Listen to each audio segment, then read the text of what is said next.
Level up your gaming experience with over 8 billion playlists, only on Spotify, the official audio streaming partner for the 2025 Esports World Cup.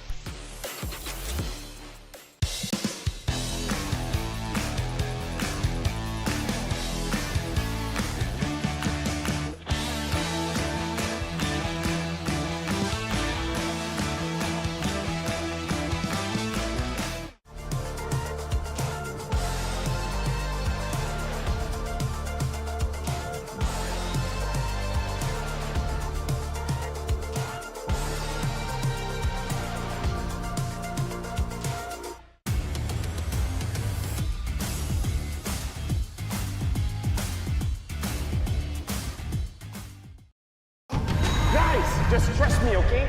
We just have to follow the MSC history footprint. Is MSC in Riyadh this year? As in Saudi Arabia? Yes. Why are we trekking through the jungle? MSC started off in the tropics before it started to take over the world. Yes. Oh, guys! This symbol, it matches the QB frequency. I think we're getting close. You guys hear that? The format is calling me. I can feel it in my gut. Not your guts. You just skipped breakfast. Guys, look. 8 different warriors, all from distant lands. One sacred path. Oh my, Japan is back.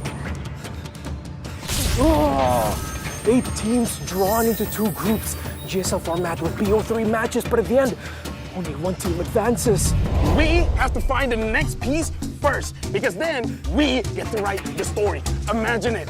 Lapels, MSC 2025, Theory Pro Max Plus.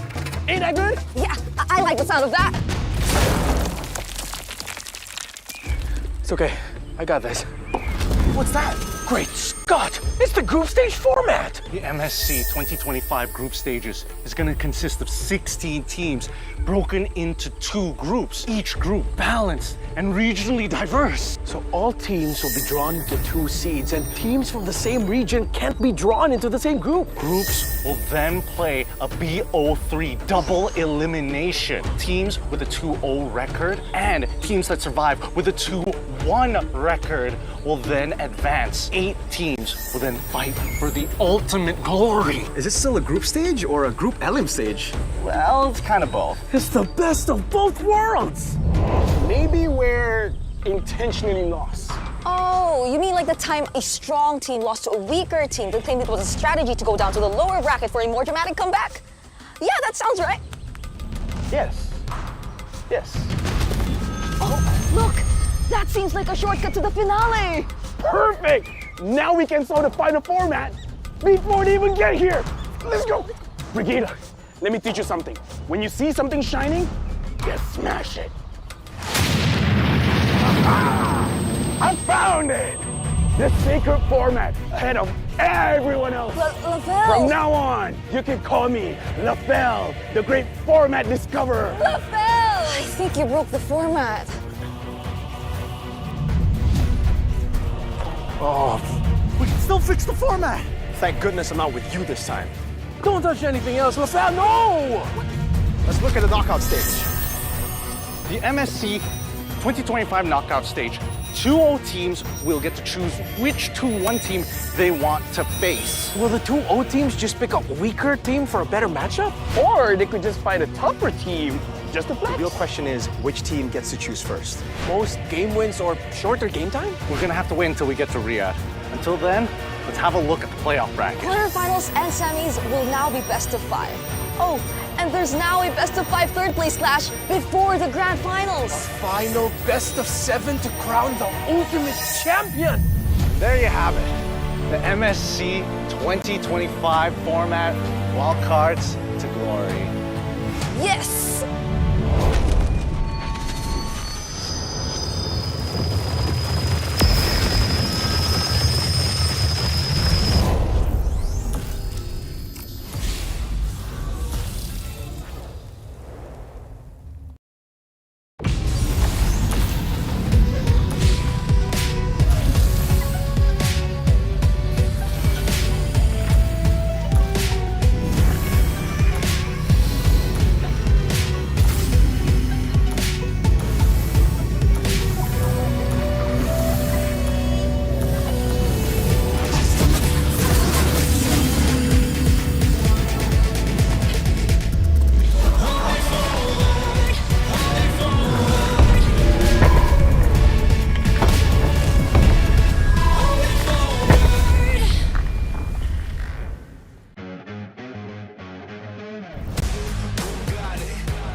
just one more trophy left.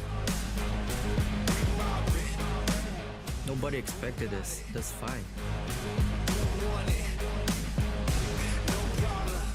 This time, it's our year.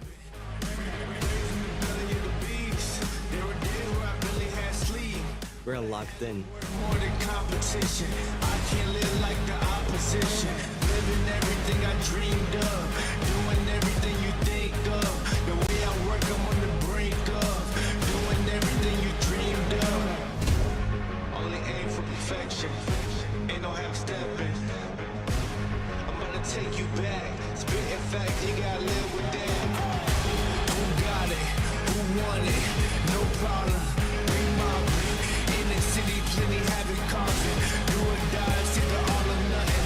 Best believe I'm leaving out with something. Anytime I got the crowd jumping, throwing raves, you know they fist pumping. I'm the king of this function. It's comeback time! What you do if you have my life? Work like Everyone knows who will win MSC 2025. just to have that ice. Lot of dudes fuck trying to have that price. Get a yo, cooking about to add that spice. Nowadays, dudes never had that fight. When the push boom, better burst your pipes.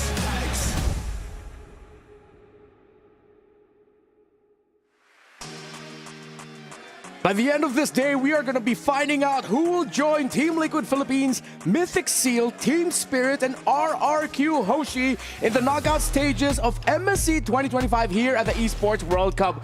Welcome back. I'm so excited. It's our very final day of group stages. My name is Renmar, and yet again, I am at a disadvantage because they paired me up with two of the tallest dudes in the broadcast. It's Gideon and Nice. How are you feeling, guys? Honestly, feeling really good. It is the final day of group stages, but more importantly, only 4 teams are going to be left by the end of this, and it's high-stakes matches all the way through. Today is going to be the most intense day, I feel like, of the group stage, which is funny because every day has been so good so far. But yeah, unfortunately, this is going to be a triumphant day for some and heartbreaking day for others. Yes, it is a qualification and elimination day for the final day of the group stages. But before we got here, day number 4 proved to continue multiple trends and themes all throughout MSC 2025 as we look at the Kia top plays from day number 4. Lots of highlights, good fair share of lowlights as well from here and there. But I think overall, a very good litmus test of where teams are in terms of how ready they are for knockouts. I have to agree with that. But so far, I think my biggest problem right now is that nobody has really cracked open the meta as of yet. With so many different playstyles, so many different strategies and synergies in the drafting phase alone, I think that unfortunately it's very difficult for teams who haven't really found an identity within the meta itself. I like the fact that we're there, you know, because it's, and I understand it's a little bit of an extra hurdle that some teams have to go forward, but you know, even for our viewers out there, I'm sure they're interested in a lot of these different picks that come up, different strategies that come through. Obviously, I think even to the sense, like, I know we'll have a few days after this or a couple days after this before we head to knockouts, but I think even in knockouts, we'll still see teams kind of trying to figure that out through once we get there. Those are what, best of 5s, I think. Yeah, and I think this is why all throughout the tournament so far, as we look at the reactions brought to us by Crunchyroll, I think overall you see just how intense the teams are, not only because like the level of gameplay that we're seeing, but I think it goes with that feeling of like, oh wow, our lineup actually worked. Like this eventually worked out for us. I want to agree with it so bad, but I think there's a level of polish between the teams who have already qualified compared to everybody else, and that's my biggest problem right now, right? Last year, we saw that the meta was figured out, and it was really how do you play against your opponent, how do you counterplay, and more importantly, how do you target against them, which was a very refreshing look at the professional scene. Yeah, it is a very difficult meta landscape right now for our teams here at MSC 2025 at the Esports World Cup, and even more so because of the results that we're seeing here at MSC. Little by little, we're starting to see how it could change the picture of the Club Championship rankings here at the Esports World Cup. Not much has changed. Team Vitality is still most definitely up there, but little by little we're gonna start seeing some shifts because of the results of AGAL yesterday in their tournament. They have now launched themselves up to a 4th place spot, garnering a lot of points with that win. But up until any other of these teams finally get like a tournament win, Team Vitality are still uncontested. Hey man, we still see a whole lot of 5s and a whole lot of 12s there, you know. So, but of course, there's still plenty of weeks for these organizations, these clubs, to go ahead and put points on the board. I think even as we get through the knockouts, obviously you're going to see teams lock that in too. But yeah, I think eventually Team Vitality, they might be a little dethroned for that first spot. Yeah, I mean, we are going to get to the midpoint of Esports World Cup soon enough, and then I think the playing field shifts a lot. Good thing Team Vitality has a lot of clubs under their board, and of course, they're also eyeing out the results for the end of the tournament once they get to a different Bang Bang game that we're talking about that we're expected to see them triumph in. Now, as we head into the knockouts, we want to remind you that you can catch the knockouts live here at the Boulevard in Riyadh, Saudi Arabia. It starts on July 30th. You can find your tickets at webook.com. Get it over there. Join us for the knockouts, because once we're done here with the group stages, we're moving to a much bigger stage. We can accommodate more of y'all out there, and a lot of more people are starting to really ask and look for tickets. Webook.com. Look for it. MSC 2025 at the Esports World Cup. And to remind you yet again of what these teams are fighting for, the money involved, and why it is so crucial that you just make it past the group stages. Even getting a 2-1 record is already good enough. And of course, you want to start securing those top 8 finish prize pool money. Well, we'll bring up the figures yet again. We've talked about it multiple times. Life-changing money. I forgot who dropped that stat fact about how much it changed SRG's trajectory in life, after they won last year. Oh yeah, no, definitely. Most people are going to be thinking of old legacy organizations, thinking that hey, they've been winning multiple times. You would start thinking about the EVOSs, the RRQs. They've been there for pretty much everything. SRG wins one time during EWC 24, and now their total earnings, even on Liquipedia, you can probably check, already within the top 5. Yeah. Let's revisit again the tournament format as we are heading into the knockouts. We're almost done with groups. Yeah. We're heading to the single elimination BO5, 8 teams, grand finals, becoming the best of 7. We also have the battle for third. But most importantly, by the end of this day, we're going to have the draw/draft selection for the 2021s. Yeah, I almost feel like this has been the most interesting and competitive group stage that we've had in an international tournament for a while. Even today, I honestly don't know for sure. I've never been able to side completely with one team and say, this team's 100% going to win. I just feel like that's the nature of where we are in the meta right now. The teams are hyped up, though, for today because of, again, what's on the line here as they want to move and be one of those 8 teams to the playoffs. Yeah, now we're going to bring up those figures that we've been talking about, looming over our players right now. Last year, SRG won that milli after they defeated then Falcons AP Bren in the best of 7 grand finals, going the distance. See, just making it to 5th to 8th, you're already securing prize pool money for, well, for the MPL region teams, it's around what they would earn. But for teams outside of that system, yeah, it's big. Yeah, major league difference. 34,000 if we're looking directly at the numbers. But there is going to be a conclusion by the end of today, especially for groups A and as well as B. We had to say goodbye to a lot of the teams that you see up on the screen. Ultra Legends, the Corinthians. We also look at Diangfeng Yaoguai, Area 77 already taking a beating, and now 4 other teams will be joining, 2 from each group. Yeah, and to see which teams will be fighting it out today, the teams with one final chance to make it into the knockouts. Our schedule, we're going to start things off very hot here. SRG will once again meet CFU in an elimination matchup. We're going to discuss the story a little bit more, but the rest of the matches for the day are pretty hot as well. I think all of them across the board is something you want to watch, because I would say even down to the last match, a lot of people before yesterday were would be more sure about Aurora Gaming from Turkey, but now I feel like that is even up in the air, because we saw some of the heated conversations and of course some of the interviews and the statements that were thrown out there, specifically about maybe the hero pool for some of the players and just some of the decision making in the draft. So I think even down to the last match, this is something everybody has to watch out for. Yep.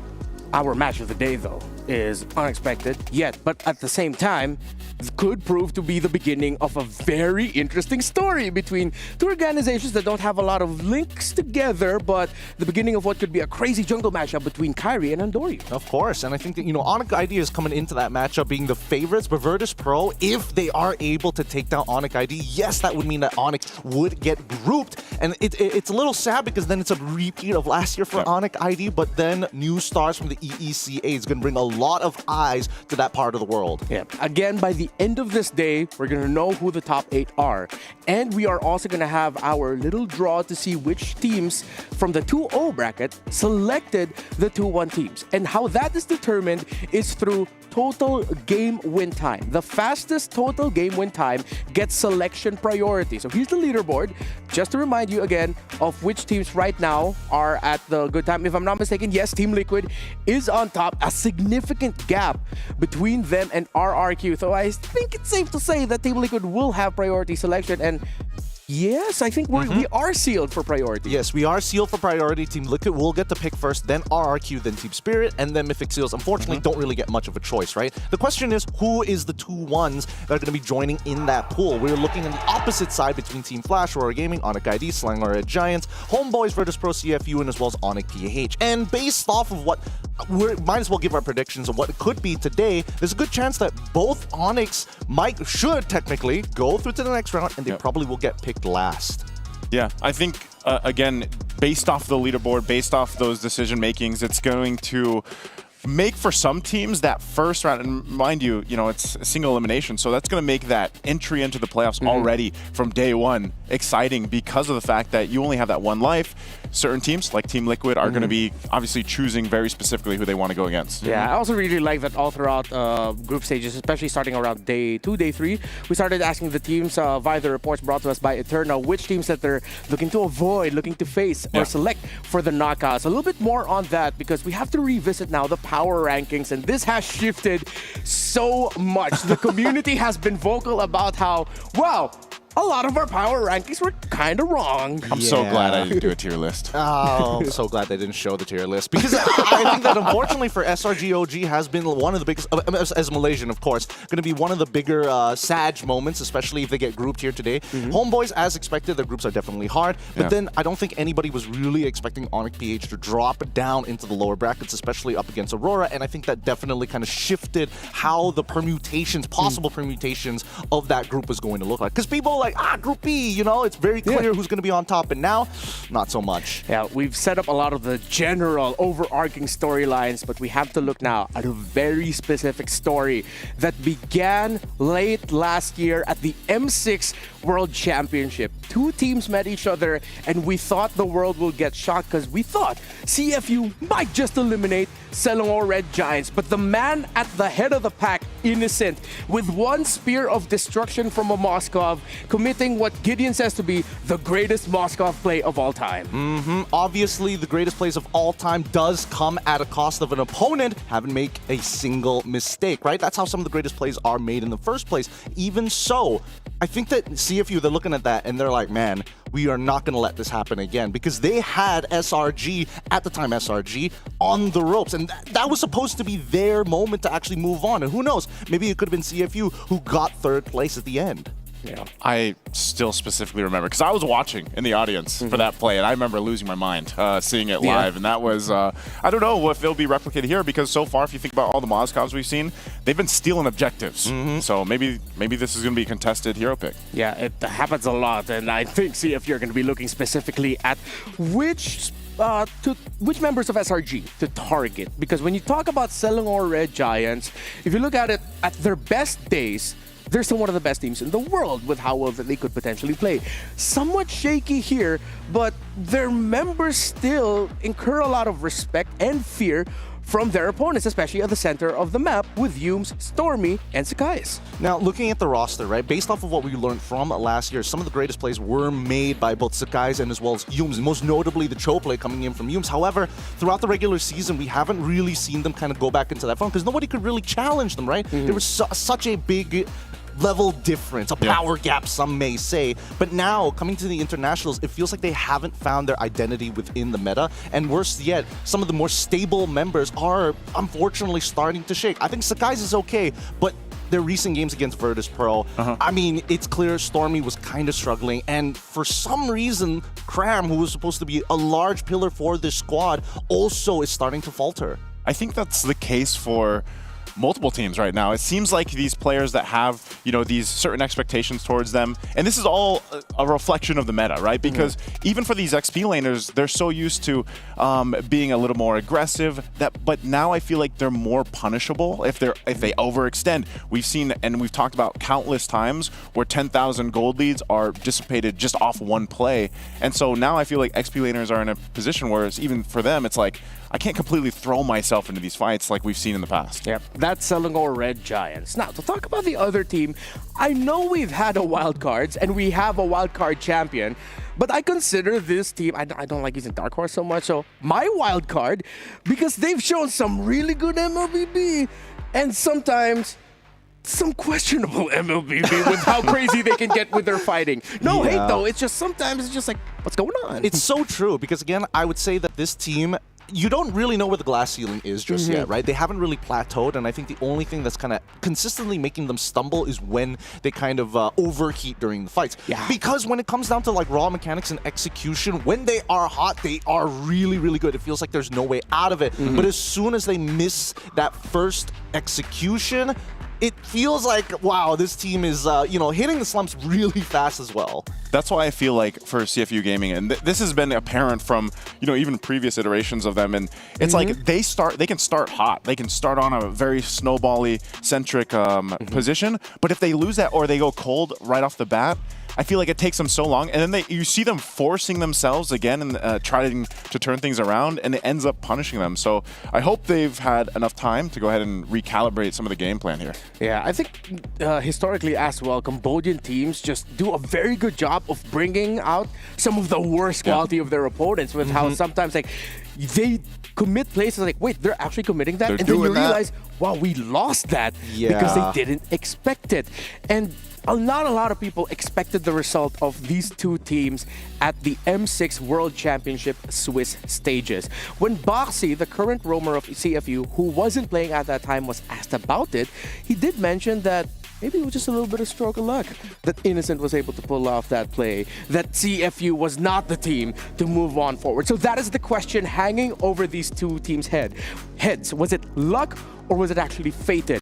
As somehow, some way, it happened. What a lot of us wish for, CFU meet SRG at an elimination match. That's the crazy part, right? Because some of the best plays we've seen in the world always starts off with your opponents making a mistake, and then the monikers start to roll in. Hikomania didn't come out of nowhere. It started with an initial mistake from their opponents before he got Hikomania. Same goes for Innocent. He's been doing it all of the regular season of 2024 and 2025. Coming into this, I don't know whether he can reproduce it, especially when this game is going to be so dependent on the side lanes. Gold lane is in a weird position, I feel like, right now. Like there's still these heroes that we're so used to seeing. There's been some variations of that too, and it's just in a position where it's like they have to be not as babysit, but eventually they can pop off later on. But the problem is a lot of the playmaking we're used to seeing from gold laners just hasn't happened in MSC 2025. Yeah, because even more so now, it feels like, as you mentioned, it's so risky. Like, you can expect it to pop off, but then if you get that one death as a gold laner, it messes you up incredibly so, and your team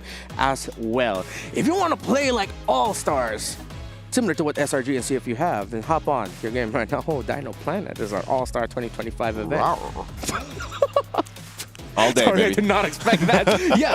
Do the activities. It's going all the way up until August 5th. Get the Popple and Koopa skin, get the pass, and you can get the Jawhead skin, and so many other goodies available for All-Star 2025 Dino Planet.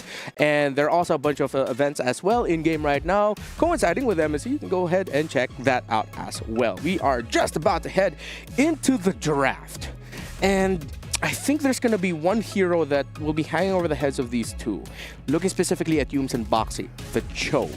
Because we know how these two teams really love river control. Absolutely. I think, you know, these pick-off style of compositions and more importantly, playmakers are going to be a very pivotal point, right? Let's expand on it a little bit more because not only the Cho, the Kalia has been a big question mark, something that, you know, Boxy has been known to perform on, Yums not as much. But even so, right? Then we go to the cornerstones of the playmakers, EXP lanes. Arlet has been a big Ooh, I don't know. Is it too good? Is it too bad? It's they really are polar opposites. Wadu, he's whipped a lot of final slashes.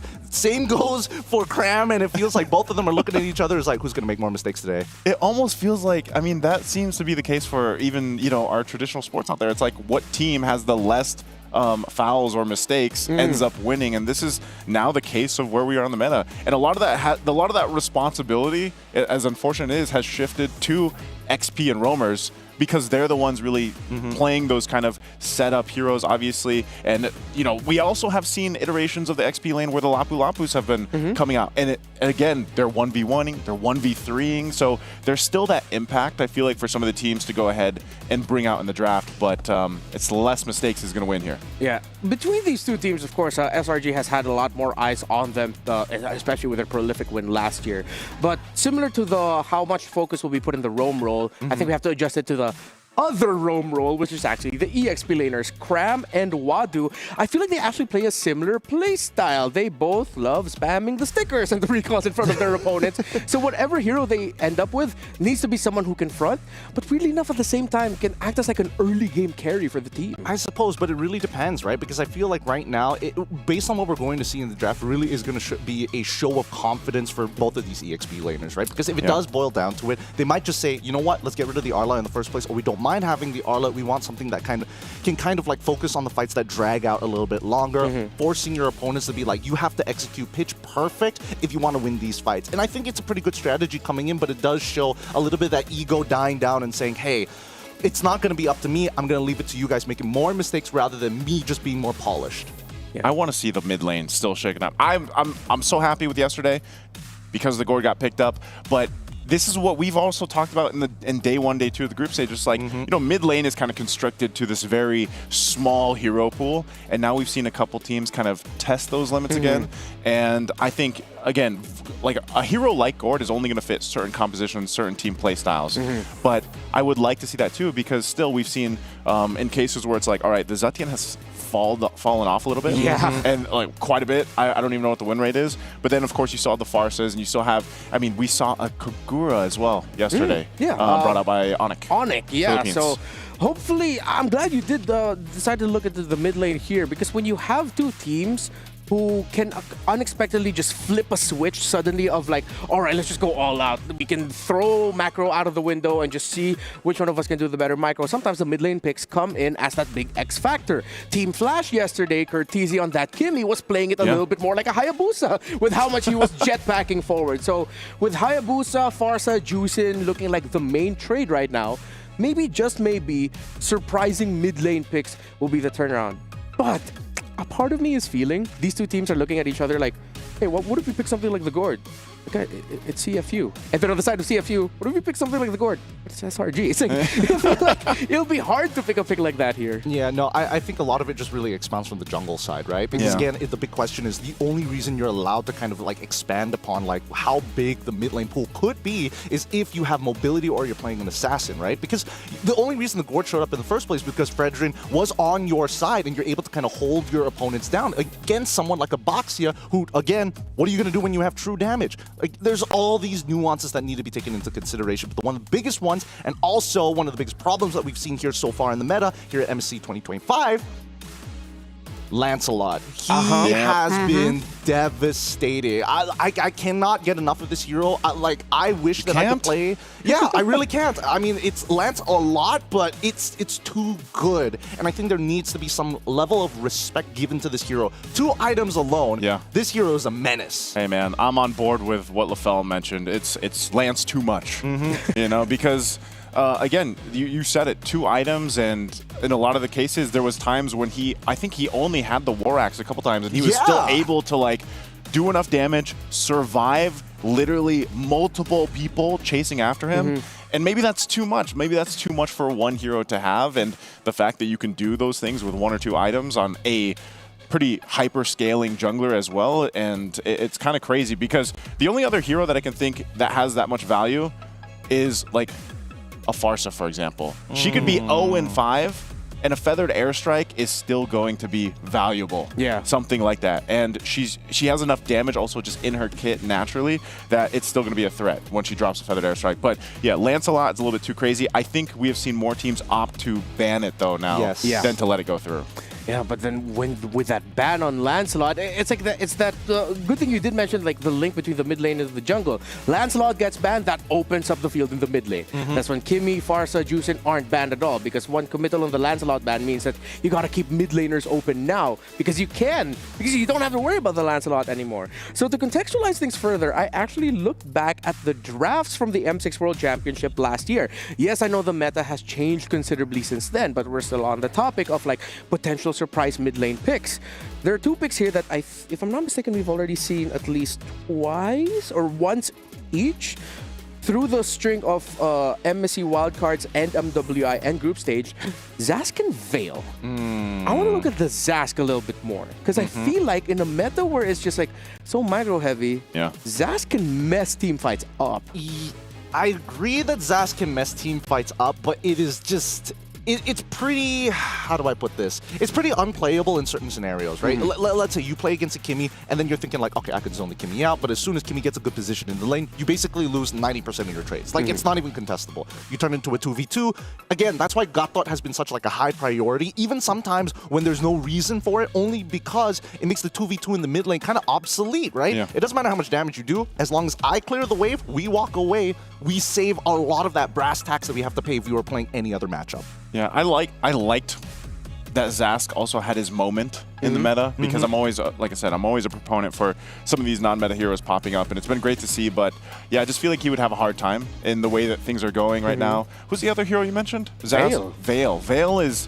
I almost expected this pop-up because we did see the Valir back in the earlier days for group stage, and it would have been great to see a Vale pop up because I still think in a lot of these team fight centric choke points that we're seeing all these teams go for, Vale is a great option. Like you've got CC, you've got good burst damage, and you know a lot of the times we've just been seeing teams fight it out, and whatever team has a better fighting power seems to win because objectives are now like on the secondary. It almost feels like. Counter argument. Okay. Most people are like, Vale. What's Vale reminiscent of? It's like a Eudora with more AoE. But let me take it one step further. Nana is probably their best option overall. It does basically what all these 2 heroes. It scales well, and most importantly, it has the AoE with an inbuilt kit that says, Assassins, try again later. He's been fighting for the Nana. For a while. I don't like the Nana. Don't get me wrong. I still don't like this hero, but you can see its relevance in the metagame currently. You know what? I think I'm going to ride on that boat. I think I would want to see Nana, if not in this matchup, at least within this day. Because if you look at all the teams that we have remaining here at the group stage, it's like, I think I could see Nana fitting in like what? Virtus Pro. Sans might suddenly pick up the Nana too.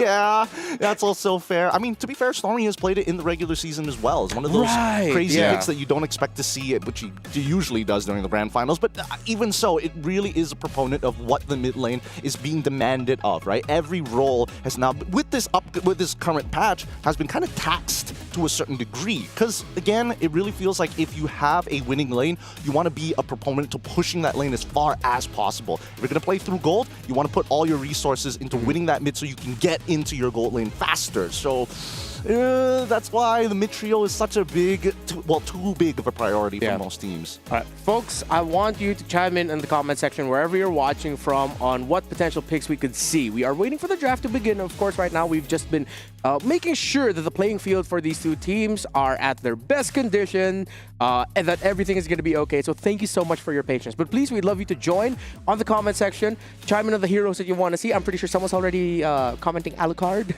But as much as I love Alucard, no, I absolutely hate him. I don't think we'll be seeing him here today. But if he does, at least someone can clip this and be like, haha, that guy was wrong. I think the fact that he kind of does this mini jump forward is too risky. Yeah, hell yeah. In our current setup, man. Because you could, I mean, how many times have we even seen just in some cases some of those heroes that have that where they're attached to, the hitbox or whatever. That might be too bad. Well, currently in our meta. I would love to see him too. But nonetheless, we're going to the draft. All right, here we are. SRG is going to be on the blue side. And they start things off right away with a Baksha ban. So that's sort of them really also signaling what we've been echoing all throughout the pregame is that, hey, we do not want heroes that can mess up our potential rotations and flow around the center of the map. But the question is, what is the trade-offs, right? And I think that's going to be the biggest problem. As much as we are talking about the relationship between jungles alongside the mids, flex picks have been just such a big proponent to the opening picks for a majority of teams. Even teams who have been taking like a majority of banned heroes within the game. A good example of that would have been Onyx. Was it Onyx Philippines? No. Oh, yeah. It was Onyx ID, if I remember correctly. Having a majority like Baksha, having all the power picks as well, and still dropping a game. It really just goes to show that synergy plays a larger part of the game rather than just having strong picks. You know what's crazy? Very first match of these two teams seeing each other again. See if you just banned the Moskov right away. No hesitation at all. It's like, no, you're not getting banned. That's some trauma, right? Like, we don't want to go back down. We spent a year healing from that. A lot of people expected CFU to like, you know, maybe try to find a way to play around it. No, they just set up, no. We don't want to see that again. Hell no. They don't want none of that smoke. And I can definitely understand it, but will it cost them, will it cost their drafting phase, which is why I'm a little curious. Because again, there are better, stronger, arguably, picks out there. Kalia, for an example, has been one of the strongest openings that we've seen so far within MSC. Farsa as well, being a huge proponent. Lancelot, of course, we've seen teams even first pick Lancelot sometimes, especially when they have a user who just executes perfectly all the time. Yeah, and banning out the Moskov red side sort of signals to the other team that you're looking to meet a lot of action in 5v5 scenarios. Because when you ban the Moskov, you're telling the other team, we're not looking to split open the map that much. Expect us to, our gold laner to go with us more often than not. That's something that SRG could lean on. Now they're thinking like, all right, if they're banning out Moskov, that means we need to draft around team fighting a little better. Here's my prediction on the scenario, right? I think that right now CFU are trying to tell SRG, OG Esports that, hey, it's clear that your team fighting is not as top-notch as everyone thinks it is, right? We want to lean into that. We don't want to give you macro options to play for the side lanes because that was the biggest strength of SRG, the fact that they had a very fine balance of we play macro, we can generate advantages because of our tempo, and then we fight with an advantage, which is why they want EWC 2024 until teams started to try and grind against them early on to make sure the tempo is disrupted consistently. And that's why I would say, like, if for a lot of the viewers out there, if the last time maybe they watched International was maybe even back to MSC, the meta was very different. The priorities there was very different. And even down to some of the decision-making of team fighting was different. And I feel like when you look at both these teams now specifically, they've showed us very different versions of their own strategies. Some work, some don't. But essentially, I think even when it comes down to it, I don't know if we see, let's just say, assume we see more gold lane bans, then that also brings the question, does CFU have that hero pool for them? Because we've already seen a glimpse of it, obviously, from Innocent. He was one that brought out the Roger, right? Yeah. Brought out the Roger back, which is a hero that he loves to play anyway. But I think even then, it's like, can you pick a gold lane if it's narrowed down quite a bit? Because we have seen some teams ban out multiple gold laners. Can you go ahead and narrow it down to a point where you still have that favorable matchup, not only in the lane, but later as the game turns into all these team fights? Yeah, and so now if we're going to look at that, we look at the top priorities for gold right now. If you think about Sing and Innocent, you're looking at Granger, Harith, Irithel, the usual priorities. But then they have that shared custody of one hero that could come up. Claude was one of the reasons why CFU shocked in M6 World Championship last year.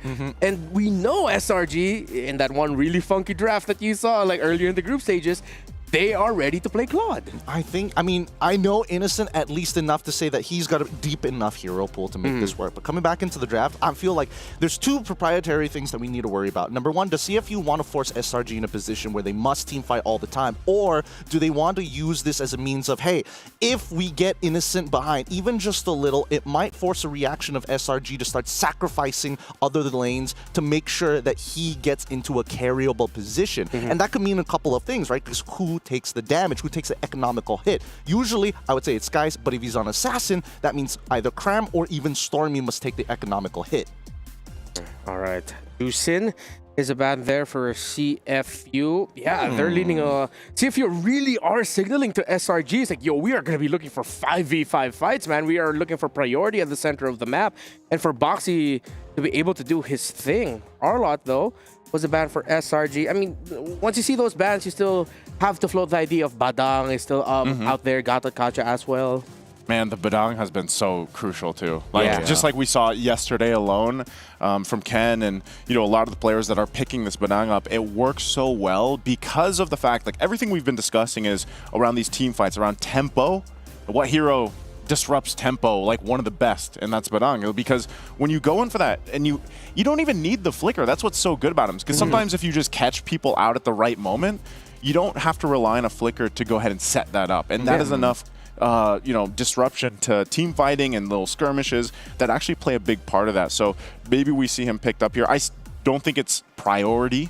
It's usually we see that in the second phase, but we're waiting for this last ban from CFU, and they go with CC. So this is a little, variety of bans that we see from both sides. Yeah, no, I like this a lot because again, it's not saying nobody is really doubling down on one particular lane. It's just a question answered by another question rather than having a direct answer to it, which I love the most, especially in these drafting phases, right? With Arla gone as well as Baxia, it just means that things like Farsa and Kimi come into play. Wan, that means Fredrin is also pretty good. Then we look on the opposite side. Zhu Xin really doubling down on saying we don't want these fights to be sticky, right? We don't want these fights to extend super long. CC to give options for the EXP laner because knowing that SRG is on blue side, takes a power pick in either the Farsa, either the Kimi, even the Kalia, or the Yishin Shin in this case. Yeah, and if CFU, there you go, YSS gets picked up. If CFU doesn't want things to be sticky in the back of their heads, they also have to think about glue a little bit later on. Because now with them getting priority here, they could honestly rush something, either the Phoveus or Badang at this point would just be great pickups for them.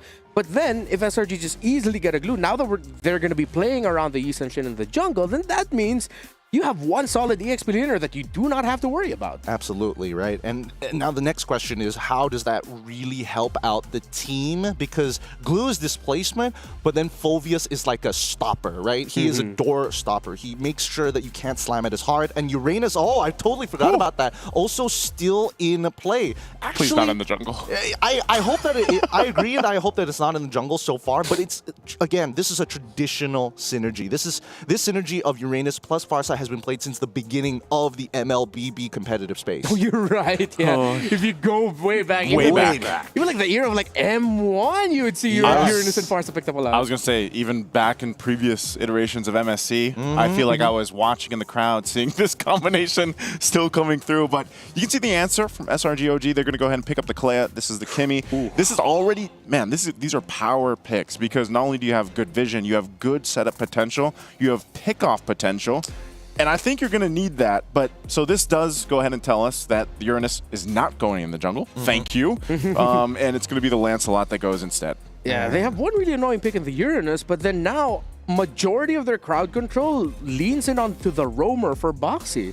Yeah, no, I would say that right now, CFU, their composition is not too bad as a starting three. When you look on SRG's side, it really is a telltale sign of we're going to play a pickoff comp of some sort. We've got somewhat of burst damage. We don't mind if the fight actually drags out as long as we'd like, but at the same time, we need disruption because, again, it's alt dependent. I'm going to assume CFU, the next two picks, is going to be extremely alt dependent as well. I would imagine that things like, the Phoveus is going to get banned out. I do hope that CFU also takes into consideration of actually picking up the Cho for themselves, or maybe even getting a Gatot. We'll see whether SRG responds in the same way. Because again, we still don't know, right? I'm Kalia obviously going into the EXP. Well, sorry, not EXP, the roaming, but it can be switched over to the EXP if necessary. Good block there by SRG. They take away the Cho. And because of how CFU have shown their power, their starting three, I think they also have an option for a Hilda a little bit later on, considering that there's not a lot of stoppers that can stop the Hilda from reaching the Farsa and whichever gold laner CFU will end up with. Yeah, I think that's a big question, is what's going to be in the gold lane here for Sing, especially. Good ban. They want Harith. They want Harith. Do they get it? What if SRG just bans it out here? They could ban it out. Is there anything else that they should be worried about? Because I feel like from SRG side, the damage department and scaling department is already enough. The question is, how do you get a winning lane against this Uranus, or like something that can at least clear the waves fast enough? Like Gatot is a really good idea. It could be banned, it can be picked up, but it seems more likely that CFU want it more for themselves. Yeah, CFU. Once they get to the Oh, court, there it is. yeah, they had to block it. But then the remaining gold laners for SRG, I think the last one in the usual trio of marksmen, the Granger, now needs to go into the hands of CFU. Because if they give that to SRG, that's 3 carries that you now have to worry about. It's like a ticking time bomb for CFU that if they cannot finish it before the 14-minute mark, it's over for them in the late game. Yeah, you got to take the Granger here. If you're CFU, you're good call, because that's the only plan. Like, if you don't take that, you kind of put yourself already on a back foot. They don't want to do that. So what does this leave open for Innocent? Does he actually just go? Do we possibly see him on the Roger again? Maybe a Bruno? What else have we seen pop up? Are there? Okay. Wait, could they go fighter for Innocent in the gold lane? They can go fighter. They can go Ruby if they wanted to. I don't think it's a bad idea, only because their scaling is kind of like set in stone, right? Dairoth going to be a pick coming in from Cram, and Ruby as well. Really good call on the double fighters here. Because again, this is one of the counter picks to Uranus that we don't see very often, because it's very risky. Because as soon as you start falling behind, it's pretty unplayable. But considering that at least now you have some form of disruption and ways to kind of threaten, even if the Feather Airstrike does come through, right now, it's a highly volatile composition for the side of SRG. Yes, it can go late, but if things don't go well early on, CFU are going to, slow compounding interest. Yeah, this puts a lot of pressure on the Cram, and the side lanes really, the center of the map for SRG is solid. You know this works out very well for them. But if the side lanes fall off, if Dairoth can't get those early kills, as we mentioned, Badang does get picked up by CFU. Really nice. I figured. Nice stuff. Yeah, I figured it'd pop up. Because also they need an answer to deal with the amount of crowd control that can come from SRG OG here. More importantly, it's not like one direct way to say, hey, if we go Gatot, there's only one disengage mechanic. Now we can slowly peel to see whether there's a reaction from SRG first. Interesting drafts for the very first game here. Best of 3. Winner of the series goes to the knockouts. Oh, this composition, I don't know. I think that CFU, I'm more comfortable with CFU's comp overall, right? It's slow compounding interest. It is good. It is reliable. While SRG, we need to see winning lanes here. We need to see whether Cram is able to unlock himself, win out, and maybe get a first blood within the first 2 minutes of the game, how the mid lane is going to be played, and whether they're going to, divide and conquer or really focus down on the winning lanes. I think that's one of the main focal points to pay attention to in game 1. We did get word that they're going to have to wait a little bit while the players get things situated. Sounds like a possible audio thing for now, but the Dairoth and the Uranus, this has been, I feel like, because of this resurgence of Uranus back into the meta, a lot of people online have been saying, like, where is the Dairoth? Where's the Dairoth? Because they traditionally know it's a great counter into him, but part of this is like you said, Gideon, it's a risk, because it's for a lot of players, it's easy to even dodge the ultimate, the Abysm Strike, but part of it might be just a compliment to the lineup that they have, and then you really have to rely on the rest of the team to follow through with whatever setup comes through. But I think now, if you consider, okay, if we get a Tsunami Slam off, it's already usually almost a guaranteed kill. But if the Dairoth is there too, it makes it even easier, because you can go ahead and shred down some of that armor. You can line up the Abysm Strike if you want to. So they might just be going for that game plan. Like, let's just get the numbers advantage in all these fights that CFU is most likely going to want to fight with us, because that's what they've shown us already. And that could be the game plan in game 1. I mean, the game plan really starts with, hey, win our lanes, and then we have these like really nasty small little combos that we can do with each other. Yes, you mentioned the armor shred, but think about Ruby's I'm Offended into the Abysm Strike, right? A flicker I'm Offended, catch specifically the Farsa, and you've basically got the game done for at that point. Not to mention that you already have the Yishin Shin, so you can even open up the map even further, right, to overextend those leads. But that's the thing. As soon as they miss one of those ults, they are an ult-dependent composition, and it's kind of like an Arlet where it's like it's not long enough like a Zetian to care that much, but it's also a huge window that is very exploitable from CFU's side. So it really boils down to SRG trying to execute perfectly every time they collide or clash against CFU. In terms of the micro and as well as the macro, right? I feel like right now the two core players on either side that will make the biggest difference, Boxy from the side of CFU, because that Badang, that disruption affects everybody on the team of SRG. But from SRG, surprisingly enough, I'm going to say it's Innocent on this Ruby, right? Because his disruption is just as effective, if not game-changing for them. So if CFU somehow stalls out even the jungle, for example, then they're probably going to have an advantage in the early game. I would say if they can get control, maybe if they can get a snowball going for CFU, this could be one of those games where we've seen them in the past. They get this lead early on, they go out of control, right? And if they don't do that, then it's more so of playing within those timings, those windows of all these ultimates that are being relied on from SRG to actually capitalize on the lineup that they brought. So it's actually an interesting dynamic between the two lineups that will be showcased here in game one, because of it's almost, you know, if this doesn't happen, then we'll make this happen for CFU, and they go from that point. It's us, by the way. Don't worry, don't worry. We're just making sure that you guys know who's on the desk. Now, let's get right into the land of Dawn. The Mid-Season Cup 2025 has been an interesting story to tell. EWC continues to provide us with high-quality games here live in Riyadh. Oh, that's first blood! That's first blood already.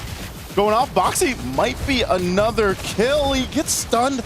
He's going to have to go ahead and go back to base. Man, how many times through MSC groups have we had our split screen and then a first blood happens? Yeah, honestly, I'm surprised that OP died like that, right? I don't see any battle spells being used. I think maybe Yums actually... No, he didn't. He took his... He took the title strike. Interesting. All right, I think this is why we're going into that tech pause. It doesn't make any sense that OP would die in such a manner. There's no excuse for that. Yeah, very, again, I'll still stick with it if that is the case of what happened, because it looks like... it looks like Detective is the one who's calling it. Yeah, it should be an audio tech issue. Yeah. It looks like it is an audio tech issue more than anything else. Yeah. I know both sides have been kind of dealing with this, so hopefully we get things settled out here for our players, of course, in this very important match. You want to go ahead and get the best, you know, start to this best of 3 as possible, but the fact that OP went down early on like that is... It's not, I still don't want to say it's too bad. Okay, we're jumping back into the game because I still stick to my stance of even if Farsa goes 0-3, we've seen it before. You can still top the damage meters. You can still be very valuable here. So hopefully they adjust quickly from that, because I do expect SRG OG now to go ahead and punish with the fact that they've been able to pick up an early kill. I mean, talking about early punish, right? With that early kill, it's great for Stormy in particular, but Yums is the one who actually finds the first blood. So that's a huge gold injection for Yums, which is, I'm not going to lie, a little sad, but hey, you know, Conceal is still a very powerful tool, and even if you're able to gain gold to speed that up, it's always a plus point for SRG OG because they want to snowball, right? Every kill within the next 6 minutes of this game is so valuable. Okay, early action still up here. Boxy's with Wadu, but how many people from SRG OG are up on top? They gotta watch out. Level 4s aren't completely online yet, but they'll go ahead and make their way to set up for this turtle. And it doesn't look like they're gonna go for the level 5 rush this time around. In terms of the emblems, I'm seeing a lot of pull yourself togethers from both sides, right? Mainly coming in from CFU. Ooh, they're going right for OP again, and the Mountain Shocker gonna be used. OP falls, but there's the response. Sakai's goes down, and now CFU has control of this turtle. Can they actually secure the objective? We have some rotating up here to join the fight from Innocent.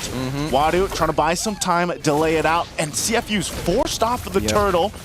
They've bought enough time, though, to go ahead and contest for it. Feathered Airstrike going to be dropped down. They burn out a Flicker, and now still fighting for it. Innocent gets called up back to the gold lane, and Sakai's makes his way. So CFU, how do they approach the fight? Wadu up front, Boxy not level 4 yet. Cram will keep him at bay, and Detective is just going to patiently wait there, try to go in, but it's already secured. Turtle goes in the hands of SRG OG. Yeah, Detective, he's not going to risk it right now because SRG can basically fight forever. Just Cram and Yums alone with the duo of Dairoth on top of this Kalia is making it tough. Oh, Yums! Yums will be taken out by Zing! What? And OP Oh, he's actually going to be able to escape and live. He gets away just with the wings by wings. No way. That could have been a double kill for sure. SRG really needed it, but this is a saving grace for CFU as they take that lead back. Again, every 50-50, if they trade equally, CFU Gaming is technically on the winning trade. And I'm so surprised even after that turtle take, they end up fighting it out in mid, but we're still at this pretty much even space, but Zheng getting a kill is great for him. Especially, I don't think he has his Sky Piercer just yet, but maybe he rushes, what is it, Hunter Strike and then Sky Piercer for most Grangers? Yep, for most Grangers is Hunter Strike and then into the Sky Piercer. The early damage from the the early damage and most importantly the passive coming in from that Hunter Strike really helps because it's so easy to proc for someone like Granger. With the Rhapsody, you already get like a bunch of shots off. You just need to land a couple of them and maybe even weave in an auto attack, depending on how many skill shots you hit, then you get the immediate movement speed. How should this lane be anyway for Innocent? This is a really difficult lane to be on a Ruby and going against a Granger who has obviously a range advantage against you? No, because your sustain is so ridiculous, right? As long as there is a wave, Innocent can basically go from like 50% of his HP back to 100 in a single wave, and that's pretty annoying for Zing, but what is he really going to do about it, right? Yep. I like this too. You see, with most Kalea games, they're forced to take 3 Purifies for CFU Gaming to deal with those setup potentials from either side, whether that's Yums or Innocent later on even. And down to the traction pull. So for this, the Turtle's going to be up second one of the game. Both teams getting a position for this one. Hunter Strike already completed for Sakai's. This next Turtle is going to be interesting. Oh, Wadu, will he survive this? He does have to jump on out. Pops the Concentrate. It's going to be fine, goes and regens up. Buff's going to be secured there, so CFU, they'll go for this turtle. It's going to be started up by SRG. They have complete control right now, but Yum's going to be jumping on into Boxy. They want to find Sakai's, and they do. They find the perfect mark, but Cram gets one as well, and Sing firing off of the back. Cram will get the turtle, and it looks like SRG will win this battle. It's a triple for Cram on the Dairoth. Beautifully played by SRG OG and also CFU. Boxy, as well as Wadu and Detective all have the same mindset. We take out Sakai's, there's a good chance we win this fight. Look at this engagement. Great coming from Boxy, locking them all down with Wadu to kind of slow and set this up indirectly, but Innocent makes a play of his own with the I'm Offended and also the taunt catching 3 players. Oh, well done for both sides. Hey, you said it earlier, Gideon, you know, the combination with that I'm Offended and then having the Dairoth there lines things up also perfectly just for him to go ahead and pop out this damage. So now that he's got 3-0, look at him. He's just 1v2 and completely fine. Rest of the team's going to now jump on in. There's the Tsunami Slam, setting things up for Cram, but Cram respects that OP is here, and they're forced off, but Zing goes down. It was a 2v1 in the bottom lane. Oh, that makes so much more sense. I was falling for the smoke and mirrors. I was like, what the heck is Yums doing? Why is he trying to go for a Tsunami Slam? He just saw Cram use the Abysm Strike anyways, and then the attack down on bot side. So CFU's attention really pulled to the initial big ult and big resource utilized. So a very nice feint by Yums. Yeah, great play there. That's going to get them that tier 1 in the bottom. This tier 1 in the mid basically is going to go down as well. It's 1 HP away. So CFU will shift things over to go ahead and grab this buff. We haven't seen Detective be able to do too much just yet.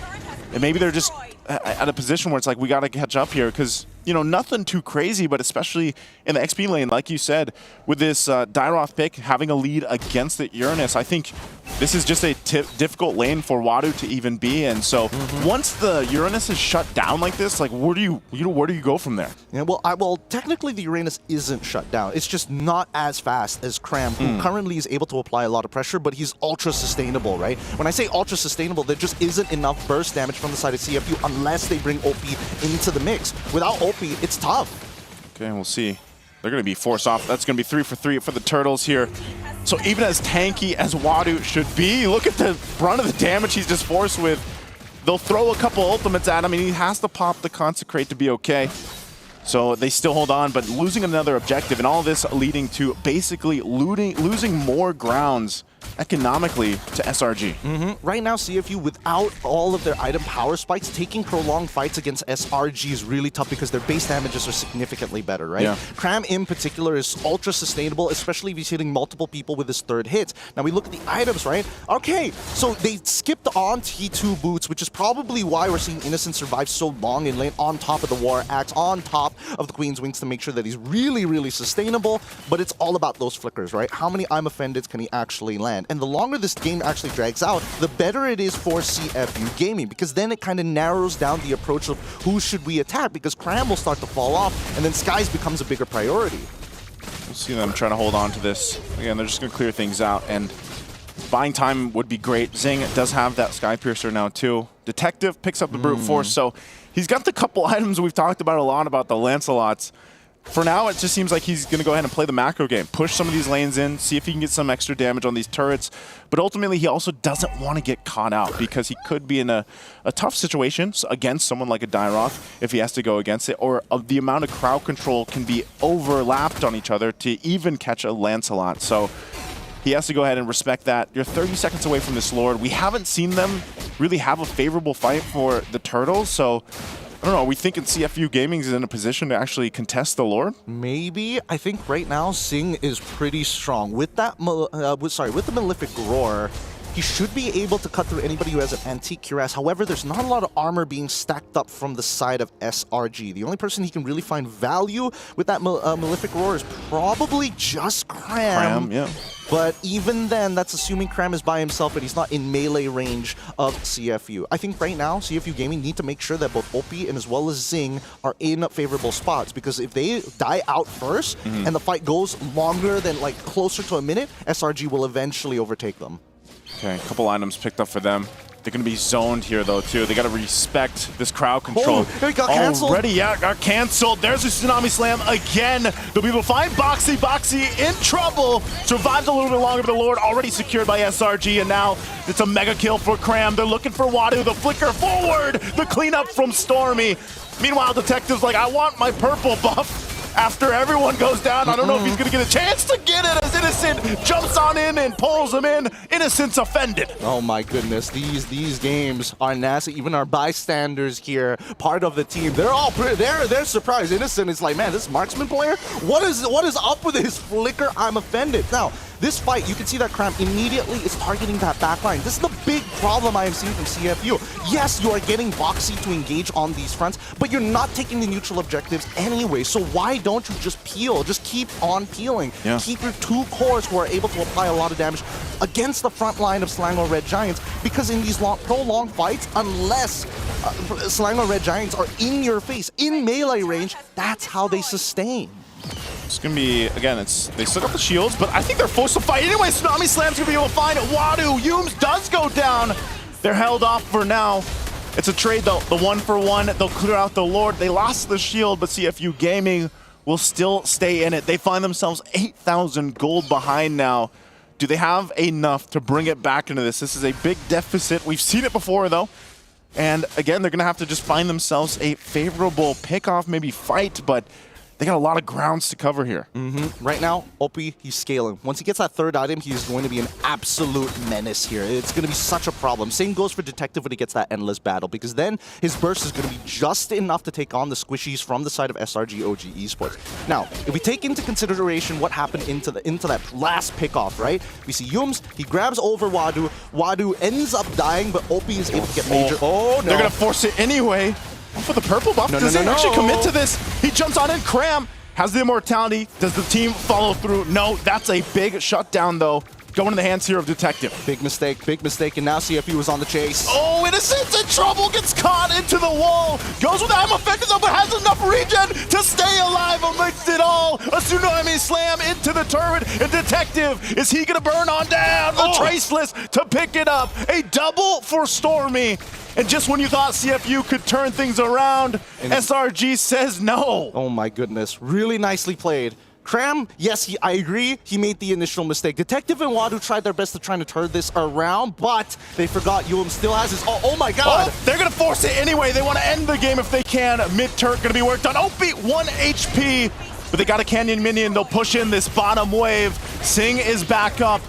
And SRG looks like they might just go ahead and disengage from this. They got the Lord coming up in 10. Beautiful stuff coming out from SRG. Now they're setting up for that checkmate angle. They find the retort against CFU Gaming. They're back in this debate, and more importantly, with a 9K lead, it is obvious that Sakai's damage is through the roof, and CFU must take him out first. Cram is manageable now, but they must play with their poke. They need to poke. That's what their whole comp is all about. Yes, you have sustain, but you can only do it if there's a wave in front of you, if you are in melee range. There's a lot of conditions for SRG to check off the checklist to make it happen. But CFU, if they just, you know, tickle their toes a little bit, it will eventually cost a finger for SRG. Man, still, I think after that last fight in the mid lane, you're almost like hesitant to even go forward and follow Boxy, because it's like, if Innocent's the target, he's just going to heal back up here. And so we see this Conceal going to be used. They go for the target. Wadu in trouble, jumps on in, pops the Consecrate, plays around the Lord. There's the setup though. Boxy could be in trouble now too. Detective trying to help, but Starmie already picks up the kill. Defensive flicker, still going forward. A slam on down on Detective as he falls. Wadu in trouble, but that's going to be game one already for SRG OG Esports. Really amazing game coming in from SRG's side. Like, they understood their timers. They understood that this game must end on this particular push, because if not, it would have been over for them when they have to deal with the raw poke damage coming in from Farsa's from OP's Farsa. Remar, what do you think about the game? Well, all the conditions we discussed for SRG, they were able to take it, which is why they eventually ballooned into an 8,000 gold lead. Spell Vamp and burst damage up the Wadu. SRG, that play by Innocent, that was like the heat check. But the heat check was begun at the center of the map, a 34-second first blood by you. Is that the fastest? Or do we have one faster than that? I have to double check, because I know it should be somewhere around the 30s for the fastest. 30-something, That's what I'm thinking as well, but we'll double check with Zipper later on, because again, there's just so many cool things that happen in this game, right? Especially for such a volatile comp. This is very similar to what we saw Homeboys making an attempt to do yesterday, but it comes down to, can you find those first bloods? And I think that with that initial first blood onto OP, things really snowballed out of control, because you can tell that SRG is okay. They are willing to trade 1-for-1 in the earlier stages, because Cram, he's not dying, right? He's actually extending his lead. So guys is like, if I die now, it's no big deal. I'm going to be back on the farming route, and by the time we hit 8 minutes, I will be level 15. There is forward thinking. Yeah, and the crazy part about the composition of SRG is in this scenario where they were able to tick their early game conditions, it essentially became a 4-carry setup.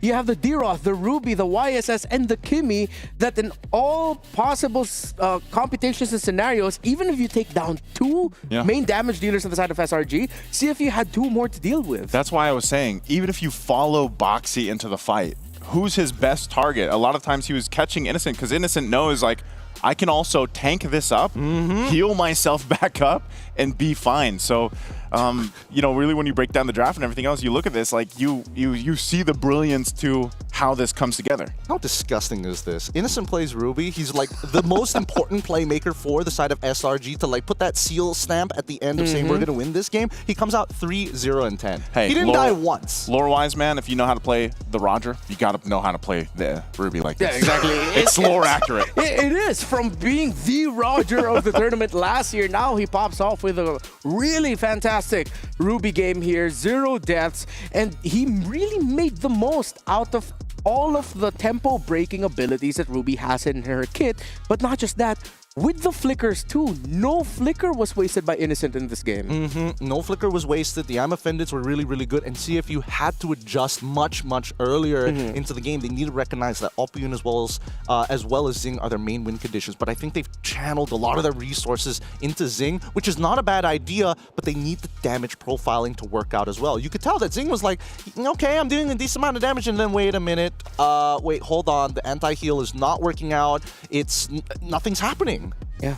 And speaking of anti-heal, a Sea Halberd pickup by the Ruby on Innocent, yeah, it essentially just became another carry. It's a gold lane carry on this Ruby, going for the War Axe, the Wings, Hunter Strike.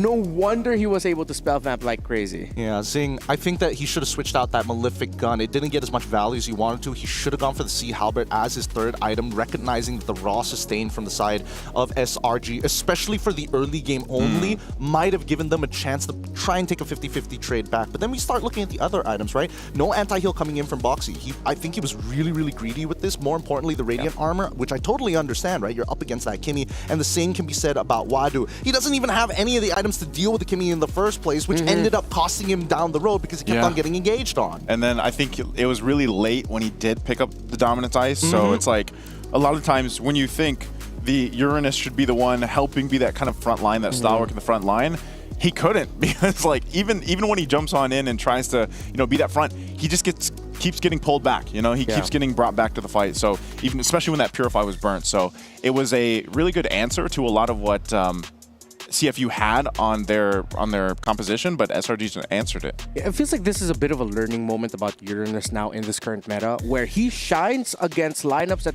has maybe just 1 or 2 carry options. Yeah. Because he doesn't get bothered that much. He's like, all right, I'll just heal through all this damage eventually. But then when your lineup is already lacking an early game lead, you're already lacking a lot of crowd control, and the other team has multiple carries, Uranus might not be the pick to go for if you see an Isun Shin on the other side, because it's already expected now. YSS almost always will get paired up with Ruby in the gold lane. Yes, usually though is what we're seeing now as the potential, tournament meta continues to develop. But I've X'd about this. I've tweeted about this. You've X'd. I was like, what is X? Oh, hey, look, Uranus kind of sucks when you're behind. Yeah. Like, there's no scenario where he's actually good unless he's ahead. But I do think that this is quite a technical marvel from the side of SRG, because there's so many problems that need to be answered. As much as you adjust, and you kind of have to give up a large majority of the early game, which CFU refused to do. And you can tell by their item list as well that there are a lot of broken buys in terms of what needs to be achieved. We need anti-heal, but we also need enough to deal with the Kimmy. I'm also realizing that the traditional concept of a Kalea's across from us, let's all take multiple Purifies. Then if you have a Ruby in the mix too, it kind of gives you that other option where you don't always have to go and think, all right, I got to burn these Purifies as the Kalea, because now you have even more crowd control. But also I think not just the Uranus, but man, even the Lancelot. Like this game, the Lancelot was actually, and now we saw this yesterday, we also now saw this today, where there's certain compositions, there's certain concepts of strategy here that actually stop this Lancelot, who has been a menace and we talked about should be banned and all this, needs 2 items. But here, Detective couldn't really do anything. I feel like he just had to struggle, and he was forced to just go and farm up, try to push some of the side lanes. Yeah, it was a pretty wild experience here for Detective, because even though before the gold lead got completely out of hand, you'd see him bring down people maybe like 20% health. But then he's like, all right, guys, I did my job. Wait, you mean they're full health again? You see the D-Roth, the Ruby, and everyone else just spell vamp, raw spell vamp all the damage the Detective gets to dish out. Yeah, I mean, look, this is the one time where he's like, okay, you can't spell vamp, we've got the items, we can do stuff, and Sakai's just like, what are you talking about? I now have the raw sustain to deal with it. I was down to a quarter of my health. I'm back to 50%. I'm still chunking you for 50% of your HP as well. So that's why Detective didn't really have any targets. I would have imagined that if Innocent was playing the regular marksman, then he has some options in the early game. But because Stormy was able to find first blood onto OP, and again, Sakai's, it's a pretty difficult 1v1 in the early game unless Yishinshin makes a mistake. It's just, hey, pop that ult. What are you going to do about it? All right, so quick question for the table here. It seems like after everything that we've discussed, game 1, did SRG just straight up outdraft CFU?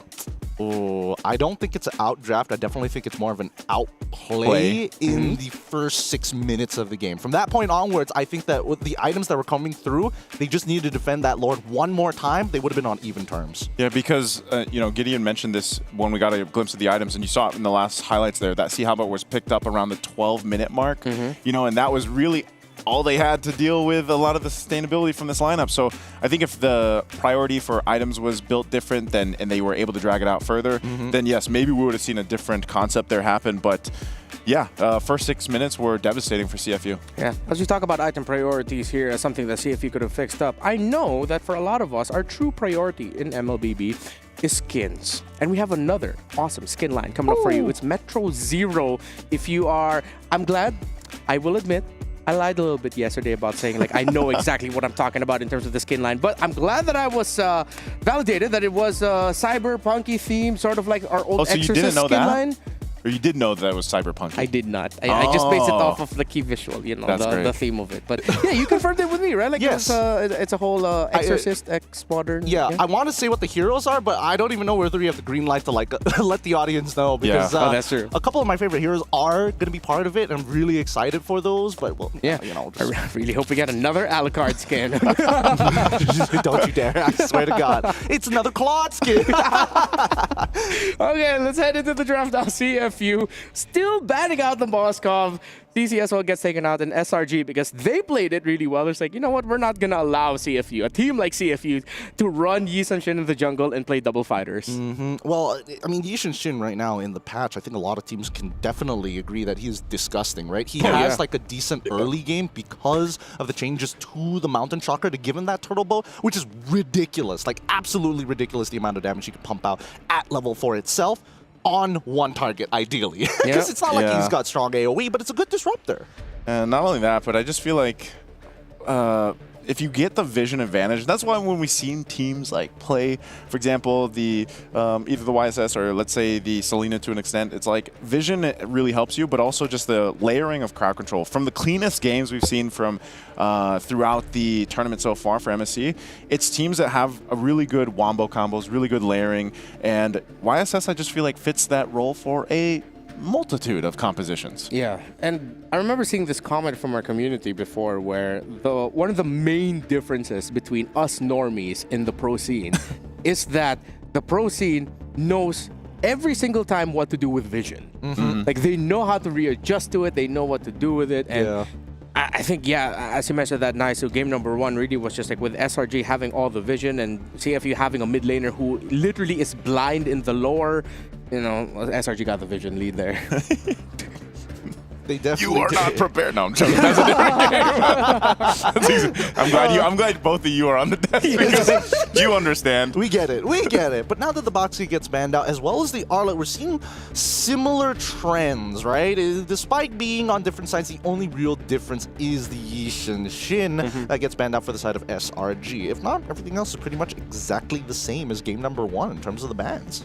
Hey, let's see. If CFU, I think they have to try to consider taking out a page of SRG's book. They need some multiple carries. And most importantly, moving forward, I would want to see Wadu end up with heroes such as like the Lapu Lapu. Yes. Heroes with a lot of control, strong, engaged. As fantastic as Uranus is in the meta, I feel like in this specific matchup, we might have to forgo that hero. Oh, interesting. It looks like CFU do not want to go for the Kalia knowing that the Zushin is open. And now I want to see whether SRG is going to change priority, right? Because again, we've seen a lot of the time that Zushin and as well as Fredrin make fights sticky. It's like trekking through mud in slippers.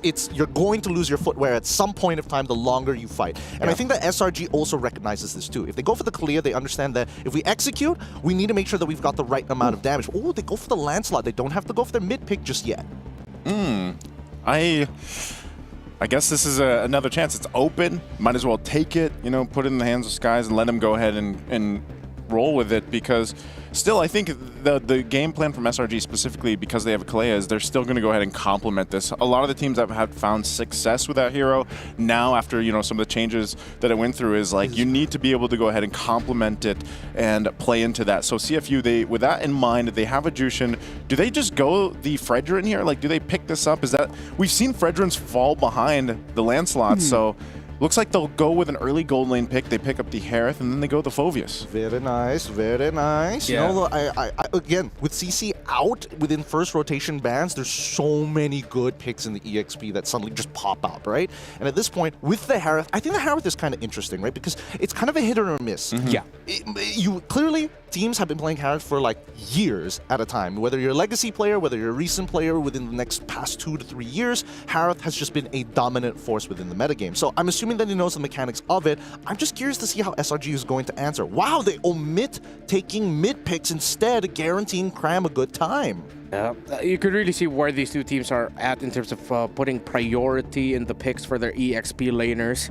Because of the wide pool of Stormy as well, he has a plethora of options to go with. Even if CFU decide to just go ahead and ban out, say, the Kimmy and the Farsa, you could still opt to go with Zetian since you are playing around the Lancelot in the jungle. Usually, we've come to the agreement that if you are a utility jungle, maybe Zetian might be lacking in terms of the early game presence and the damage that you can dish out. So they're done with that problem. So now SRG are looking to cover their bases with taking away strong crowd control from the hands of Boxy. I think, yeah, getting rid of the crowd control is really important here, mainly because their composition right now lacks a lot of damage. I'm expecting that CFU is going to get rid of Farsa. That's number one. I am curious to see whether this is going to be a Roger game for the side of Innocent. That could be a possibility. Yeev, really interesting ban here for the side of CFU. Are they hard reading into this? I was one of the heroes in my head for SRG would have been Eve. Just because, again, it goes with the sense of, all right, let's go ahead and set things up. This would also complement the Kalea pretty well.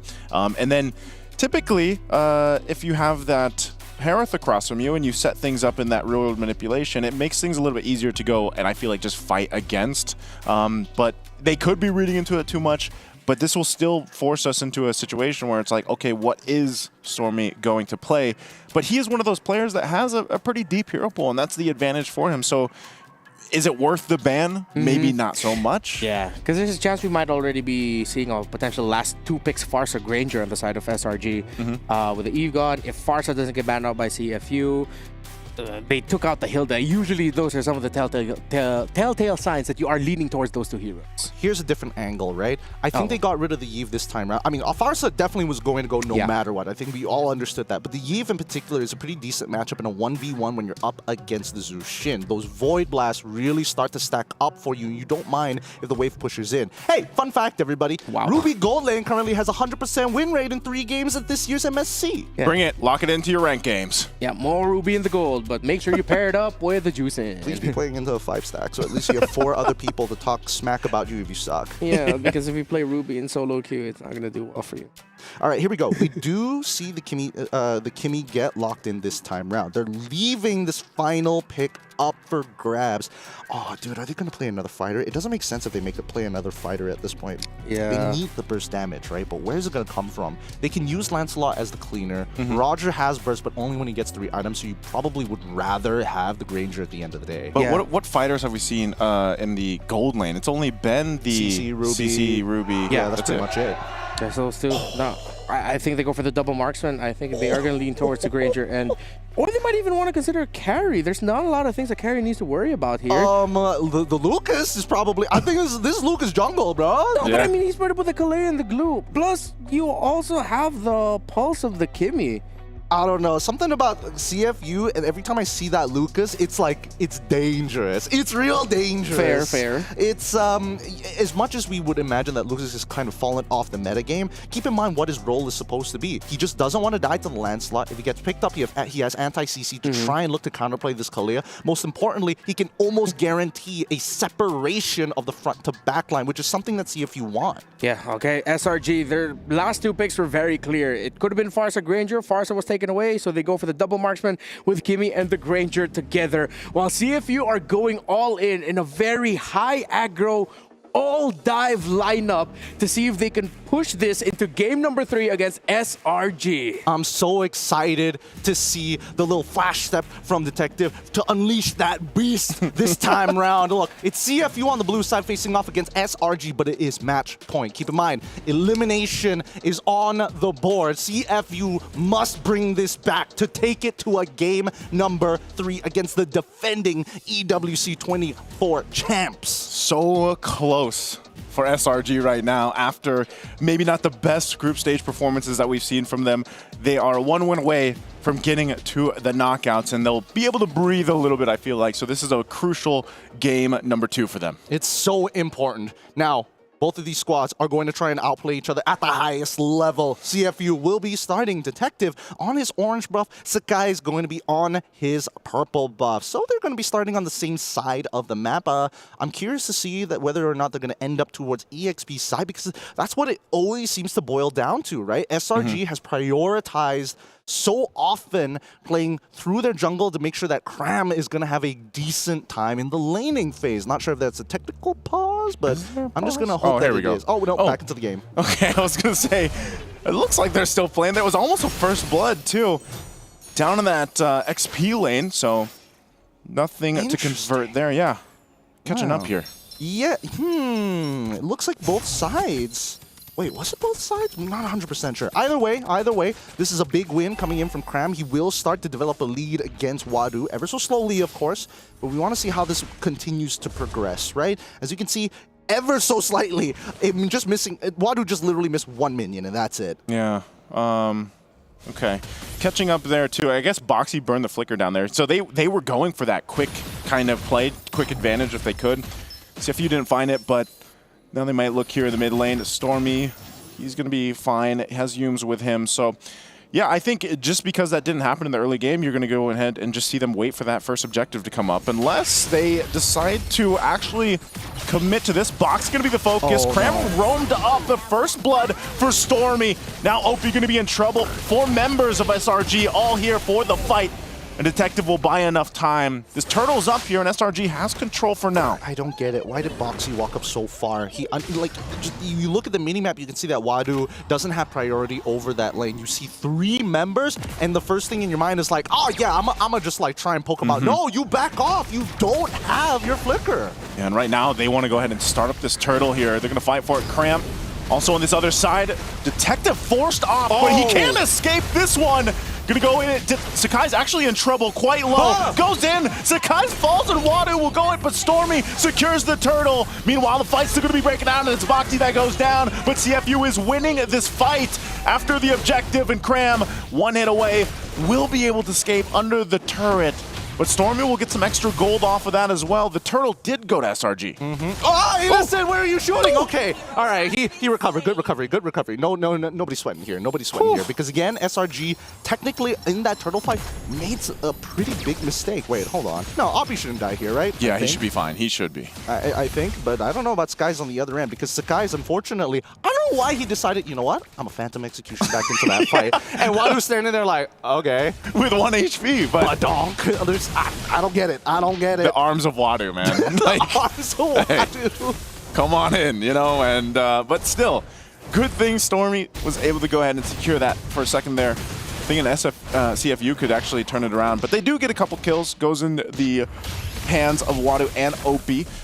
And so I feel like now Zing is going to be, he's going to need some help from the team here to go ahead and help him because it just seems like Innocent is kind of in that situation where he wants to go ahead and 1v1. We've seen that matchup so much with the Granger and the Harith. And now that the level 4s are in consideration here on both sides, I still think SRG has the better option to go for these pickoffs, especially because they have this Kalea.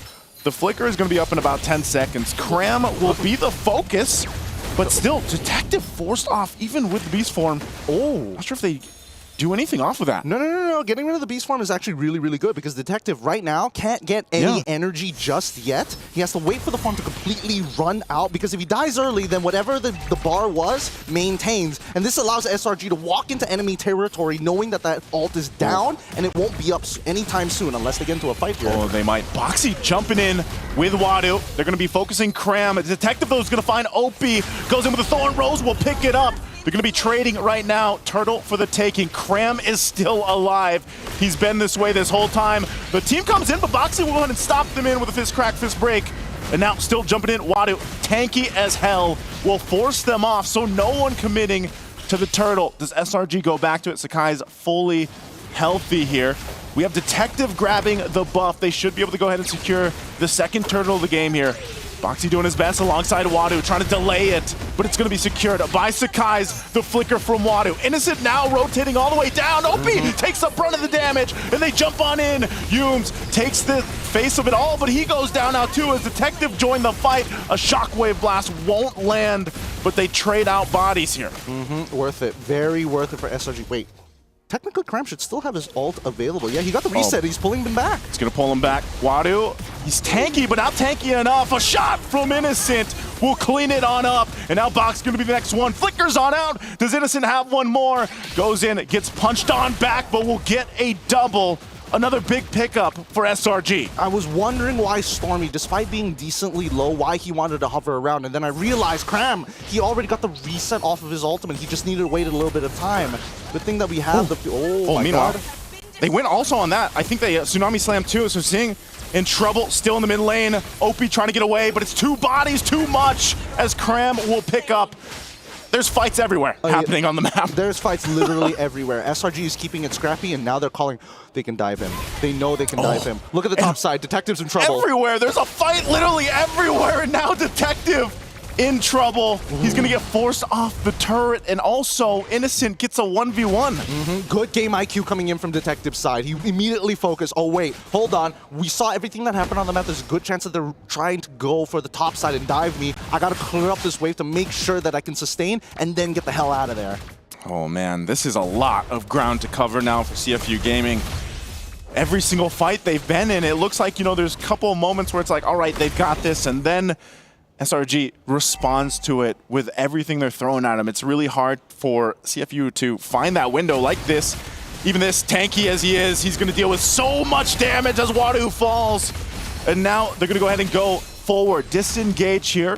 Third turtle, the game is up, but they have the numbers advantage for SRG. Yeah, they, like, for some reason, really badly want this top tier 1. They've been here for so long, trying to crack open this this turret and get the structure. This entire time, you see that the guy is actually farming on the opposite end of the map, right? Clearing his jungle path, making sure that right now, this 4 from SRG is too strong. Cram again, he's right on Detective. Detective, as a beast, he's trying to get away. They flicker forward. Boxy's gone as Innocent picks up another, and he'll get a double. Looking for more, but Yume's to fall. Zing forced out. Wadu joining the fight now. Is this really the fight he wants? He's going for Stormy. Stormy gets the space as Innocent picks up another kill. Now OP in trouble. Innocent locked and loaded, shoots off one shot, gets a double again. Looking for the cleanup. Zing jumps under the turret, and Cram wants to zone him out.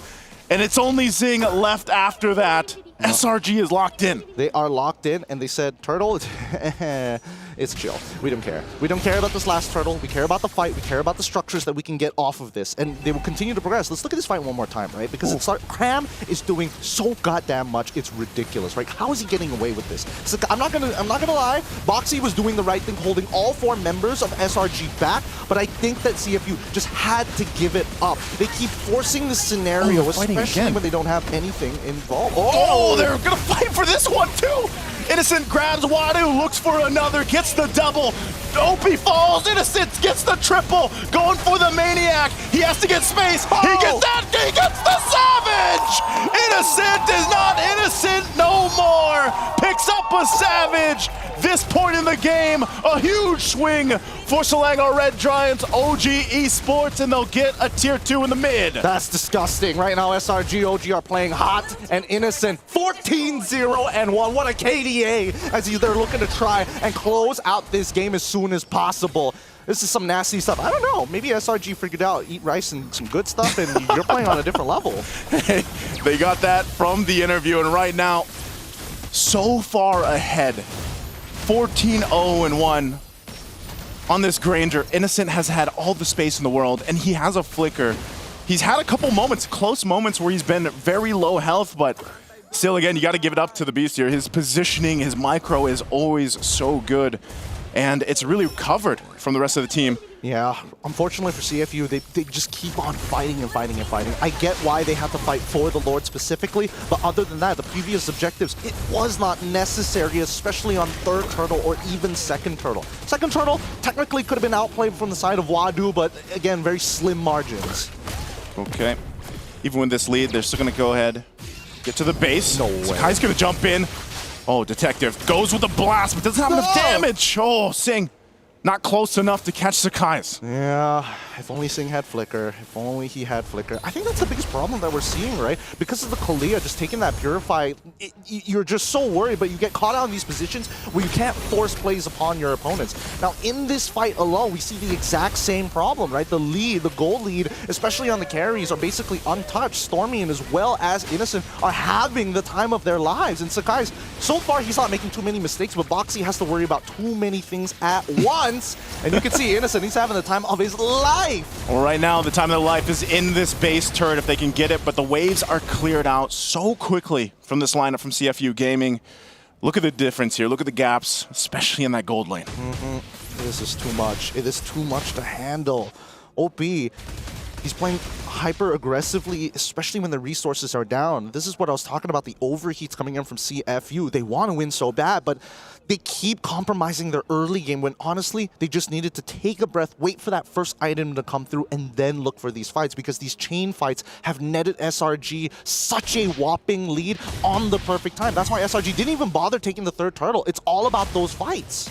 Yeah, let's prove that point too. They're going to find the Lord up here in a couple seconds.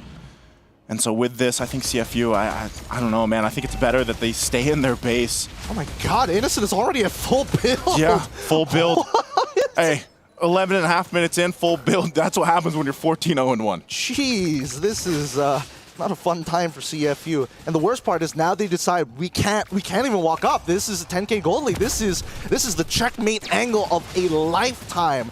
And right now, they're unfortunately, the reason why they fought for the very first Lord in the first place was because their wave player isn't exactly good. So as they get the Lord, they're going to get ready to go ahead and march in the base here. They've already worked on the shields, this half health on that mid turret, and they can force a fight. With this kind of lineup, CFU really just kind of has to buckle in and wait for that initiation. And maybe Boxy will be able to disrupt that when it does happen, but unless they decide to go on the front foot, I don't know if they're in fighting form to be able to turn things around even as this approaches the base here. No, this is the worst part. Just watching that Lord, you cannot walk out of your base. It feels like impending doom. CFU are praying on a miracle here. They're praying that SRG OG overextends and makes the first mistake. Right now, Singh, I don't even think he's strong enough just yet to deal with the major tanks on the side of SRG. Base turret going to be worked on. Lord will push on in.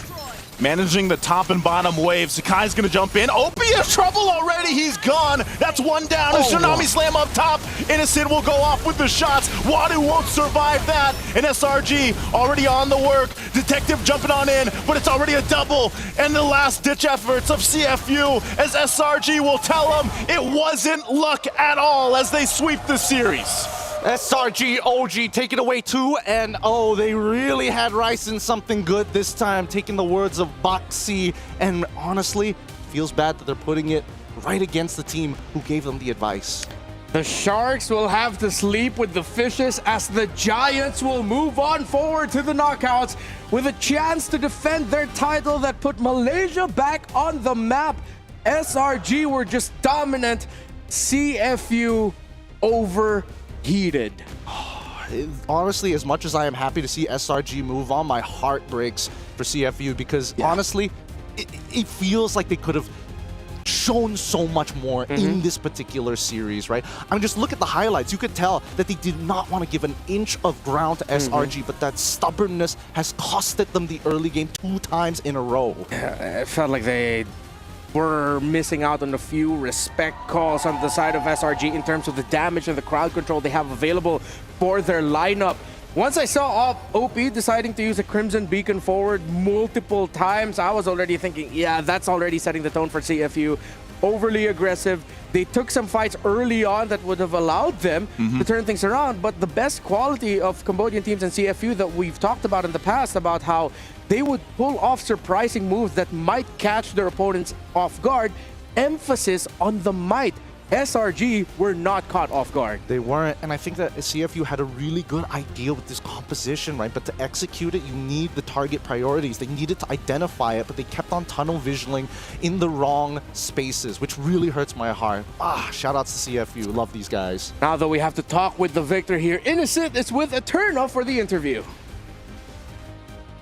Bole Savage, Bole! From the Beast himself, we get a Savage here in the group stages, just on the brink of elimination. Innocent, that performance, game number 1, people were already talking about that Ruby play, but then in game number 2, you pulled off an amazing, impeccable Granger play. How was that like for you?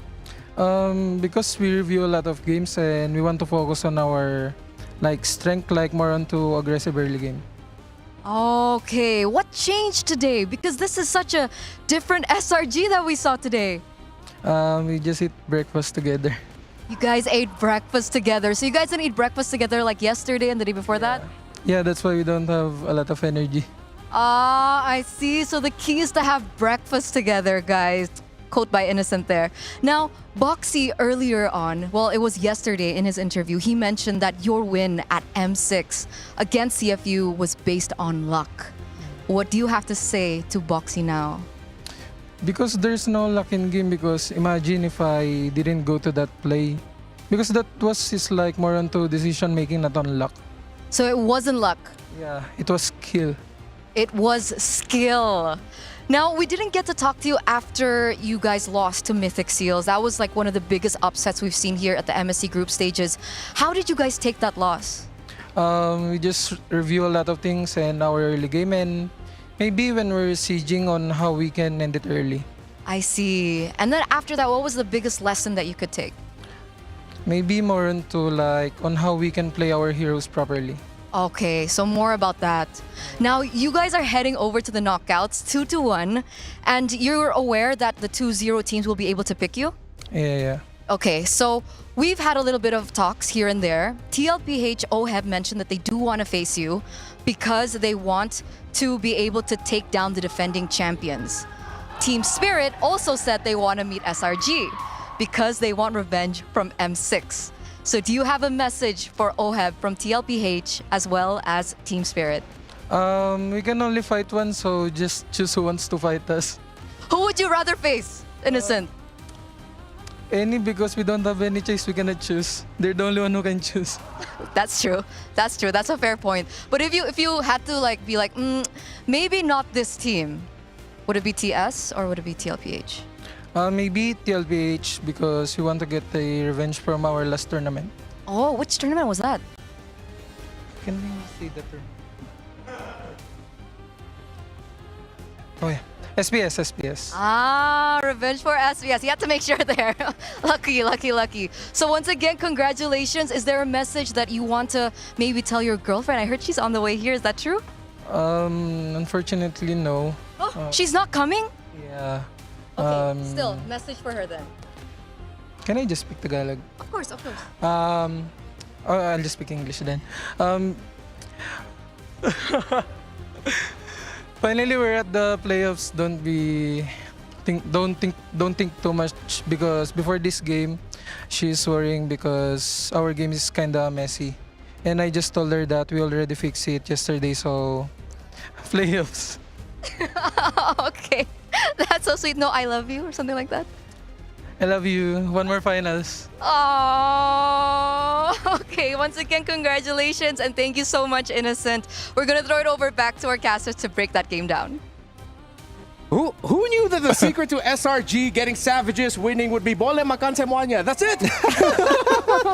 They just have to eat breakfast, dude. Every time you see Innocent get another Savage, it feels like his hair just grows like an inch longer and like just way more fuller, even shinier. Some may say. That's the beast form, man. That's exactly what it is. But yeah, I love it too because he's like, "Can I speak Tagalog?" But then he realized, wait, Turner's not going to be able to translate, or maybe she would. Yeah, maybe she could. I think we've taught Eterna enough Filipino that I think she could translate some Filipino now at this point. I'm sure she's picked up something. But obviously, like, this game is looking so good for SRG OG Esports. I mean, this feels a little reminiscent of what happened last year. It's like, oh, guys, how did we drop like a couple of these games? We had a bad early game. We didn't know how to like close out games. All recurring problems from EWC 24. Yeah. It's great to see the growth of SRG. I mean, even Innocent acknowledged the messy games that they've had, what they needed to work on. Even his girlfriend acknowledged the messy games that they've had. So to see SRG back on this form, I think it's great for the tournament overall. Because now you have the defending champion showing that, okay, we're ready, we're back on top. Stormy, man, 2 games as a Kimmy. Yep. It's not just Innocent you have to worry about. Yes, he got the Savage, but I feel like the Kimmy at the center of the map puts so much pressure onto CFU. And that's why I said, like, when we saw those highlights there, the space that was provided, this is always what we see with the gold laners. When they get to shine, it's like the roams, the mids, like they provide them so much space to work with. And their positioning is so good that they're allowed to shine. And the Kimmy does that so well for a lot of teams. Yeah, I think, you know, the biggest... man, I don't want to say it because I love this player, but OP definitely is going to feel the most hurt for this game because a lot of the mistakes that we saw and this inevitable snowball from SRG came from, I couldn't finish off the kills. Should I have been chasing for those kills in the first place? I think he's got a lot to think about because, again, this is technically, well, a new role for him on the international stage, and I think this is going to be a very big learning experience for him. All right, let's see who the match MVP is between SRG and CFU, and it is Innocent, the man who got the Savage 17-0. Did not die I agree in the with last this game. one. I agree with this 100%. Very great Sony match MVP. God damn, 17-0-2, so ridiculous. Not to mention, like, despite having so many kills, his econ didn't even break 1,000. It's just 967. Yeah. Was he fully stacked? He was. He was. Fully. Yeah, never mind. Yeah, the man was like 80 plus, so 0 deaths. Yeah, he was good. He was stacked up before. Was he stacked up before the Savage or after? Anyway, I think regardless, like, again, Innocent has that amazing game. And this is why Granger can be so good, because we've seen this a couple times now. And that is it for our very first series. Congratulations again to all the Malaysians and to the supporters of Selangor Red Giants. OG Esports, you will be moving forward to the knockouts with a chance to defend your title. But coming up next is the Saudi National Bank match of the day between Onyx, the champions of Indonesia, against Virtus Pro, the champions of the wildcards, who still continue to go on their run. Who will move on to the knockout stages? Only one can. My name is Renmar. Gideon and Nice, who will be coming back with me for series number 2, so we'll see you in a bit.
When the world of business is constantly changing, you need to stay ahead.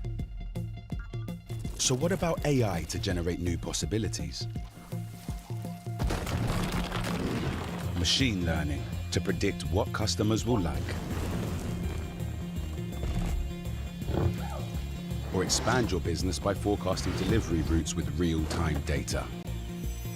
With the power of the cloud, imagine how AWS can transform your business.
This land is calling.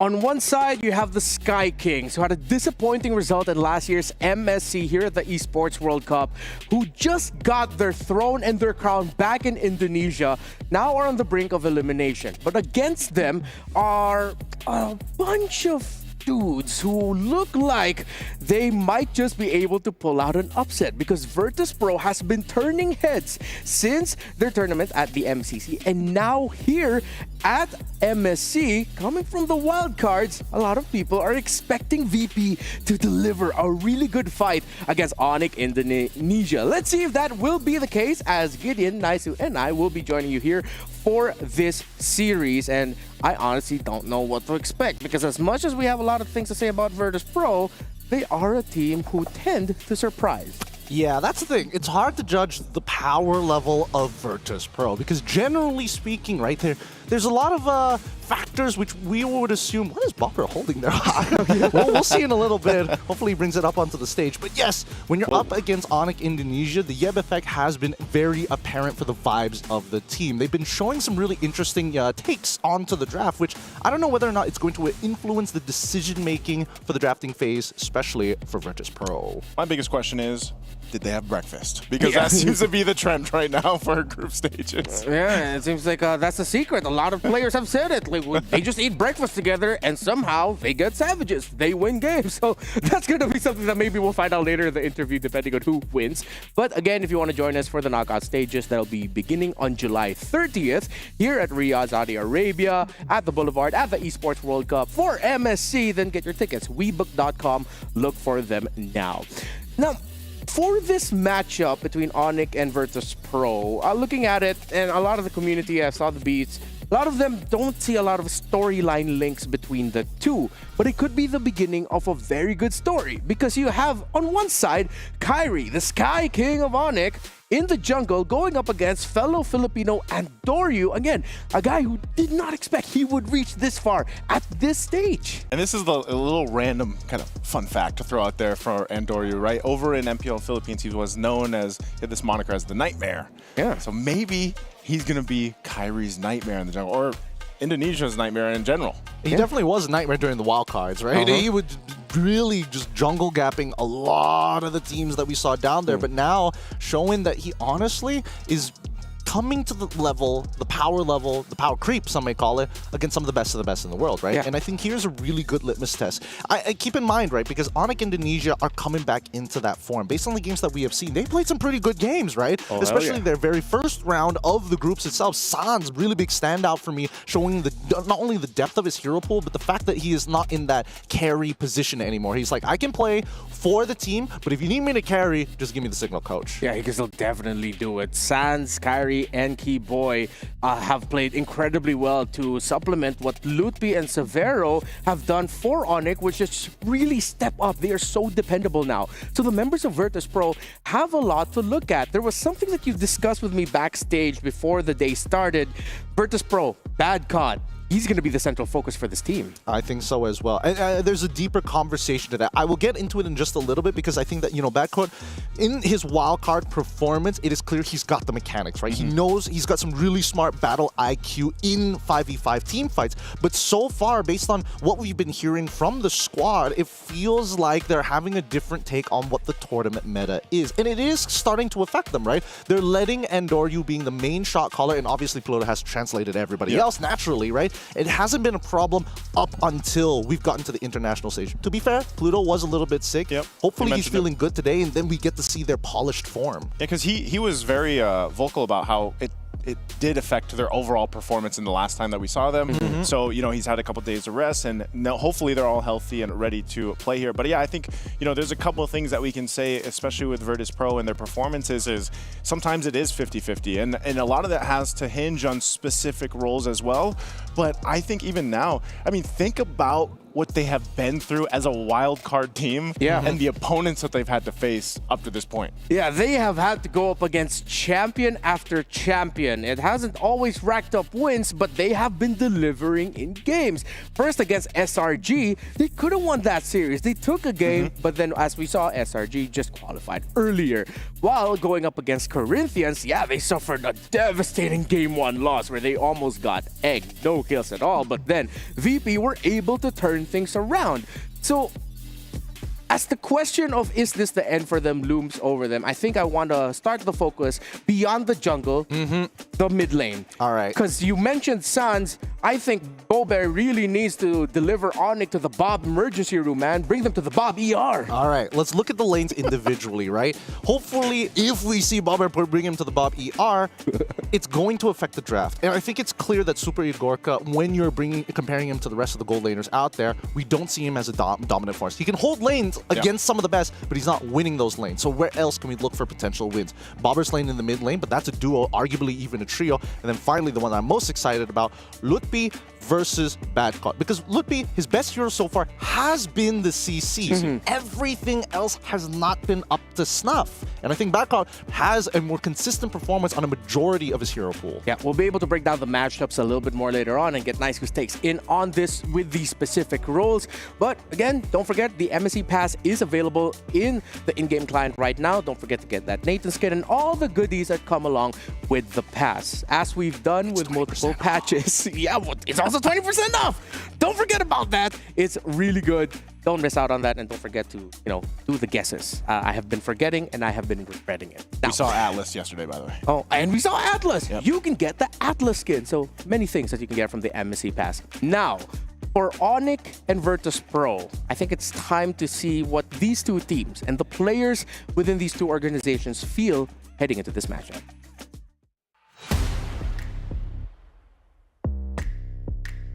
For us, it was very obvious that we'll win Corinthians. We actually made it too close to Comfort, but they actually showed a good fight for us. Saya juga nggak expect bakal rata begitu cepat. This might just be it as Team Liquid secured the win. Mungkin ada kesalahan beberapa dan itu kita nggak expect bakal bisa langsung end itu. Gitu dong. Entar ya pasti harus dijaga karena kita masih ada match untuk lawan Virtus Pro, kita di statementnya harus ready, terus ya harus jaga mental juga. It's Pluto that goes in, he's able to find multiple members with that setup! I'm feeling very confident because I think our odds against Onyx are even. Of course, they are way more experienced than us, so it will be very hard. But I think we can manage. Kalau menurut dari aku sendiri, yang pastinya aku sangat pede mau ketemu siapapun, aku pasti siap ketemu sama siapapun. Terus kalau emang insya Allah kita menang ya pasti kita bakal ready untuk di playoff. I'm pretty sure all the pressure is on Onyx idea because for us, we just came here to play. Making it to the main stage is already a win, so we just want to face all these teams. We want to get experience, we want to have fun. It's no pressure for us. Mungkin buat VP ya kasih permainan yang sangat seru. Kalian harus siap untuk kami dan kami siap untuk Anda. Onyx, let's have a good fight. Let's go! I love how you saw the difference and contrast in mentality heading into this. Between Sans and Pluto. Pluto's like, we're just happy we made it to the main stage, no pressure for us. Well, even it was Sans, him mentioning that they're already thinking about playoffs. I mean, everybody's thinking about playoffs at this point, right? Everybody's pointing to the fact that this is going to be a game that will not only look to change their lives, but put them on a spotlight. And hopefully, because considering that, Yeb is a very social guy. He likes to have pocket scrim partners here and there.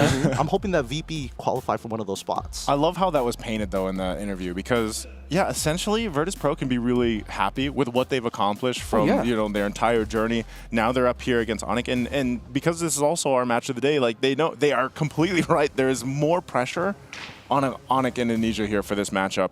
Now, imagine if hopefully we get a chance to go 3 games for this one.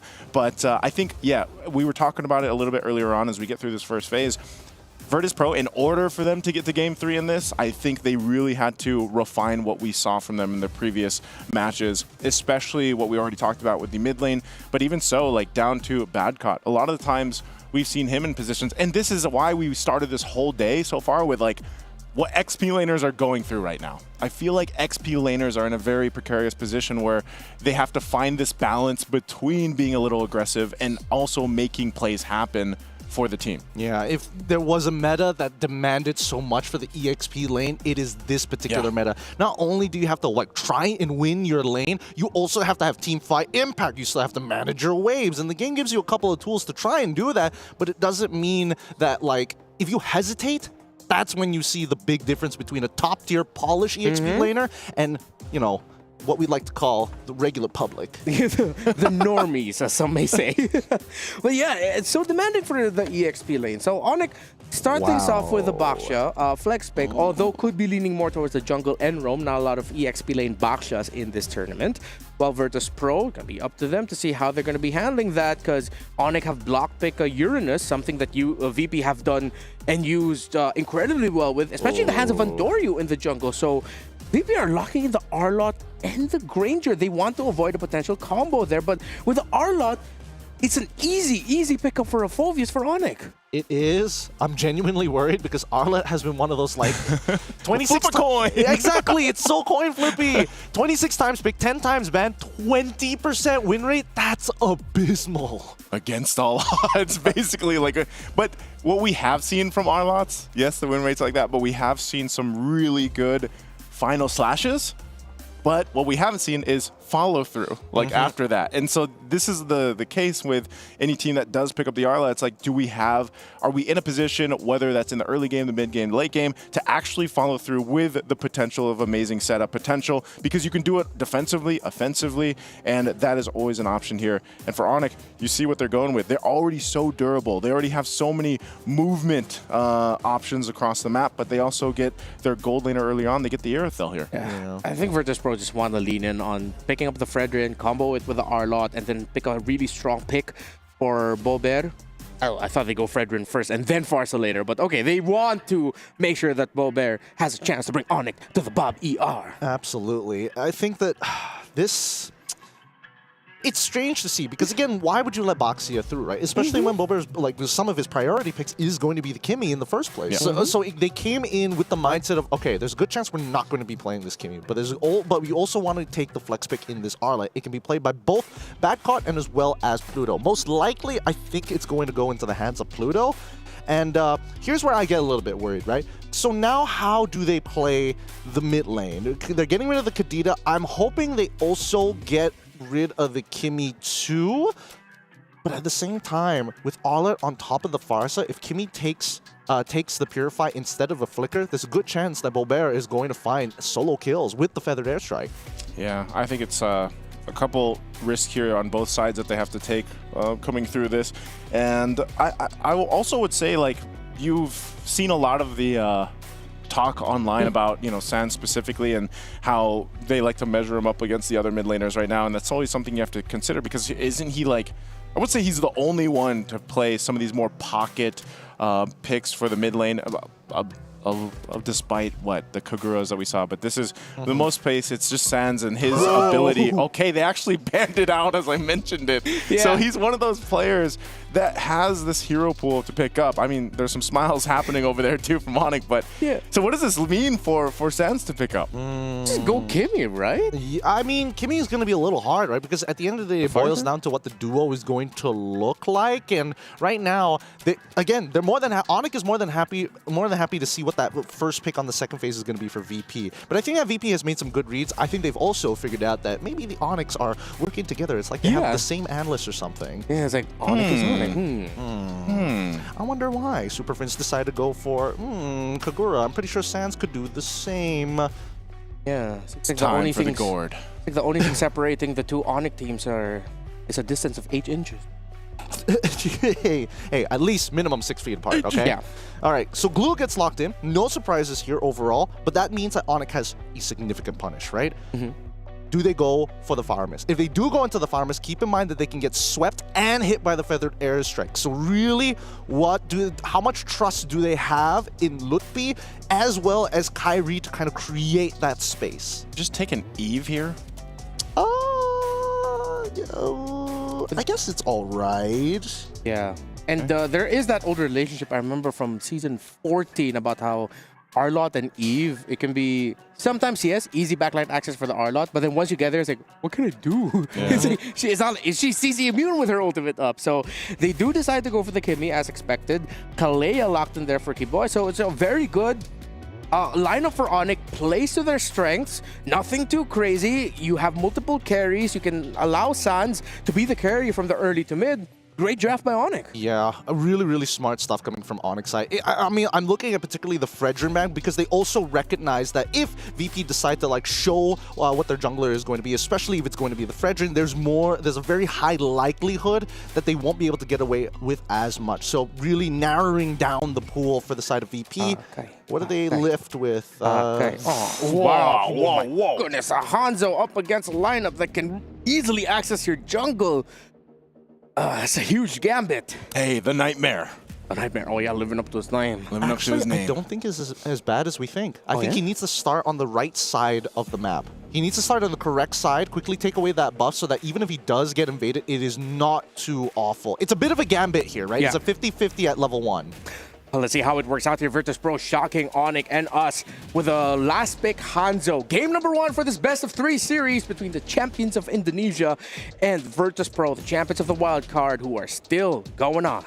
Oh, this is going to be really interesting. The first time you're seeing Hanzo on the international stage, and I think Endoryu is making a huge gamble for the early game. Keep in mind that their win against SRG boiled down to, I stole away your buff at level 1 because he made a correct prediction. Can he do it one more time, knowing that Onyx is going to be well prepared for this match here at MSC 2025 at the Esports World Cup live in Riyadh? Let's see what buffs they start on. It looks like Endoryu is on his orange, facing off against Kyrie on the blue side, starting off on his purple. Same side of the map.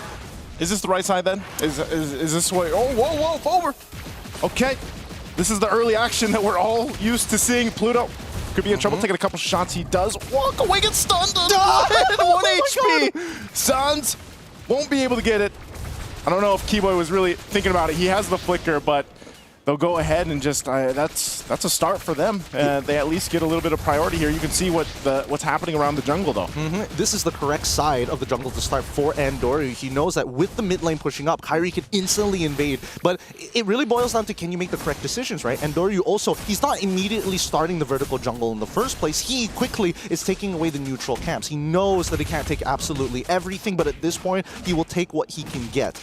Oh no, he's also going to be denied the crab. Endoryu knows he's going to be down in levels, especially when you're up against Kyrie, considering that the mid lane doesn't have that sort of pressure. He's going to depend on Lethal Wanderers. He's going to depend on River Crabs, ideally the EXP River Crab, which I'm pretty sure Endoryu, after this invade, is going to look for. And so he's going on that side right now. This might be a play for them to make. It wasn't there. So does hit the level 4 anyway. And, you know, that's the thing. It's interesting that the Hanzo does come through, because when we saw it a few times, well, Kyrie's going to just make his way on up here. They zone them out. But when the Hanzo is popped up, I'm not sure so much, you know, over in Malaysia, but when it did pop up in the Philippines, there was times where it was good, but it was good at just a specific thing. Putting pressure, getting a pickoffs, and being able to convert a kill here. Bluto does take some damage. I don't think he escapes this time as first blood goes in the hands of Kyrie. Bad Caught now in trouble, zoned out by Loopy. Dark Wave to bring him back. There's the slams down for the Infernal Pursuit. They got the job done, and now the Turtle will slowly go down here as they take more just for Kyrie here. Oh my god, Kyrie, dude, Onyx is so smart. Kyrie understands exactly what Endoryu wants to do. That's why they're trying to deny as many of the neutral creeps alongside the river as possible. Why he's rotating so early on when he could have continued his invasion down on bot side. Oh, good use of the Tsunami Slam. Gonna bring him back. And Hentoria has no no choice but to go back. Yeah, at least they know that Keyboy doesn't have the Tsunami Slam preventing potential dives on the bottom side of the map. And I think right now, Pluto, he's going to have to take so much damage, right? Because they wanted Badcott to have a good time up in the EXP side of things, he's going to be a prime target for Onyx to continuously attack. So, if we're talking about all-timers, oh god, Badcott. They want to fight for this final slash used on Keyboy, but they just disengage. All that for the Lithwander. Yeah, because Onyx is like, no, we're not letting Endoryu get to play the game. Yeah. We're going to take away all the river, then we're going to slowly start encroaching on your territory, steal away your green camps. If we get a buff, that's always good, but we don't mind you having the buff because Kyrie has already developed a level lead 3 minutes into the game. That's so going back to what I was saying earlier with the Hanzo specifically, that's sort of, you know, one of the things is like, even if he's down at some point, you can actually still convert kills, but I think that is going to be difficult in our current meta. Because it has shifted a little bit here. He's going to do some hits to Kyrie. Soul Snatch not going to do anything on a tanky hero like this Baksha. He does negative damage to Kyrie.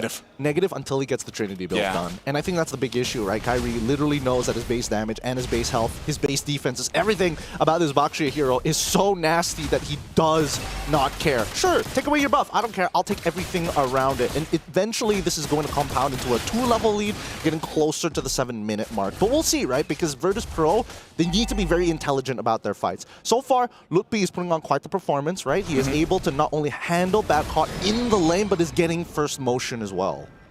With this turtle coming up, though, it looks like they're going to go for this rotation. So VP wants to fight. Tsunami Slam going to be able to find the target. Pluto could be in trouble here. Quite low and already. And Doru jumping in, has to return already. But with the final slash, Loopy gets dragged into it, but we'll get him with the Infernal Pursuit anyway. The worst target you want to follow you back to your body if you're this Hanzo. Mad respect to Lutpi. He's getting a lot of important Infernal Pursuits up, but that Dark Wave usage is looking better from the last time we've seen him play this Phoveus. So far, so good for Onyx ID as they continue their routes. This is only going to get more difficult for Endoryu, because every time he uses his ult, he needs to get some kind of resources from Onyx side. Ideally a battle spell, but most likely the max he can get is the Tsunami Slam. Because now Onyx ID, they recognize, okay, Endoryu's at that point where he's probably already finished his first item. If he goes for that second item, doesn't really matter to Kyrie. It's only the third item that matters. The person that they can punish is whoever doesn't have a Purify. In this case, Pluto. Tsunami Slam again. Pluto getting caught. This is going to be time and time again when this happens. Every time the Tsunami Slam is up, Keyboy doesn't need the flicker to make it happen. And this is why we were talking about in the draft with the Arlots. It has not been a very good hero to pick up, just with the case of this. Even Keyboy taking a lot of shots here. He's actually just zoning out Super Igorka. So it looks like they'll get at least a tier 1 there. Keyboy does go down. They still fight for this. I think buff was secured. Buff was secured, yes. Very nicely done by Kyrie, but they're going to re-engage. Oh, they're going to re-engage. Pluto goes in with the final slash. He's able to find Sands. Sands goes down. A good pickup for Boulevard. And now, breaking it out, Loopy will join the fight with Severo as Badcott falls. They're still on this side of the jungle, but VP does find something in the exchange. Beautifully played, honestly. Very beautifully played by Pluto. He knew that he was going to get compromised unless he makes a play of his own. Uses that Fit Flicker final slash to catch out Sans. Because keep in mind, the big volatile point for the side of Onyx ID really is Sans. He could have taken a Purify to try and protect himself, but no. Instead, now Severo is fine, right? Oh, I thought they would get him, man. I was about to eat my words there. Yeah, Severo also taking a breath. Pluto in trouble again. Won't be able to escape that as the Dark Wave brings him back. So even this, I guess this is just going to be the experience for Pluto. He's going to have to deal with this. Bober and then that Feathered Airstrike. Onyx wanted to go for it. Keyboy does have the Tsunami Slam, so Turtles up. This is going to be a free one for Onyx to take. They'll be 3 for 3 for the Turtles. And Kyrie, despite the level lead that he had on Endoryu is not wasting any time. He is literally trying to find any bits of farm. He knows he cannot contest these neutral objectives until that Trinity is done. So now he's heading back up, and you can tell that he's even calling for his teammates to actually try and get information on what is still available in his jungle before he moves. If not, I think he would have, tried to clear bottom side as soon as possible. So he's just in that position where it's like, let me get to my Trinity as fast as possible so that I can be a threat to maybe Severo. Oh, hold on. Boulevard. Oh, again, Severo comes in, pops off with a heavy crossbow. We'll be able to pick up a kill. Now Endoru trying to hold on to this tier 1 in the mid. They would use the final slash. Endoru goes back quite low. Kyrie around the corner, but Pluto to follow. Now the mid turret goes down. Badcott in trouble as well as the full force of Onyx is in the jungle. VP has nothing to gain here. All right, we need to pull up the item list. Why are they so tanky? Is it because Virtus Pro is too far behind, or are they already completed their second items? And it looks like they've completed. Oh my goodness. Ludwig and Severo have a ridiculous lead. Okay, Keyboard could be in trouble. Oh, they're trying to run him down, and Dora has to return back to his body. So getting close. At least there's some progress there. But as they fall further behind, you know, you're 5,000 go behind, you can only do so much if you're Andoryu, so you have to start relying on where else can we focus on. Super Igorka, has he had enough time to farm up? Pluto has had one hell of a time this Arlot, but he's still going for those plays. He's still trying to set up the final slashes. And honestly, at a certain point, it could just take one. Andoryu now on Luffy, but that's not the target you want to go for. Kyrie might go ahead and re-engage this fight. Does fight Badcott, but Pluto, I don't think you want to commit to this one. Yeah, right now, Onyx, this mid-game is so powerful. It's too strong. Their frontliners are just too thick. Kyrie's only job is to make sure that Andoryu and the rest of the members of Virtus Pro are going to feel depleted of resources, right? He is supposed to be a giant sandbag, as Lupti and as well as Severo have continuously found small advantages to get further ahead. Well, they're going to start at the Lord here, half health already. VP trying to get here in time, but they're going to be way too late. So they'll just have to defend. Loopy does jump in, but again, they'll just force VP off of the jungle. They'll have to pull something amazing out to go ahead and defend. Again, they still have the shields. They can still clear things out. But Onyx, you know, they'll definitely be knocking on the base turrets here. Bobber, he needs a third item. Yeah. We're seeing that Super Igorka at least finally gets that malefic roar, right? He's got the 3 item he needs, but he needs the big chunkies. He needs somebody who's able to apply damage, whether it be Andoryu, but he can only do it on one person at a time. But most importantly, Bobber, who again only has the glowing wand. Like, he needs more than this. At least the Holy Crystal, at least the Divine Glaive, something to kind of cut through the members of Onyx. It's crazy. Again, you know, at this point, you only got that one item on the Farsa. Yeah, you can still do some damage with the Feathered Airstrike, but you're losing that advantage. Pluto, okay, uses the final slash. He's going to get tossed in, slammed down into the jungle as Pluto is gone for the 6th time. Lord is still up. The shields are in the mid and top are up. They'll clear out the Lord for now. Andorra's going to jump in, get a little bit of shots off. Soul Snatch isn't enough on Severo. So Onyx playing this 10k gold lead will now set their sights on the mid turret. VP still waiting for Pluto up. They might have to force them to fight anyway. Badcott taking a ton of damage. And Doro jumping in after they bring Sands forward. He gets out of there though. Still going to be shooting off as Badcott is stuck onto him. But Badcott just trying to buy time as he falls next. Onyx wins that one. Yeah, Onyx has played the draft extremely well. The fact that they got Kalia for themselves is making sure that even if glue is able to stick onto you, it really doesn't matter, right? You can top them up. You can make sure that they stay alive in a lot of these fights. And Luffy, he's so tanky. He's 2-0-6 at this point, and he even has a Twilight armor purchased for himself, knowing that if you try and burst me down, good luck. I have natural damage reduction. Yeah, it's looking really grim here already. You know, we've seen teams turn things around before, so we can't say that for VP it's completely done.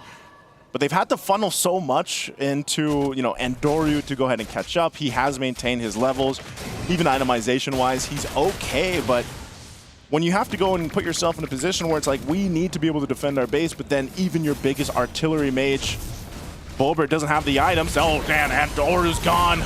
Gets caught out. A great response and find from Kyrie. I think this is a checkmate angle for Onyx ID, right? They can siege very, very well. They can guarantee ults coming in from Virtus Pro as soon as they get close to those inhibitor turrets. And now with the Lord spawning, right, there's no reason for Onyx to try and push any further. They'll let that wave build up on that top side. There's no point taking it as well. They want Virtus Pro to actually walk out from the base, walk out and try and contest for this, which again, they're probably not going to do. 9.4k lead, 12-2. Like, there's no reason to do so. They have to freeze it in front of their turrets as well. Yeah, you're just going to see them just wait there.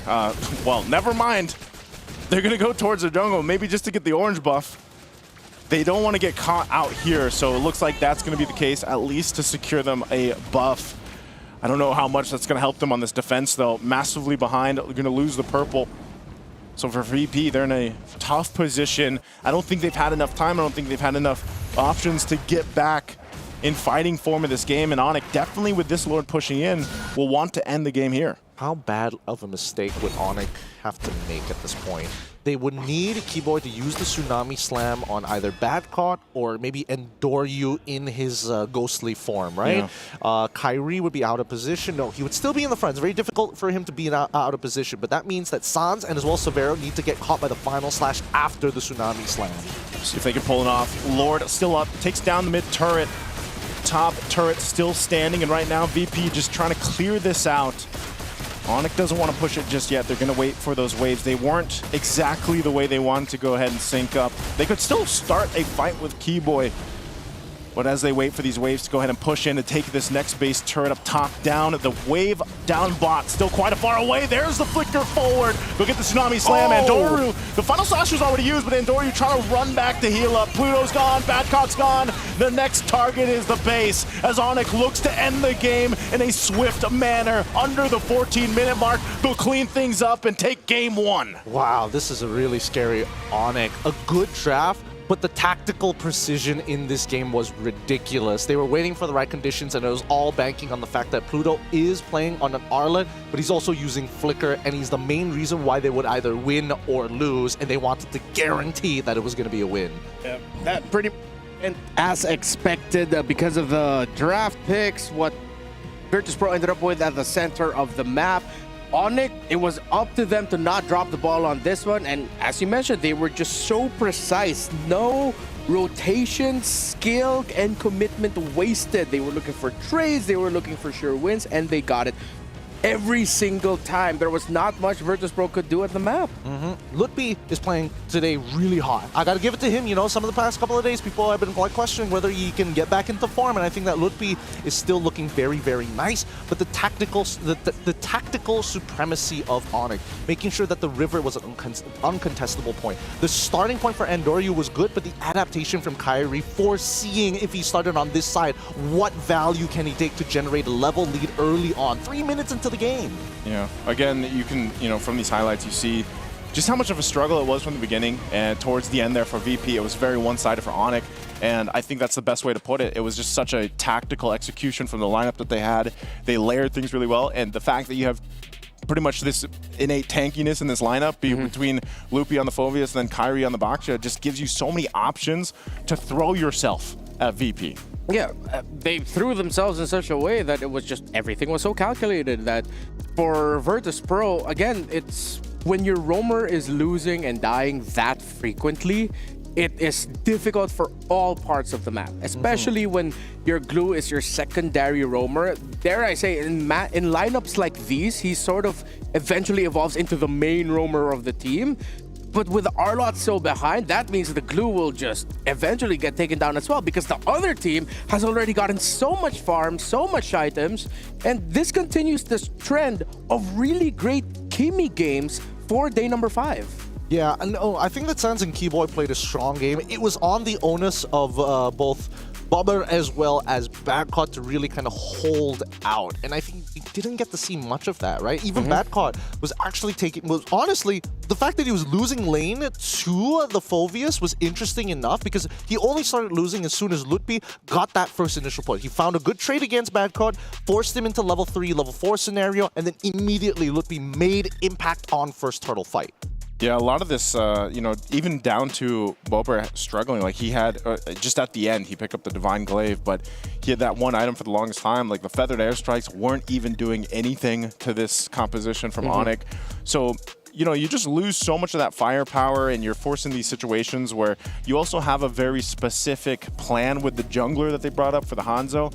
And even then, it's like, who does he go for? Because he's going on Kyrie, he's going on Loopy. It's like you're not going to be able to, even with the Trinity, easily get those pickoffs that we usually see from Hanzos. There needs to be a bit of a, at this point, desperate shift in priorities for Virtus.pro in terms of the draft. At first I get like, okay, pick up the Farsa earlier, but then they needed a much stronger pick for the side of Endoryu, knowing that they were already going up against Baksha at that point, was most likely going to the jungle. So hopefully we get to see Virtus.pro recalibrate, because at this point there's not much to say for Onyx to fix? It's at this point, it's just like, you're doing great, honey. Just keep it up. Like, there's nothing much that you need to change. You guys are doing great. Everything is going right for them. I mean, I don't know if great is the word. I feel like VP, they need to pick their poison at this point, right? Because it's clear in the draft that they're most worried about Mr. Kyrie himself, you know? The handsome jungler himself, import of a lifetime, amazing pickup from Onyx ID from years ago, considered to be one of the best. But he is flexible. That's the problem. There's a lot of faith in the side laners, in Severa, in Lutfi, and I think that BP, if they're going to go for anything, trust that Endor, you can go toe-to-toe in Kyrie mechanically because their side laners need to have a leg up on their opponents. All right.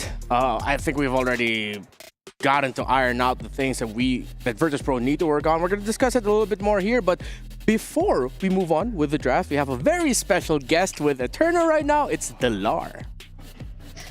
Thank you, casters. We're here with General Delarski. He's in the building right now. Hello, guys. Hello, guys. Kumusta? Okay lang. Good. Oh, okay. I thought you were going to say something complicated, and I was just about to say I don't speak Tagalog. I was just kidding. But anyway, it looks like both Onyx are now fighting for their tournament lives here, going through the lower brackets, 2-1, and they might not even come out of this alive. Right now, it's looking good for Onyx ID, but were you there for the preparations that they went through before MSC group stages? Yeah, at that time I'm there, especially in their boot camp. Yeah. That's it? Yeah, that's you don't it. want to explain anything else? Kayaknya, help me.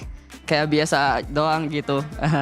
Preparation niya kaya di PH gitu. Why are you speaking in Indo? Now I have to translate. He said it was normal training that went through when they were in Indonesia because they were there for like a couple weeks, right? So what was that like specifically? Like, did they do like synergy training, or was it just purely scrims? I think in terms of in-game like strategy, I think they are almost same. But in terms of outside game, like mereka ganyaman banget gitu. Kayak ganyaman kalau makanan di Indo kayak gitu. Oh, Jadi, they weren't comfortable with the food. Yeah. So Onyx PH didn't like Indonesian food. They also like, but it's different from if kalau kamu comfortable kan. Kaya lebih bagus performance lah gitu. Okay, but it's different food from the Philippines, and that's why they weren't performing as well because of the food. Lars, stop making, you're confusing me so much. We're gonna start speaking in Tagalog very, very soon. But what is your personal confidence level for both Onyx right now to make it to knockouts? I think right now they are different and they are really prepared, especially game 1. Their lineup is really good. It's so hard to beat that lineup. What about for Onyx PH? Do you think that they're gonna make it to knockouts too? Yeah, kayaknya kemarin ako lihat mereka mukha niya kaya langsung mahumain gitu. Jadi kayaknya mereka mau balas dendam gitu. So he's quite confident for Onyx PH because looking at the expressions, they seem like they were really ready to do their next matchup. So that will be against Homeboys. Yeah. So you think it will be Onyx PH moving forward? Yeah, I think it's an easy game. Oh, easy game. You think it's going to be an easy game? Do you think it's good for them that they had to go through this lower bracket run? Yeah, for kalau dari ako, yeah, bagus kalau ada kaya moment gitu biar lebih panas gitu. Okay, so he thinks that it's good that they went to the lower bracket so they're more heated, they're warmed up for their next upcoming battles, perhaps in the knockouts if they do make it through. Now, which team do you think would pick Onyx from the 2-0 bracket? You're aware of how things are going to go in the knockouts, right? So 2-0 teams will be able to pick from the 2-1 pool. Do you think that there's a particular team that stands out to pick out Onyx? Kayaknya nggak ada suaranya.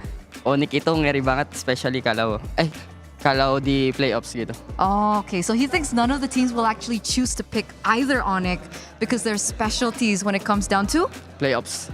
See, you understand English. He's making me work, man, Dlarsky. So, do you have a message for Onyx ID right now who is still fighting for their tournament lives? Semangat aja, soalnya mereka udah tahu ngapain apa gitu. Jadi semangat dan I will always support you. So just keep fighting because they already know what to do anyway. So he just wants to share good luck towards them. But what about Onyx PH? Onyx PH, semangat, especially kay Ra. Soalnya dia sekarang lagi ada sakit kan. Jadi semangat dan cepat sembuh. Yes. But you're giving an Indonesian you don't want... Itu dia bisa ngerti. Kelleranya Okay, bisa Keller ngerti. can speak Indo now. Yeah, dia So bisa. technically what he was saying was good luck to everyone, especially Kellera, because right now he's not feeling very, very well. So hopefully he can bounce back in the next upcoming match. You're really like ngerjain me ya. Yeah. Okay, fine. I'll kerjain you. Harus. Okay, I'll ask you one more thing before we go. Why do you think that in this meta, it's so easy to go for comebacks? Indo meta. Right now in this meta. Ya, in this It's so meta. easy for comebacks. Soalnya rata-rata tim kayak mainnya kayak brawl gitu. Oh, so Yeah. it's because of the brawl style meta Yeah. that is happening right now. Yeah. All right, thank you so much, Larsity, for making me work. I appreciate you. And we're going to throw it over back to our casters to see who will be able to head to the knockouts. Let me just explain what happened. That was a Filipino who spoke more Indonesian in that interview than our Indonesian reporter in the English broadcast. If that isn't proof of we have totally become a global game, I don't know what is. Fantastic interview by Eterna and Delar. They're always great to hear from Delar.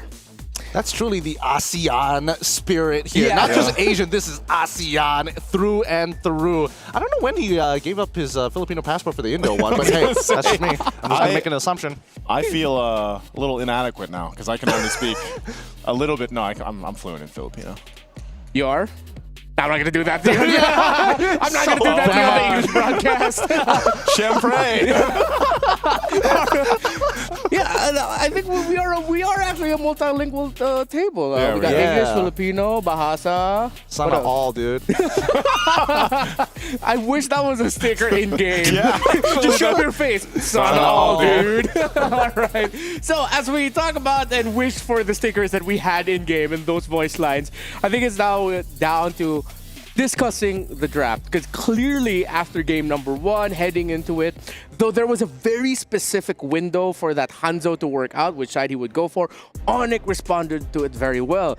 I think Virtus.pro cannot go for crazy ideas here. They really need to double down on some fundamental picks that gives them a bigger chance of being able to outplay Onyx. I mean, starting with not having to ban so many of the junglers, to be fair, and or you can play these types of junglers too, it is hurting them indirectly. That's what I personally feel. But again, Kyrie is such a big driving force as to, like, if we can narrow him down to just the utility, maybe we can give an option. But now they've adjusted, right? We're seeing that there is going to finally be that Boxia ban, which might open up some options for Boulevard. But here we go. First picks, 1-1 goes through. Yikes. I'm going to say that now. Yikes.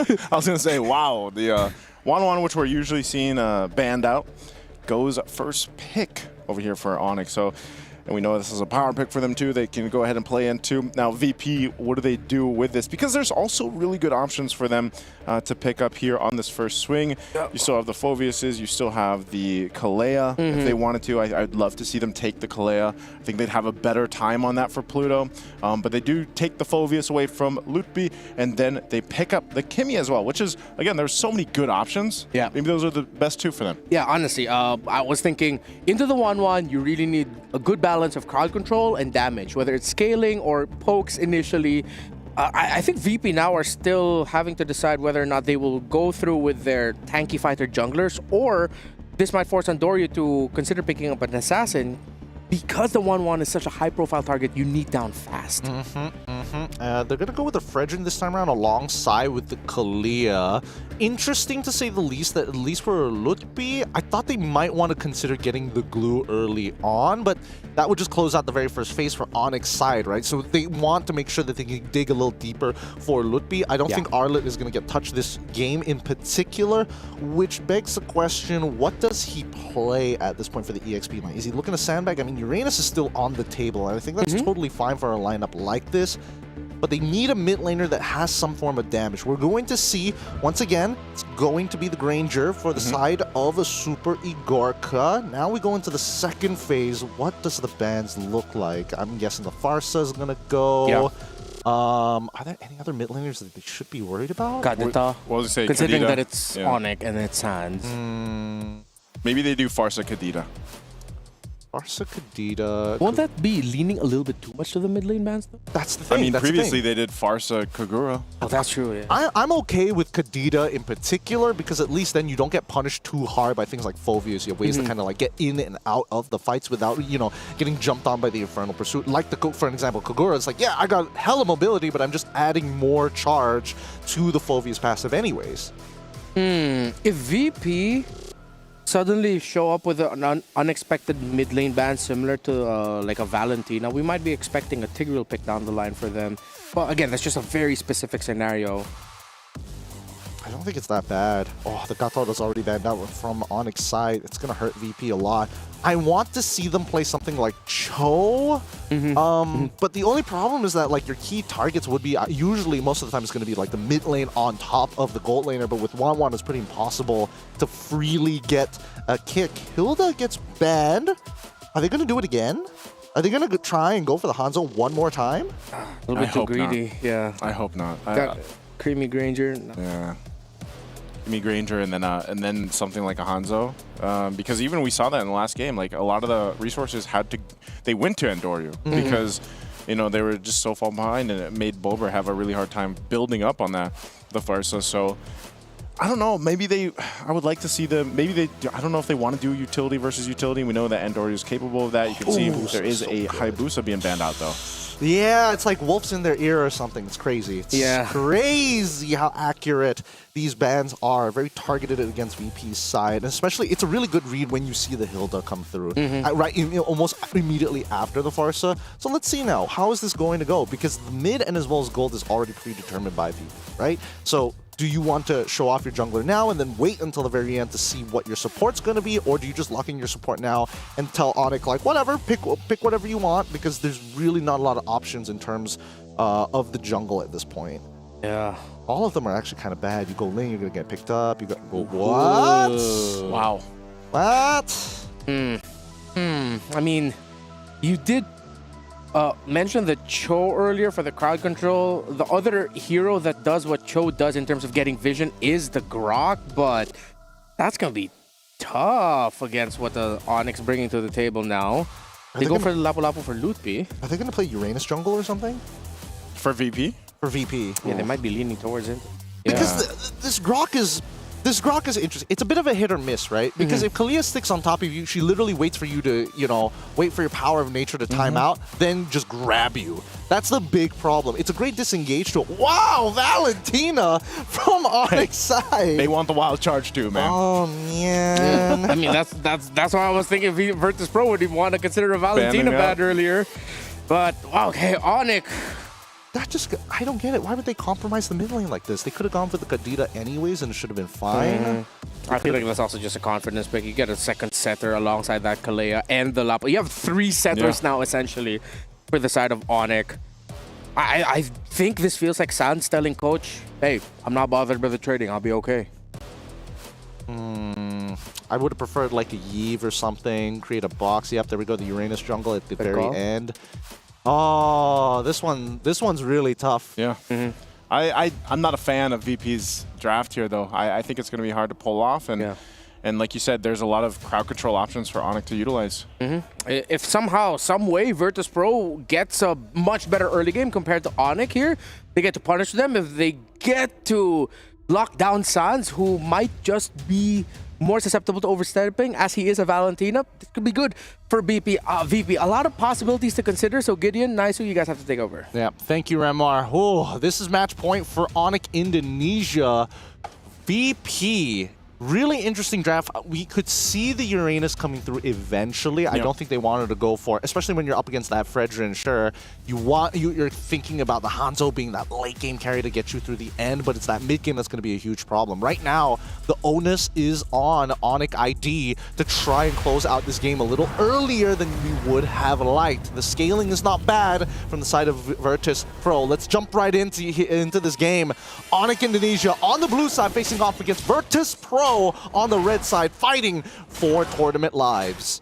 It's going to be, once again, a interesting showcase because so far, statistically, this Uranus in the jungle has not been too hot. Actually, just in general, it's kind of fallen off a little bit, struggled, and this is going to take some work for Virtus Pro to make this composition work. It's been a long time since we've seen the Grok come into play too, but Pluto maybe will have a more of a, I guess, a better time on the Grok if he can get the setups in comparison to the R-Lot where you're just throwing yourself at them. But I think either way, with the Kalea across from you, you're going to have it's not going to be fun. Wait, let's see who wins that retry battle. No, go back to the retry. Yeah. Let's keep our eyes on this. Who wins this one? This is so important for Andoryu. And it's Kyrie who wins it out. Didn't win it out. Jump into Andoryu. He's pretty tanky. Gets cut off. Whoa, Sans. Oh, and hell, and Andoryu's gone too. Kyrie will pick up a kill. This is devastating for VP. Yep, and even Bobber ended up dying. That's why this was so important for, oh my god, Keyboy nearly died there. This was so important for Andoryu to win out in that retry battle against Kyrie because there's no leaving this, right? Battle spells are still available for both Sans and Keyboy, who again, were struggling to wrestle for control against Bobber and as well as Pluto, but knowing that they already used the battle spells early on, I think Sans, he's playing a mean Valentina game against Boulevard. Yeah, very tough to go down that early because, you know, as we were talking in the draft too, it's like, yeah, it's a Valentina, but Sans, the way he's playing, he doesn't care. He's willing to go for the trades. Does have a level 4, so he can go ahead and take one of these ultimate. He did take the wild charge. Fight for the first turtle. Gonna break out. Sans getting a position. There's the jump through from Loopy. He'll take out Bober already.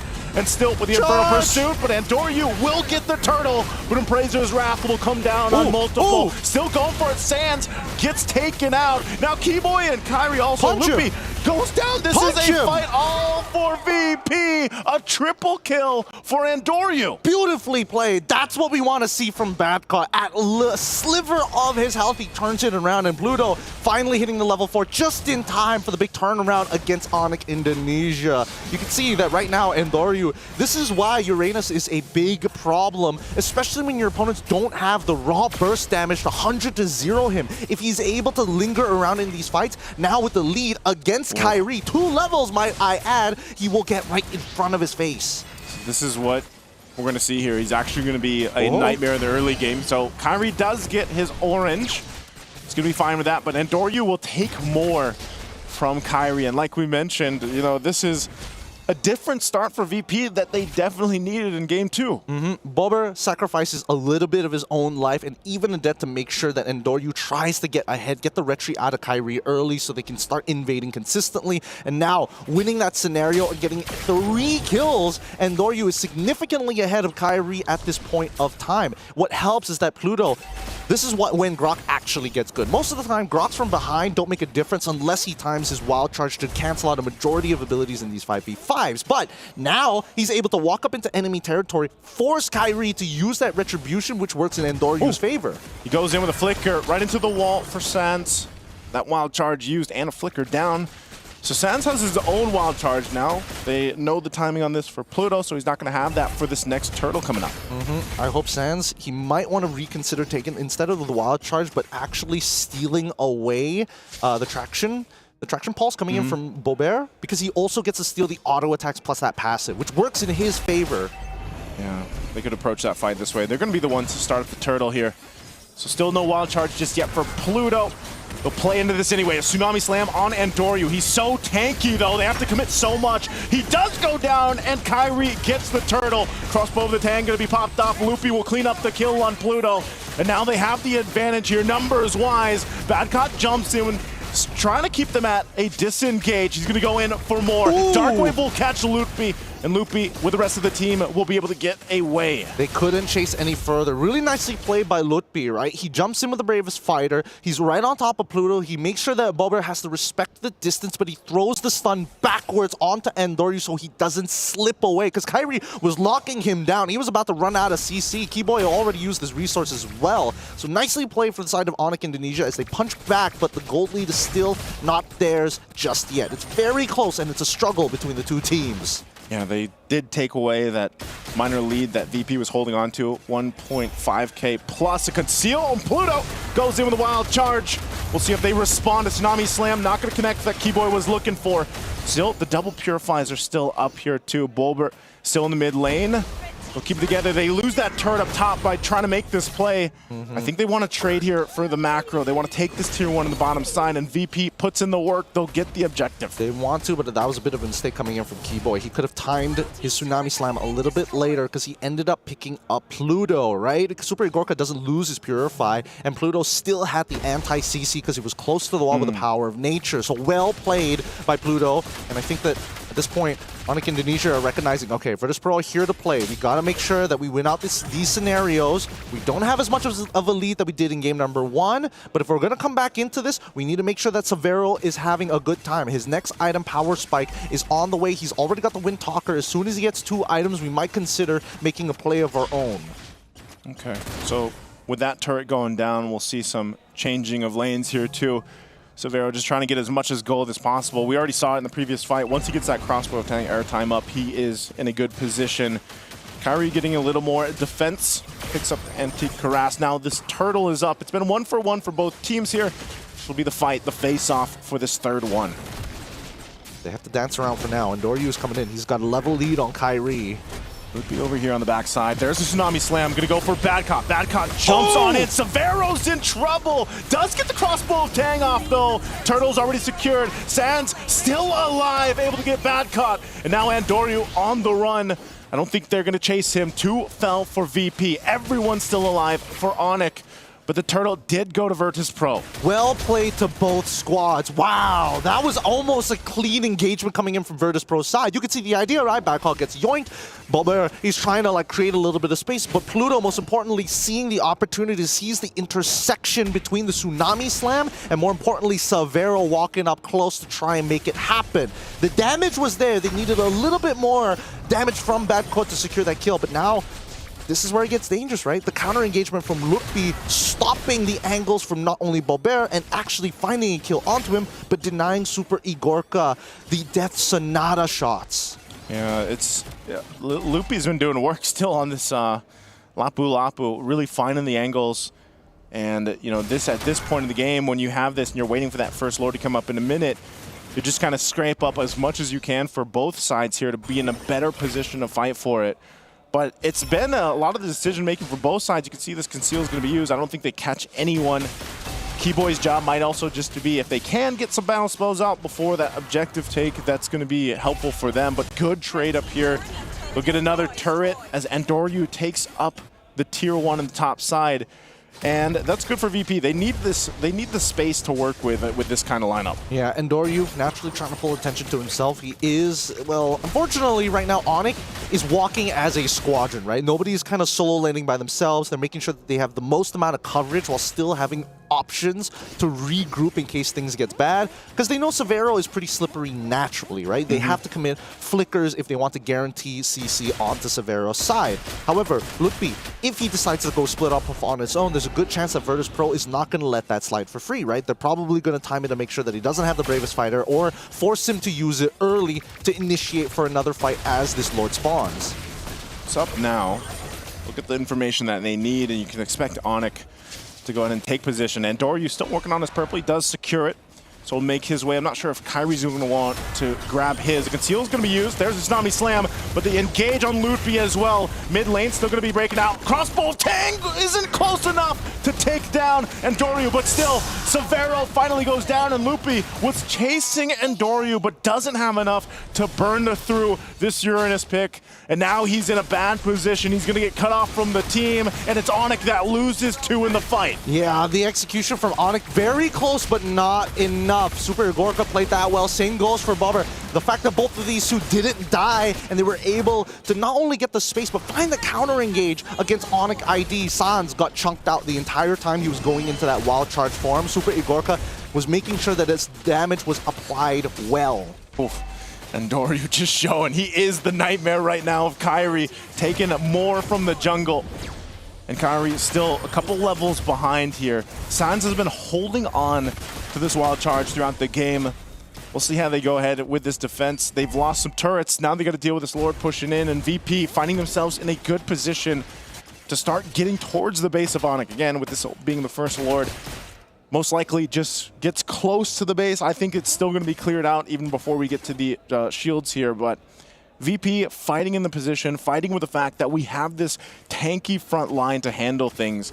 And it's more so just keeping Super Igorka alive too. So he's done a great job with positioning in a lot of these fights. It really does come to whether or not you can take out the carries from inside of Virtus Pro. Oh, Concealed just to take him off the tier 2. Keyboy has initiated a lot of the fights too. I think now you really have to consider who he grabs with the Tsunami Slam here. It's too tough because he doesn't have an ideal target. The ideal target's already a Purify, which they can't force out, by the way. But like you catch Bad Card, he's got that Vengeance, right? DR is one of the most powerful stats in the game already, and Pluto has natural anti-CC, so a lot of value to find.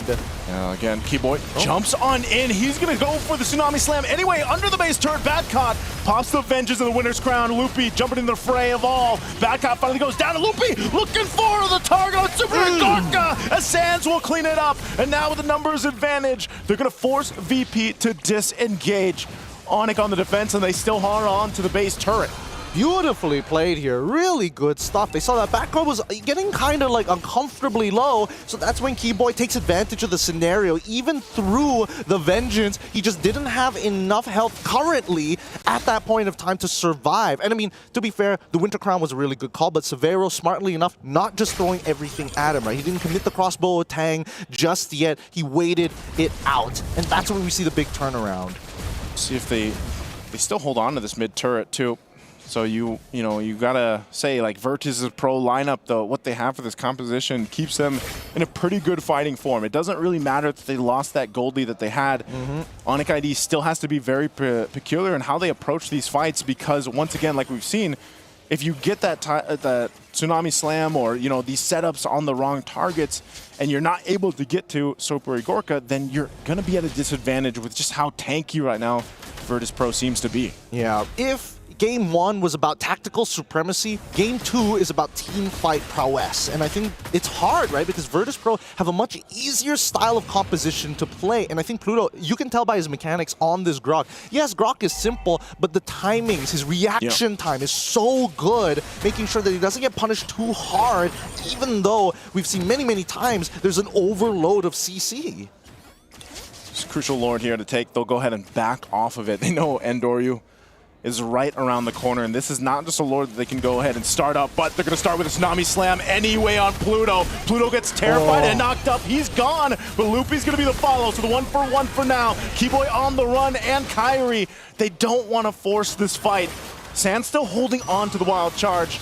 They'll heal back up, and Doryu healthy as well with the rest of VP. So it's a 4v4, the XP for the Roam. How do they approach this fight here? Suns could have a flank angle. Oh, Keyboy.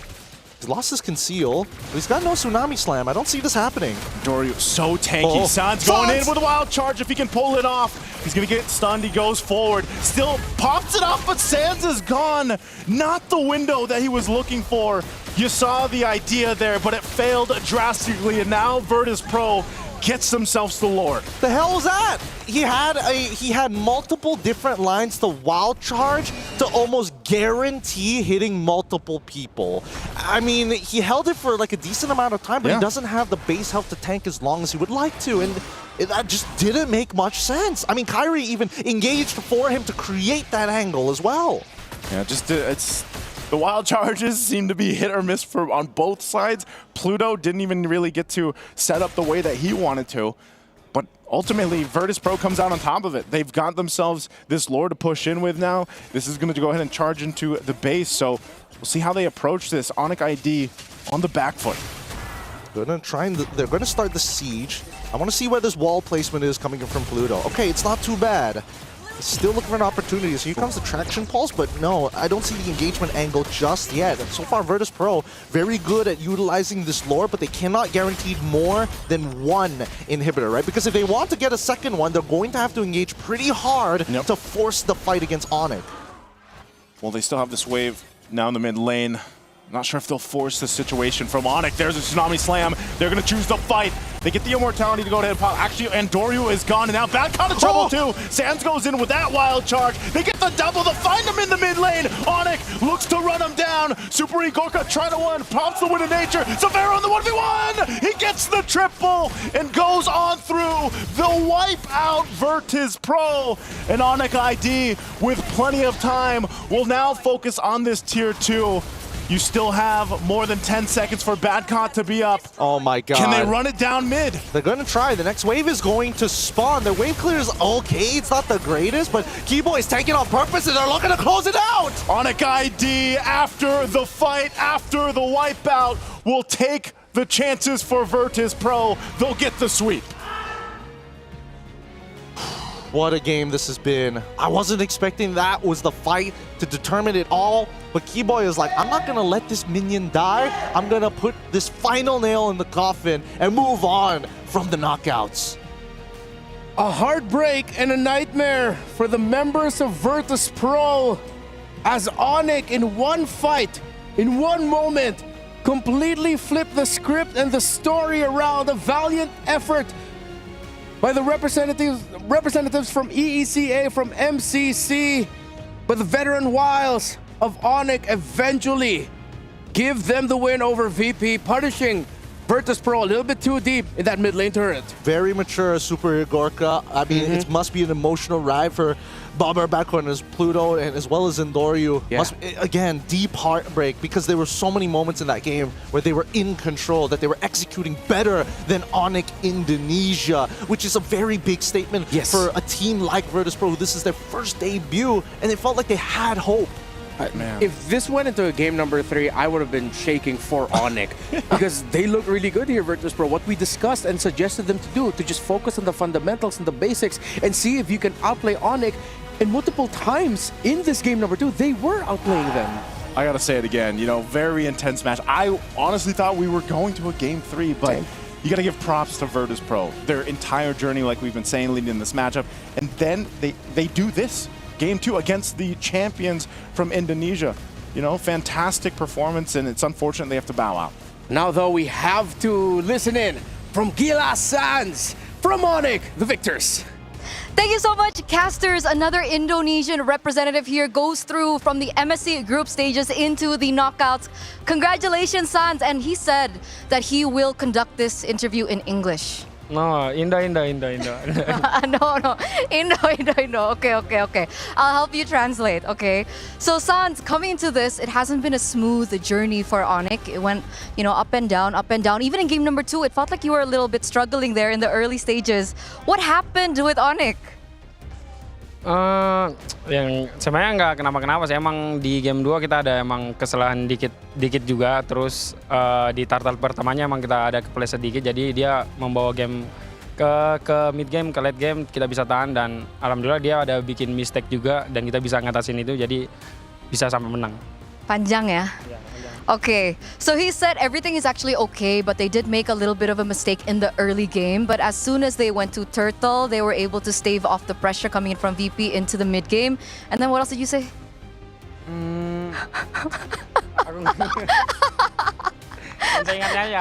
Oh yeah, so basically that's what he said. So it's not that there's anything wrong with Onyx, it's just the journey that they had to undergo up until this point. Now, coming to the knockouts, are you aware of the format? Ngerti formatnya nggak? Jadi kan kamu 2-1, jadi nanti kamu akan dipilih sama 2-0. Sebenarnya aku siap dengan siapapun itu, dan aku harap tim Liquid bakal pilih kita, dan semoga dia pilih kita. Okay, so he hopes that Team Liquid will be the ones to actually choose them coming to the knockouts. Sans, why? Kenapa? Nggak kenapa, emang gamenya kemarin seru, jadi pengen lagi. Oh, he said the game yesterday was really fun, so he wants to redo it again. Is there something that you want to redo better? Ada sesuatu yang mau mengulang dari game itu? Sebenarnya nggak ada sih, emang pengen ketemu dia lagi aja. Yang tadi aku bilang emang gamenya seru sama kalau lawan tim Liquid. Okay, so he just wants he thinks that the match was really fun, and so he wants to redo it just as a general scale. Now, earlier on, I got to interview Dlarsky, and he mentioned that Onyx PH will have an easy match. Do you agree with this? Nggak tahu juga sih, soalnya aku lihat Om Boys juga lumayan, jadi ya aku lihat aja, aku pengen nonton juga. Oh, he thinks that he doesn't really know what to expect because he does think that Homeboys will put up a really good fight. And he's actually really excited to watch it. So no predictions. Kalau prediksi tetap Onyx. Okay, so with predictions, it's still Onyx, but he knows that Homeboys will put up a good fight. Any message maybe to the 2-0s who might have to think about picking you later? Ada message nggak buat tim-tim yang akan menunggu untuk memilih nanti setelah group stage ini? Apa sih? Nggak ada sih. Cuman aku berharap tim Liquid bakal pilih kita. Okay, it's no message. He just wants TLPH. Please choose us. Yes. Do you have a message maybe for a special someone at home? Ya buat mama aku juga yang selalu dukung nonton dari jauh. Terima kasih, dan buat pacar saya juga yang selalu setia nontonin saya juga. Terima kasih semuanya, dan teman-teman dekat saya juga. Thank you semuanya. Alright, thank you so much. We're gonna throw it over back to our casters. Terima kasih, Kak. Always great hearing from Sans, and wow, that is one of the first times we've actually heard a team just go, Liquid, please pick us for knockouts. They were having too much fun, and they want to continue that same energy. This is what I'm talking about, the Yeb effect, right? It's all about good vibes, good times. Hey, did you hear the excitement at the end of the match, though, too? You know, that is good times. Real quick, I just want to say, right now, the members of Virtus Pro are actually taking pictures with Kyrie and other members of Onyx. As we got to see, some of the members of Virtus Pro were heartbroken with their loss and were unable to fist bump with Onyx. But right now, it seems like Virtus Pro are in good spirits, and they are chatting and spending time with the members of Onyx. So it's great to see that. Can't see it on camera, but it is happening right now. Maybe you'll see the pictures go on. It's all in smiles, social media. dude. It's all smiles right now side. for Virtus Pro. Good to see that. Hopefully we get to see more of them in the region in future tournaments. Now it's time to find out who the match MVP is. Honestly, a lot of potential candidates. Maybe it's Sans, though. Maybe, right? No? Severo. Okay, how are you feeling about this one? I have to say I still give it to Sans, because like, well, but then the Tsunami slams too. That's like, the they thing. force the fight into the base, so I don't know. I think I would have to. Yeah. Oh, and Keyboy. also Severo did get that massive like triple kill there in the end. Okay, look. And then the chase down onto the Granger. I would say that our Sony MVP Severo is to a degree justified, but I got to give love to the EXP out there. Lutpi was playing a strong game. I mean, when he was up against Liquid, there were moments where you're like, oh boy. But now it's like, wow, he's blocking shots. He's kind of doing everything in the middle of that fight. Yeah, congratulations again to Onyx. They move on to the knockout stages. And if you want to look like a knockout in-game, well, watch out for our Metro Zero skin. It's a new skin line coming up. No spoilers just yet, but in a few days, hours or so, maybe you're actually going to find out more details from the skin line coming up, because we have trailers popping up soon, so watch out for that. That has been it for us. Once again, it's been an honor to share the desk with you. It's Height Disparate 3. That's our official name now. I need boxes, or at least like platform shoot, but every time I'm paired up with you guys. But it's always been great. Thank you so much. On behalf of Gideon Q and Naisu, we'll see you at the knockouts. But group stage isn't done yet, because Lafel, Brigida, and Miracle will be taking care of you for the second half of the day. I can't take no loss. I don't even know what it costs. Hit the ground, then it go off. Yeah, hit the ground, then it go off. Yeah, I can't take no loss. I don't even know what it costs. Yeah, I hit the ground, then it go off. Yeah, and they feel it's my time, think it's my.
It's been a day full of 2-0s. We have 2 more matches for today. Will it continue? Or for our group here, it's going to be a 2-1. Welcome to the MSC here at the Esports World Cup. And we open with this trio, and now we're closing with this trio. It's me, LaFell, Brigida, as well as Mirko. Welcome to Gang Can Gather. How y'all feeling? Because don't ask me that. Yeah. I think you're feeling good. I'm just going to assume. I'm not going to ask you. I am feeling pretty good myself after Onyx ID just got a 2-0 win earlier. Relieved. A whole lot of relief. Now it's up to her. It's my turn. Yeah. It's my turn, right? Are you nervous? No, I Of mean, course look not. at how Onyx Philippines are looking right now. Well, I how mean, are they looking? This is something they've been mentioning even after they lost. Right after they lost, it didn't feel that much big of a deal to them. I mean, it is. It is, of course. A bit, you know? But, you know, it was just mostly motivation for them to do better in the upcoming matches. It's funny how you were talking about them back here because they're arriving just now. Whoa. Oh, yeah. Wait, how does that work? Dude, Brigida, like, wow. What? See, they just arriving. You know what? You are a phantom. A phantom? Phantom. Execution. You want to elaborate? What? Just call someone a phantom? I'm still trying to figure out what that means. Okay. English is difficult, right? English is difficult, but now we're seeing both teams coming in. And again, this is elimination as well as qualifying for the knockout stage. So it's kind of like good news, bad news that this is a situation where you guys can qualify to the knockout stage. The kind of bad news is that you don't get to choose your opponents. Although I kind of feel like if Onyx Philippines goes through, they'll be like maybe the last 2 picks. Yeah. That's true. Maybe this and the other Onyx, like very high chances. I mean, SRG too, right? But No, I think it's SRG first pick. okay, so That's you my just had to assumption. What say about it. you? I think so too. I Yeah. mean, considering Onyx Philippines might be the ones to go through, Onyx ID have already gone through.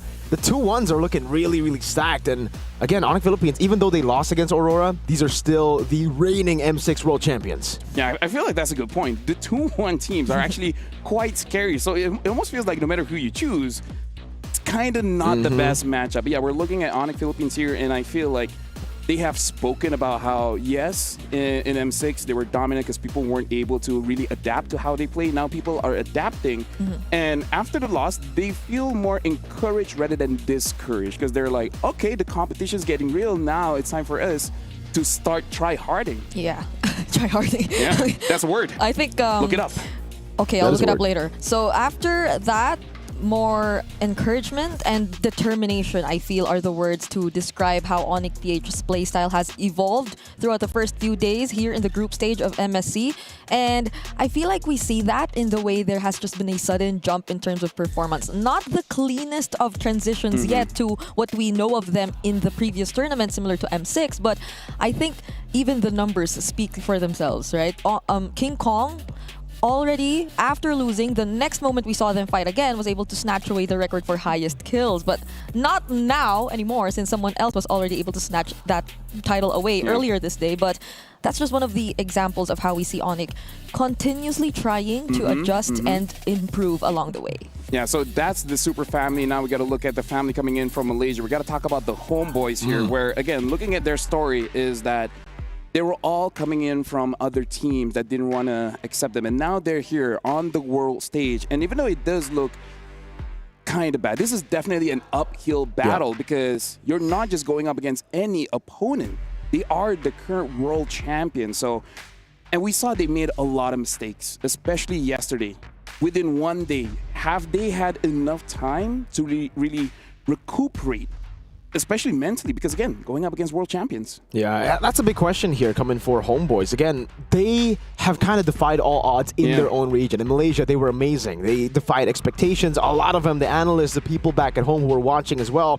But once you get to the international stage, it's a different style. It's completely, right? Different stage.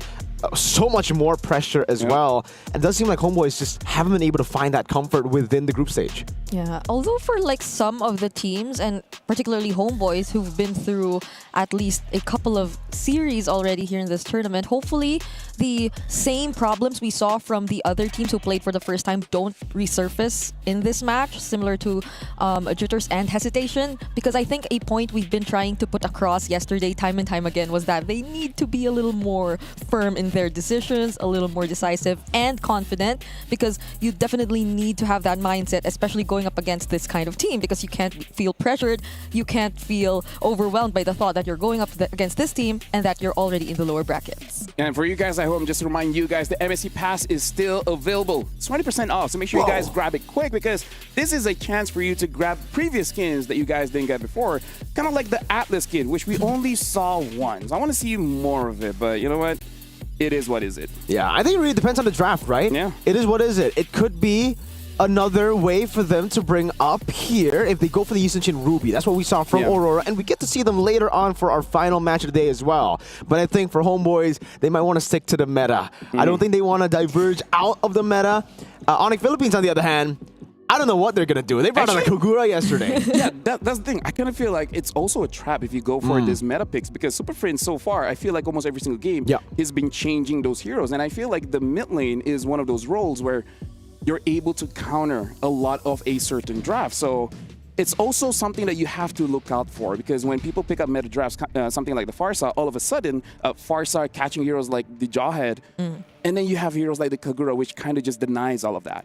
And now we're jumping straight into the draft. Homeboys first pick, Onyx is second pick, and they're banning out the Selena as well as the 1-1. Onyx Philippines banning out the Jushin.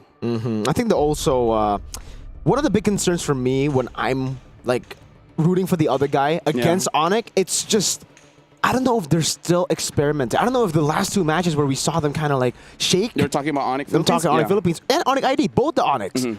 Their first few matches in MSC 2025, it looked like obviously they were shaky in game, but the picks weren't really the picks that we expected. The Amon Onyx ID, Onyx Philippines again, the Kagura, the no respect towards Selena against Aurora too. That now you're kind of put in a place where you're constantly thinking, are they going to go for meta? Are they going to go for their own vision of MLBB? I agree. Both are equally scary because you just can't prepare for that. And they're the kind of team who, despite deciding to introduce those kinds of interesting picks, are still capable of showing the fundamentals, of still able to carry it out in its essence and what just is basically needed from that lineup to work. But now, interesting.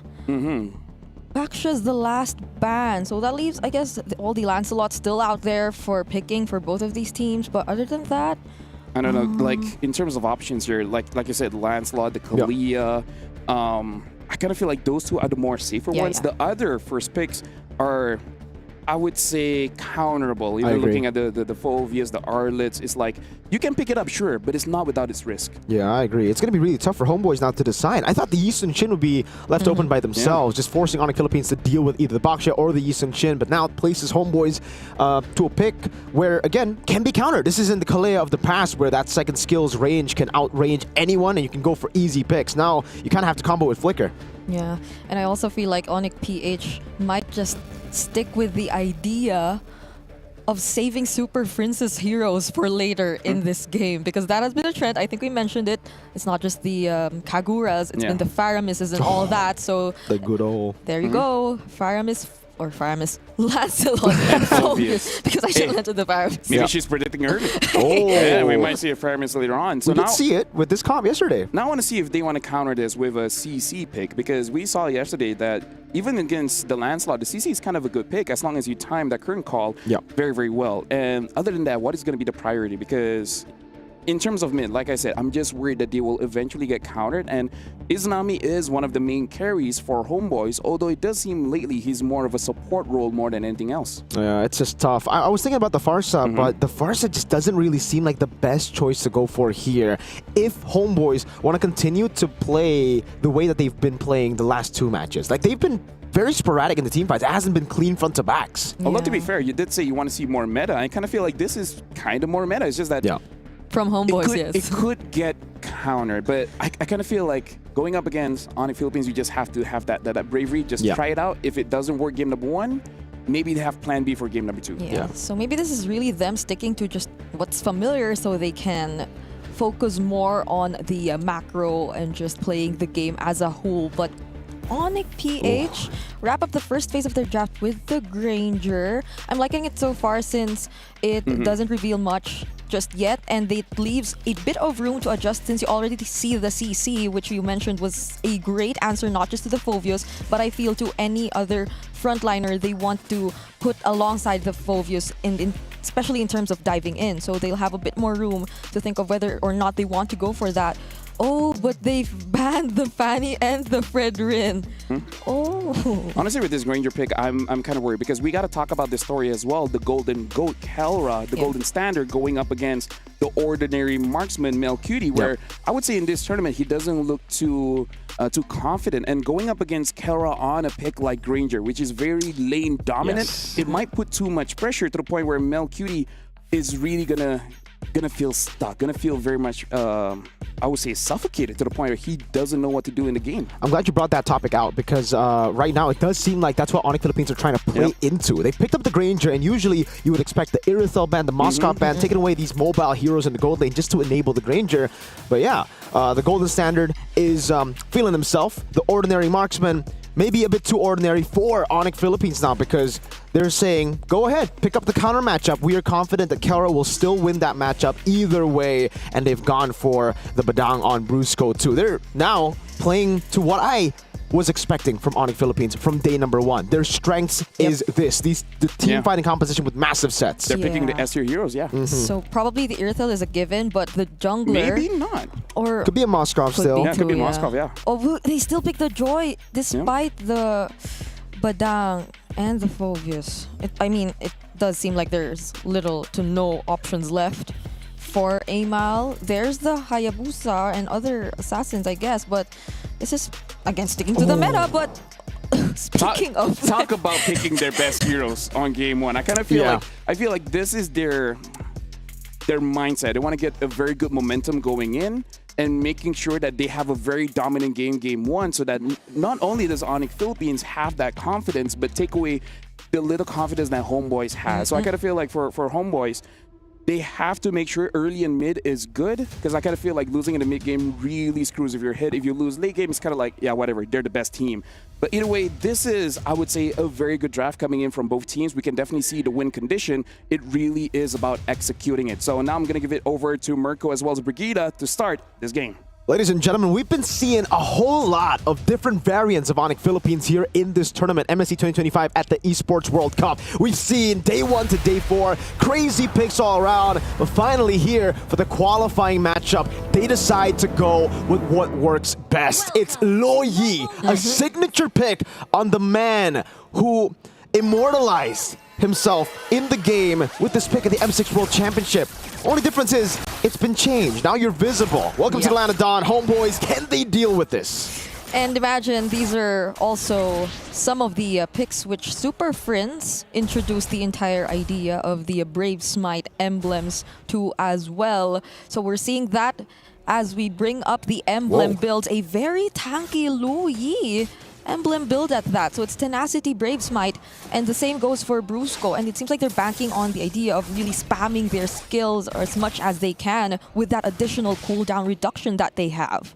Could be the case with the Tenacity on both. Yeah, they might just be looking for... Oh, that was pretty early from Brusco. Okay. Yeah, an interesting sight to behold here early on. Master Assassin on the other side for Melcuti in the gold lane, really still playing towards the strength of the Moskov again, up against the Granger. Still feels the confidence, even though we've been talking about it. He hasn't really been able to perform at the level we expected him, especially after watching MPL Malaysia. Everybody else seems pretty normal, nothing too crazy. Except for that early flicker, I guess, that we really saw. But I probably it was just playing safe since he saw that Ivan was nearby, but King Kong tries to damage Vel just a bit, since it might not be an easy task to actually go for the early pickup on the CC at this point. So I like how Homeboys are actually being very careful of where they decide to position themselves, and not just careful, with just the right amount of aggression at that. It seems like they really want to attempt and contest this first objective. Yeah, mid-prio already. You can see the damage from Frizz. Vel not level 4 yet. Guess level 4 late. This should be free, but Amal walks up. Okay, Infernal Pursuit's coming in from Kurt, but so will the Flicker, because the curtain call was already committed, but that's already enough time for King Kong to secure the objective, and Homeboys will just play safe. There's a diversion. Where could they go? So I mean, if this is the case, you'll always have to be careful if you're Homeboys, right? Yeah. This is the thing, you know, me and Midnight actually have spoken about a few things with the Lo Yi change. We thought, did that would make the Loyi obsolete in the meta. But the way that we saw Sans play it, that was the first time. That was the only time we've seen Loyi before this, by the way, guys, is Sans using it in a way where it just scares your opponents. He would just use the diversion to give vision to the opponents. Opponents see the Loyi diversioning and they're like, oh, where do we go? They're behind us. They overthink. Oh, Ivan finds Brusco. They decide to burst him down. There's the Fistcrake already. Amal will have enough damage. They secure first blood in this game. So, yeah, when you mentioned that, I was worried about Homeboys and their capabilities of scouting out where Onyx PH might be, checking the brushes and all that. But it seems like the call is just Izanami, or Ivan rather, committing the crowd control skills. If there's a target, then so be it. They have the tools to burst him down. Now it's Izanami who walks up. Amal.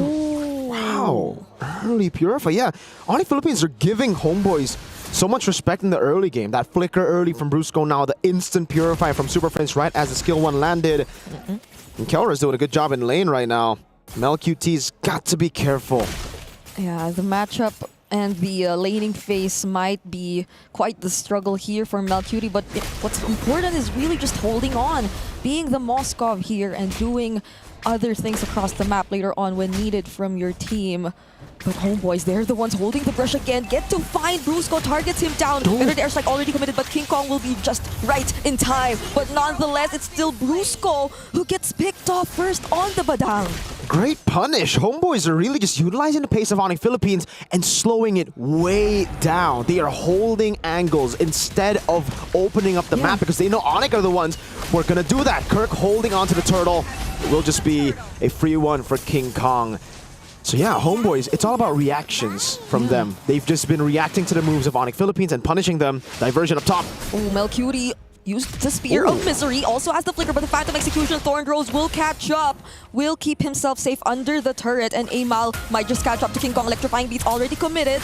Oh, the SOT also lands, and MelQT decides to go in, but then there's just the right timing coming in from Kirk, but he gets punished, brought under the turret, while he still gets to commit the Dark Wave and the Infernal Pursuits, but he's up against 4, and he won't be able to survive that. And again, Homeboys have just read Onyx Philippines out all the way from the early stages of the game. Yes, they haven't been able to get neutral objectives, but it goes to show how Onyx Philippines have been the ones proactively moving around the map. They've been proactively getting the position around neutral objectives, so they get the advantage there. But when it comes to just pure setup in team fights, Homeboys have had Onyx Philippines' number. And it's not even being reactive in a bad way. It's a good reaction, It's a good reaction that we're seeing from Homeboys because they've been holding the brushes really well. I would expect the faster rotations to come in from them, but it seems like they're using that to their advantage in a different way to just outposition Onyx PH and find the right timings to go in and surprise them. But there's another diversion. Ivan spots where they're planning to go though, so him and MelQT will be able to keep themselves safe, while Onyx at this point, yeah, might be settling to work on the objectives for now. Yeah.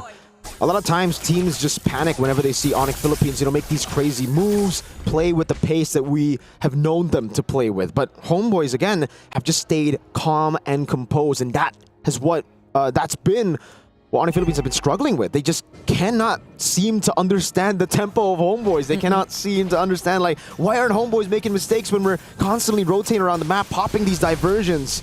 So it comes down to the objective battle still, and when we're talking about that, it is still Onyx Philippines who hold the lead. And it's a big bounty on Amal that Onyx PH can claim. So comeback potential still on Onyx and even the lead.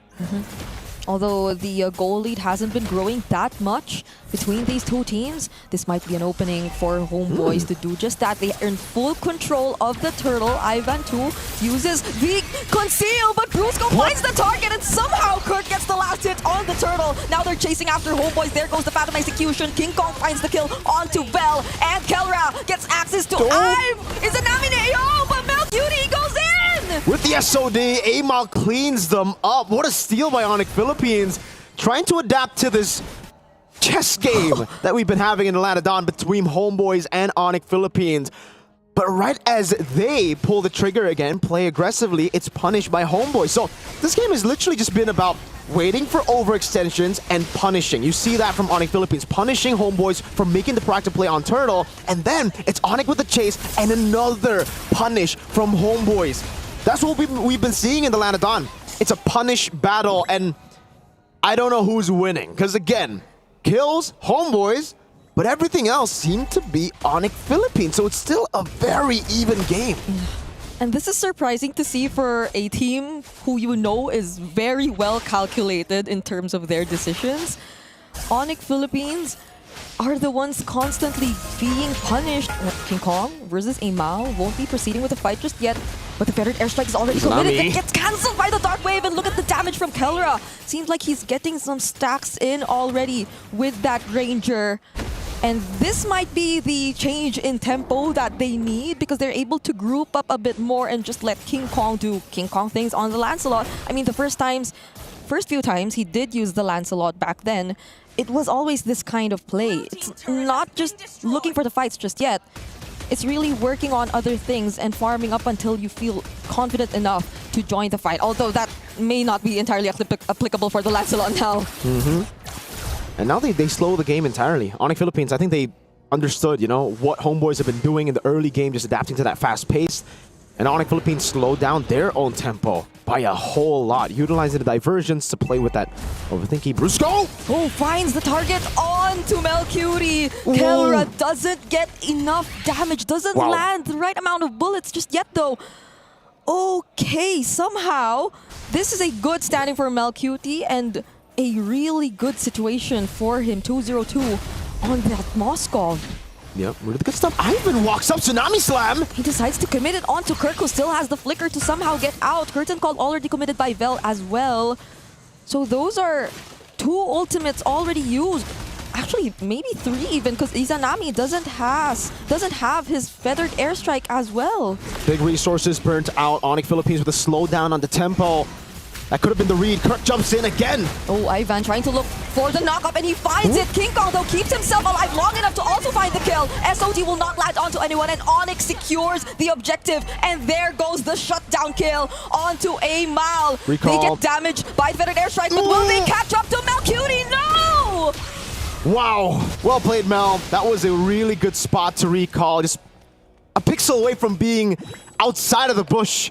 Really played around with those small little margins to get away. Onyx Philippines, though, again, have slowed the game down to a point where they are comfortable. They've gone back to their previous style of when teams don't panic up against them, which is, I think this is like an old M3 style Onyx Philippines stats. It's a banana split. They've just been constantly splitting up the map, playing it slowly, utilizing the diversion to get back into contention of the big neutral objectives. And that's what the big lead is all about now for Onyx Philippines. It's about getting structures and objectives. Kills still behind, another diversion to get them closer to the big objective that they want to get, which is definitely that base turret up top as they siege down. And Kelra, he's only had one Sky Piercer, but one big fight could change everything. Yep. It's nice to see Onyx adapting to the on the fly, introducing those very familiar play styles too, which definitely are working for them here in this kind of situation.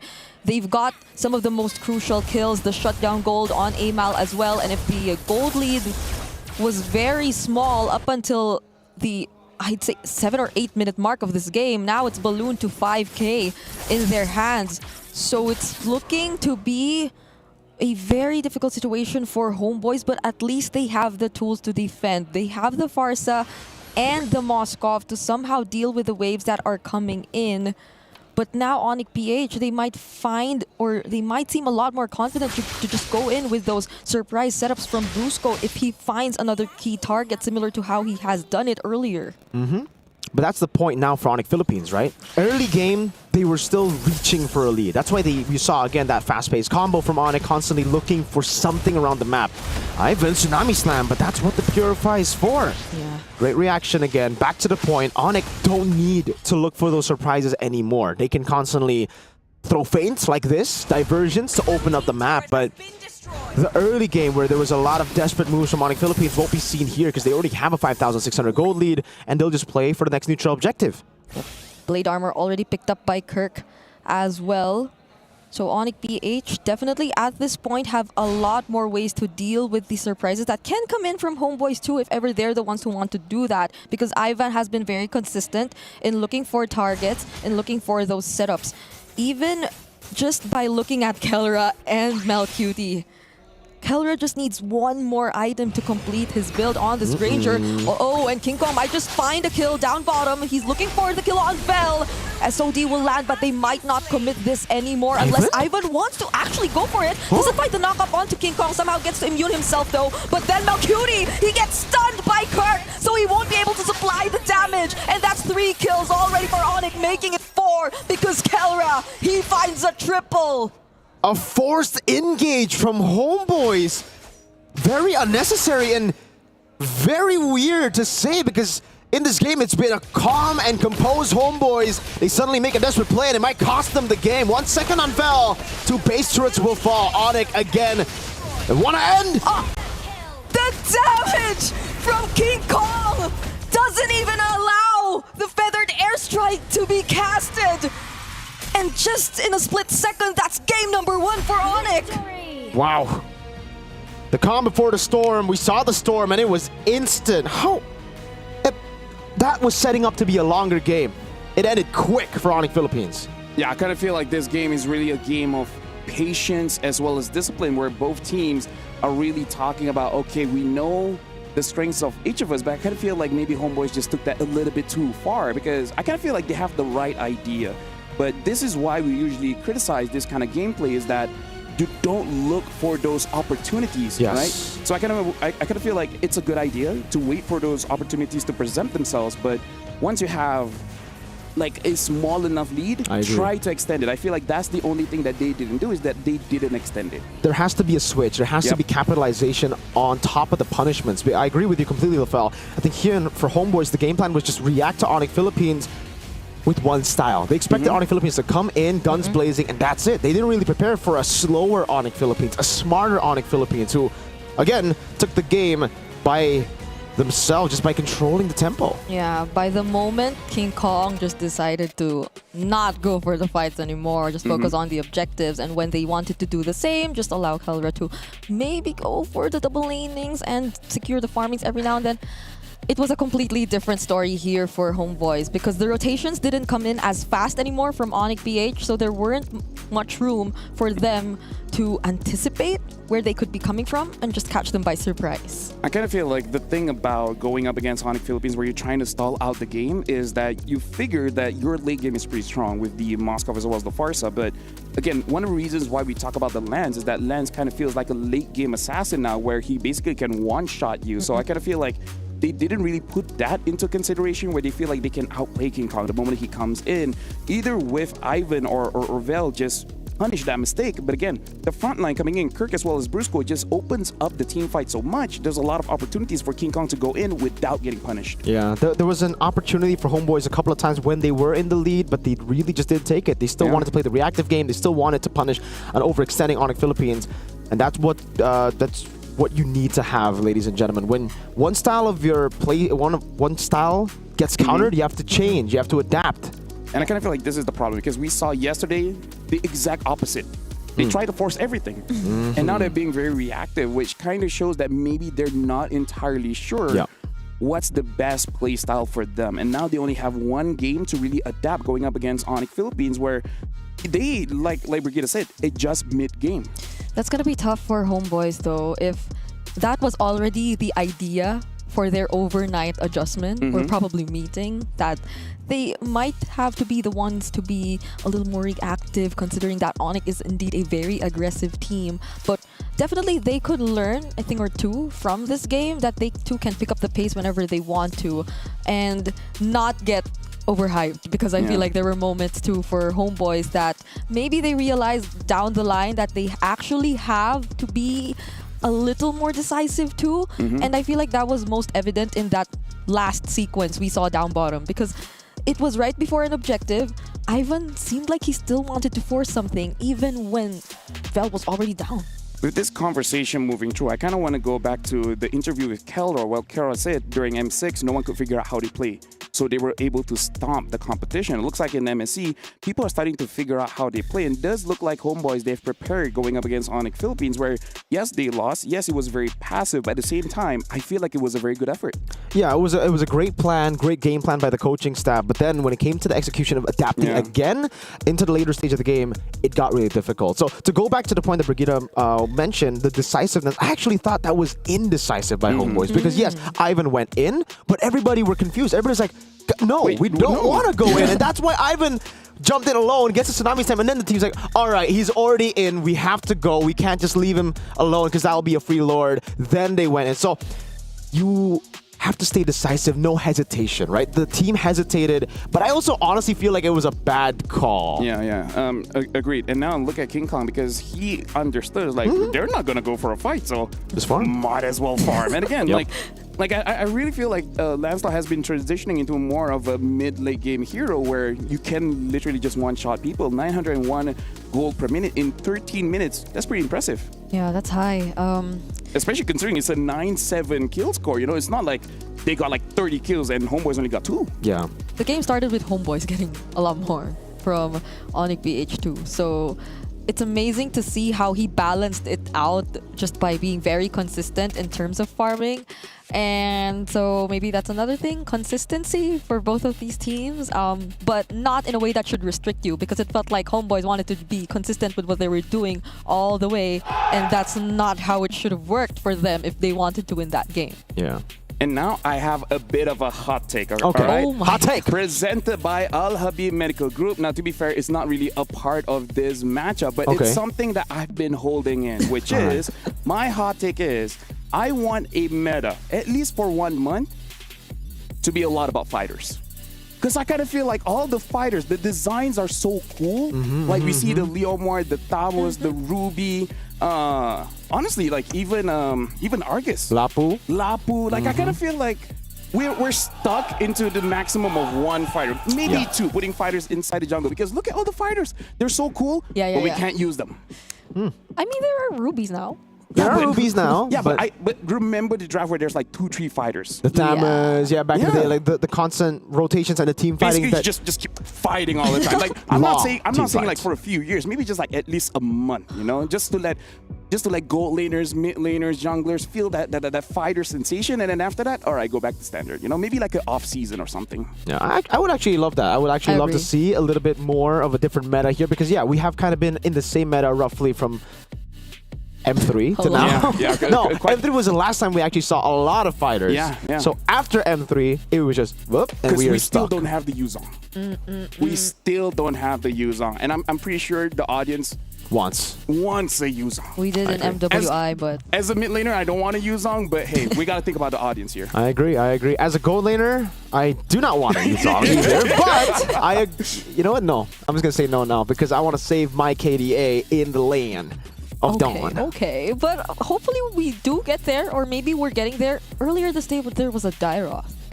Yeah, but that's kind of what I want, you know, like more fighters, because now it's like it has to be a marksman. At least there are less Uranus. Or maybe not. Yeah, I don't like the Uranus. Before this, there's 0 Uranus. Now, even when it's meta, it's very not picked. That's true. It's right. With the sustain heroes like this, like the Esme and Uranus, it's so hard to balance, because when you buff them too much, it becomes super prio. It conquers the game, but when you nerf them too much, it just non-existent. Completely non-existent. Like the moment you pick it up, people will smash you for it. Yeah, it's like, why are you trolling in my game? Why are you trolling in my game? Like, guys, this guy is trolling. Report. And then they win. It's like, I got good teammates. The switch up is crazy. They'll be like, oh my god, this guy, he's trolling in my draft, and then he wins, and you're like, that's my boy. That's my GOAT. He's always been my GOAT. #1 Esme in the world. #1. Why is it so hard to balance fighters? So that's my hot take. I hope you guys have a different hot take, because I'm pretty sure someone wants a lot more mages, a lot more assassins. I want to see more Mias. More. No. Okay. No. More Mias. It's like you know, like in those games where you either have the godly Mia, Or words that I can't even say on broadcast. You've had a Kinda godly Mia. Mia in your game? Oh, I have. Oh, wow. In Malaysia, we had this friendly agreement between ranked players for 1 week. It was just 1 week. But in that 1 week, there's a lot of Mia. After that, not so much. Was yeah, this that was a fun 1 week. When was that? Like right after the patch, or? I mean, you don't know because you weren't playing rank in Malaysia. It's not a tournament thing. It's a rank thing. It's a rank thing. It's a rank I thing. played ranked games in Malaysia. Trust me, everything is still meta there, especially when you're solo queuing, man. So if you guys want to try new picks, that's why you boot camp in Malaysia. Yeah. There's a lot of what ifs happening every single game. You're always prepared. Fast internet, good food, everything is Crazy good. picks. Everything is meta. Just don't solo queue. Or do solo queue. So you can learn. So you can be Limit better. test. If you play with your team, you're just gonna win all the time. What do you learn by winning? You don't. You don't learn as much as the losers. Yes, but I think you would want to win. Yeah. $1 million. Okay. Right now, I want to talk about the All-Stars here because, hey, it's been crazy, it's been wild, and it's only going to be here up until the 5th of August. So make sure you guys play the game right now because you can still get the Popol and Koopa skin. But make sure you guys do all the tasks, again, up until August 5th. Going up into this matchup, I kind of feel like Homeboys have roughly the same idea. Yep. I'm just worried if they switch it up a little bit too much. Because I kind of feel like the foundation is there. It just needs polishing. Maybe even waxing. Maybe even pomading. I agree. Dude, I really agree with Homeboys here because I think the draft wasn't really that bad. Yeah. They actually had a proper draft and it showed in the game because they were able to outplay Onyx Philippines a couple of times through reacting. It's just now how the players execute the game plan a bit better. After reacting to those plays, punishing Onyx Philippines, we need to see a level of capitalization that we didn't see in game 1 that should be present here. And yes, they don't change anything so far. It's the same game plan coming into game 2. Yeah, so probably for Homeboys, in terms of draft, still sticking to these kinds of lineups, unlike those we saw yesterday, because yesterday might have been a bit too extreme in terms of what they wanted to try. This kind of approach feels a little more comfortable for them. It's just that the execution is what needs to be polished a bit, or whatever you say. I'm not entirely sure how Ivan is comfortable with pick-off heroes because the thing in Malaysia, even Chiku said, one of the better play styles of Malaysia is pick-off heroes, and we saw the success with SRG picking up the Kalia. And even though Homeboys lost, I would say it does look good because you're able to punish your opponent's overextension. So I do want to see if Homeboys stick at least roughly the same idea. We need at least one catch hero. And then a hero that can punish by dealing just a lot of damage. I just wonder why they keep banning the Eastern Shin, right? Because They their could take it, first pick now. I guess what that leads me to believe is the fact that I think Homeboys just don't play the Eastern Shin well, the composition. Or they really want first pick Kalia.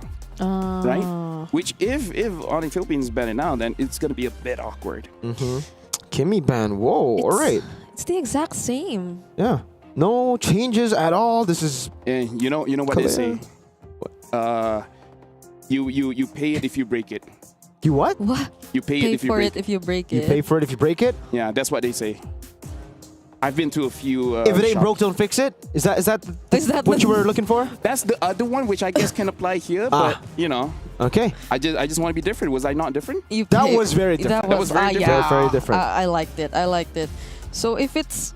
Oh, Killer Innocent and CW are the only players in this year who ever scored Savage. Shut up and talk. Come on. Okay, again. Keller Innocent and CW are the only players in this year's MSC who were able to secure a Savage. Yes, she sir. went very fast that one. She play-by-played that one. She play-by-played that one, and the Lancelot comes through, and Onyx Philippines responded instantly as well. So they play-by-played the draft here, Whoa. Kalea and Phoveus. So that's a whole lot of appeal, my friend. Onyx have used the Lancelot really well because they've taken away some of these counters, and now the fact that Onyx Philippines have taken away, again, the two good picks against the Lancelot, this means the Lance isn't really going to be as slippery as we saw in Game 1. Yeah, I just wonder if they'll still feel like they want to pick up the Farsa. In game number 1, they did that, even when the Lancelot was on the other side. Now it's in their side, so maybe they would, but they don't pick it up here. They actually plan to change things, except, or not the Farsa anymore. Okay, so Lancelot, Gatot, Harry. I kind of feel like the Gatot is #1, a way to counter a lot of what Onyx Philippines could do, including if they pick up a Farsa or any kind of assassins. At least with the Unbreakable, you're able to counter it out. And I kind of feel like for Mel Cutie, he just wants something that has the possibility of actually winning the lane. Because I kind of feel like that's part of the not good thing about the previous draft was that he was not able to get out of lane. Like, you pick up the Moskov with the SOD trying to get there, but then you don't get it. And then now they pick up the Fanny. Yeah. And there's no catch. There is no point and click catch. Yeah, no point and click catch. They have a taunt, yes, but that isn't really reliable when you're up against a Fanny. I think this is the first time where I'll say the Fanny actually looks good. The other times that we've been seeing the Fanny, it's been, I think, bad It's still picks 0%. into like, Still 0%, yeah. really good drafts against the Fanny that could just peel away for the carries. Now, 0%. Let's see if King Kong can actually turn the tides of that win rate. I'm personally hyped for this. They've set up perfectly for it. The Kalea, Phobius takeaway, now banning out the Badang too. Homeboys will respect the Beatrix. There you go. Okay. That's funny though, because I think the most recent team who used the Fanny was Homeboys too. Like yesterday. And it looked okay, honestly. Like, you know, Lancelot, the Fanny, they always have okay games. They just can't close it out. That's the biggest problem. Yeah, even the Kufa respect here. They really want to enable this Fanny. So could they potentially be playing around this instead? What if Onyx PH... No. They need some... Just say your mind. Oh my God, I'm getting so No, annoyed. I thought of it, but then I took it back because I realized they have no late game. But the fighter in the gold again. Oh, like so, a yeah. Ruby? Yeah. Personally, I don't think that'll come out. Yeah, Again, because I think they that's a don't strat have- like when you have a marksman in the gold lane. Sorry, in the jungle. So you already have a Or bit of mid. siege there, range there. Yeah, so could make sense by just peeling for the Yi Sun Shin in the jungle. Valen ban from Homeboys. That means, are they looking to go for like a Faramis? That makes me wonder. Granger comes out for Onyx Philippines. A safe choice in the gold lane for Kelra. What is the plan? Yeah, they want a big ultimate. But what is it going to be? What is that big ultimate? Bell has used a Choi XP before. It didn't really work out, so I don't know if they want to go to that extent. For What Bell. other catch heroes that is available right now? There's the Edith. Even the Edith is kind of like, Yeah. you have to get lucky-ish because you're not going up against any Fanny. It's King Kong's Fanny. And like the Franco doesn't... You don't have a combo with the Franco yet, right? The Gata will then have to go XP Unless if you they're go gonna... Franco. They go like Kadita and... Unless it's a... It can't be a But would Lucas you XP, really right? ban the Valen if you want to go Kadita? Like, is the rough wave stat No, scary to give away? Because what other mid laners that can save themselves against a Fanny at this point? That's the only Faramis. thing. Yeah, I'm just thinking Faramis, like right now. Yeah, Valen ban usually leads to like an Edith Faramis choice. Okay, so if they pick up a Faramis, they still need, in my opinion, a secondary finisher. So you kind of need your EXP laner to be someone that can actually dive to the back. Honestly, like it's been so way back, but the Valentina is usually banned if there's a Lucas, supposedly, right? But I Yeah. don't think it's gonna like...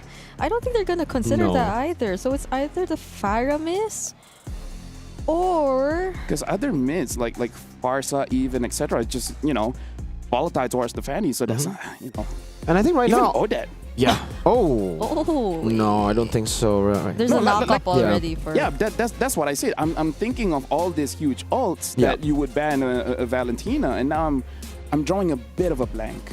Yeah, I think that my guess would be Akai? like a Franco and a Kai, to like Akai, try yeah. to stop the Fanny. Those two big ults that could stop the Fanny for sure as a stopper. But for Onyx Philippines, now that they have a Granger, Fanny, Kalea, and Phobius, I think they have enough peel, they have enough distractions to distract Homeboy's backline and to distract the Lancelot to open up for a Farsa. Because imagine Farsa Granger here up against the Harith. Harith ain't even going to get close. Like, when you pop Zaman Force, you're already too low. And even then, you get punished by the Phobius constantly jumping. Yeah, I was also thinking if Homeboys wanted to consider that, but since there's a Fanny, maybe not. Yeah. So it's being... It looks... Oh, they pick up the Farsa as well as the Edith, so they're gonna try it out. Okay. So it Which, is you know what? Edith. Respect. This might be your final game. Just Guns blazing. guns blazing, Yep. Put all your marbles in the marble cup. Is that what's called? Cup? That's a small. That's a pretty big cup, man. Everyone has a marble cup. In Malaysia? Some parts of the world, yeah, it's a big world. There's like 8 billion-ish people. Oh my goodness. Well, there seems to only be 2 picks in the mid lane so far in the series. This is why I say I want more fighters. Yeah, maybe we need the fighters in the mid lane to make it exciting, but for now, it'll be the same exact matchup, at least in the mid lane. Everything, oh, Granger, 2, okay. Yeah, and right now, looking at the drafts here, I kind of feel like for both teams, they kind of got what they wanted. Doesn't seem like a lot of takeaways except for that Kalia. But now we really have to see, because Onyx Philippines looks like they learned a lot from game number 1 and took some crucial picks away from Homeboys. Now Homeboys, this is their potential last hurrah. We got to see if Onyx Philippines can close this out 2-0, or Homeboys has a lot to say about that. I'm tossing it over to Brigida as well as Mirko. Thank you so much, Lofel, for that toss. Ladies and gentlemen, welcome to game number 2. Homeboys take on Onyx Philippines. Onyx Philippines currently 1-0, holding match point to qualify and to send Homeboys back home. Will Homeboys be able to equalize? We'll find out in the Land of Dawn as Natan flies over to bring us right here, Amal on the Lancelot, King Kong on a signature fanny. I feel like we have to put a bit more emphasis on the way Onyx PH did take away crucial heroes from Homeboys, but they're playing it very aggressively. 36 minutes. Seconds. They secure first blood. Oh my goodness. Super Prince on this Luyi does not disappoint so far. King Kong 2 already punishing. Knows the mid-prio is there for them, but this could be punished. No, they just get it straight up too. Wait, that was retreat by Amal. Did Amal get it? I didn't get to see the XPs. Oh, King Kong knows he already used retreat, so he wants to battle for this little camp. He's got to be careful though. He's wasting precious time. He still has the retribution, but is he gonna use it there? He actually did. He just wanted to deny it so much from Amal. He's so petty, man. He's like, okay, you steal that one, I'll take another one, huh? What you gonna do next, huh? You have no retreat. Oh, man. Well, it's a big lead for Onyx Philippines, like you said at the start of the game. You really need to respect the Kalea level 1, dude. I think this hero's been out for a while. I don't know why players still go and fight level 1 Kalea with, especially low E. This is like the worst comp to go up against level 1. And it feels like it's always been the Farsas who get punished in the early game. Like, I know there's the wings by wings, so you get a chance to position yourself somewhere faster than your opponents, but that's something that's just read out by most teams by now. So clearly, Onyx PH have anticipated that rotation coming in from Homeboys so far, and now they're working on the EXP lane. Definitely would want to get some help from Kirk as they try or maybe attempt to go for this first objective, but that diversion was something visible though. Oh, they instead go for Amal, forces him to puncture out of it. Onward already committed now onto Kirk, and he might not be able to get away. That's an objective for Homeboys. Could they get another kill? Okay, that's a 2 for the turtle trade so far for Homeboys. Yeah, King Kong gets the purple, and there's no punish by Mel. He pops in some on-force, but doesn't have the unlead dashes just yet. Onyx Philippines, that was strange from them. They went in knowing King Kong didn't even want to fight. He was already at the purple buff, didn't look like he was interested, and now goes into battle again for this green cap. Yep, I had the same thoughts. I was wondering why they wanted to commit it so much, but Izanami, wings by wings out. And again, I wonder what the call was, because even Super Prince, the diversion was committed, but Homeboys was fully aware of where he was gonna come from. Now I think we can take a quick look at the emblem build so far. Still the same for Super Prince. I think it's pretty standard for most of the heroes so far. Even Vel just has a bit of the attack speed here. The only thing not standard is the tenacity for Super Prince, but that's standard if we use game 1 as a reference. That was the same choice of emblems for Super Prince again, wanting to be in the front, just playing with the spacing, playing with the sustain of the Brave Smite too. Firmness, I guess, with the Kalea is a bit different. I think previous game it was put yourself together and agility for Ivan. Another airstrike coming down on Brusco. Good taunt too. Oh, Tsunami Slam already committed now on to Ivan, but he gets to AOG himself out, but King Kong will chase after him. There are 3 members of Homeboys though whom he might go up against. Nearly got punished, but gets the flyaway. This could be a rare case of, you know, a rusty Fanny. Onyx Philippines, yeah, they haven't really been able to get the value out of King Kong's Fanny. maybe a lack of practice because it just never gets left open.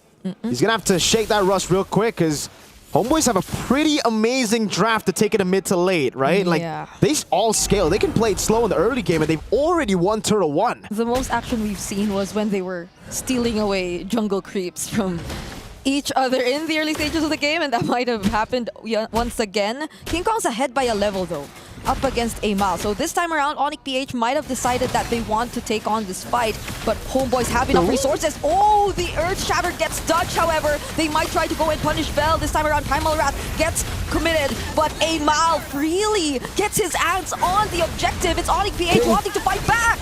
King Kong jumps in with a cutthroat, only goes on Vel. Yeah, they lose Ivan for Brusco, 1-for-1, but obviously it's worth it for Homeboys who got the turtle. Clean take for Homeboys. Diversion over. They got to be careful here. They decide to go up top, and it'll just be capitalization. This time, it's already different. They've improved from what we saw in Game 1. After getting kills, after getting the punishes, they capitalize with objectives, with even stealing away camps in enemy jungle. Oh.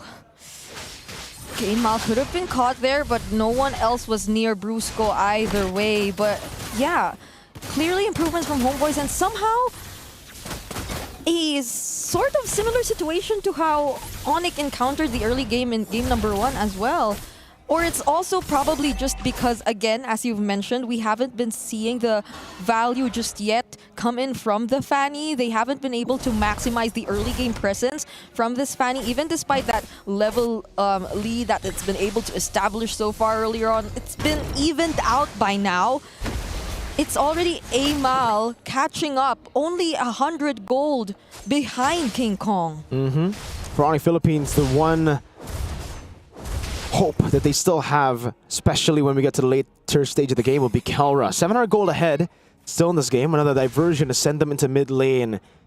Yeah, Onyx Philippines, at this point of the game, they just have to team fight better than Homeboys. The Homeboys are not making it easy. Good poke. Yep. Duality. Amazing poke. They've been able to poke Ivan and Vel down really low. Could have broken out to a fight, but Homeboys decide to play it safe, and might just be a good call since there is only 8 seconds left before the next objective. So they could keep themselves alive before then, but it seems like they're planning to do something in the mid lane. Battle for Turtle. Mid prio again. Mel in the mid lane. Different priorities for Onyx Philippines. They send Granger, Kelra, up top. So it's a 4v5 already. It'll be a trade for a turret. Yep. They just let go of this turtle. King Kong passes through the members of Homeboys. Nearly gets caught there. Oh, but the diversion will be able to send Super Prince away. So, Onyx PH so far, they've just been mostly trading objectives for Homeboys. All 3 turtles, they did contest 1, but not entirely even. It wasn't a full commit onto trying to contest that turtle. Yep.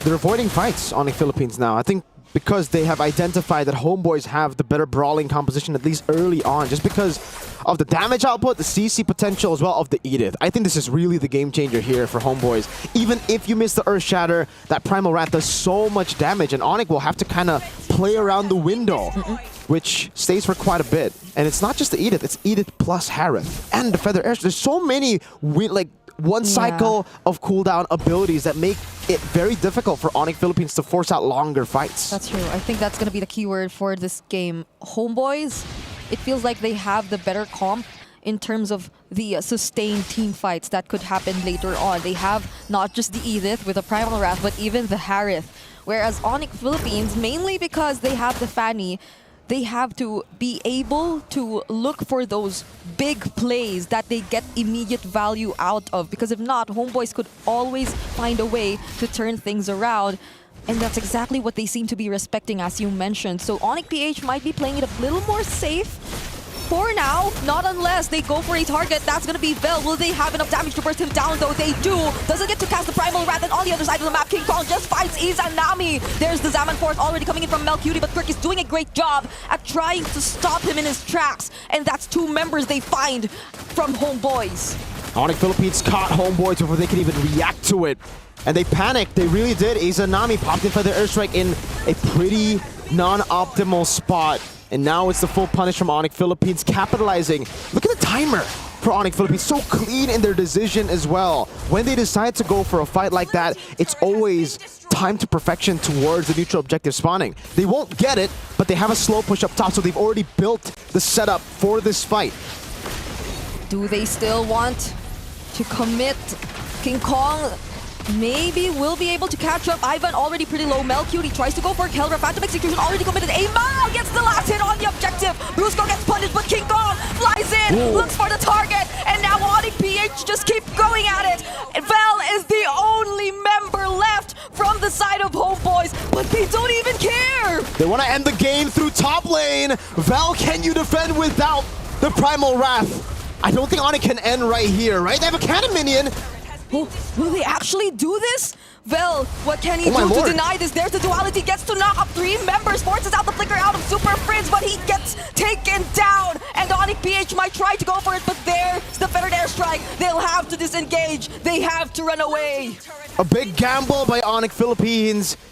It doesn't pay off, but they don't get punished either. Like, they got a big base turret too, so in the end, it's so value for Onyx.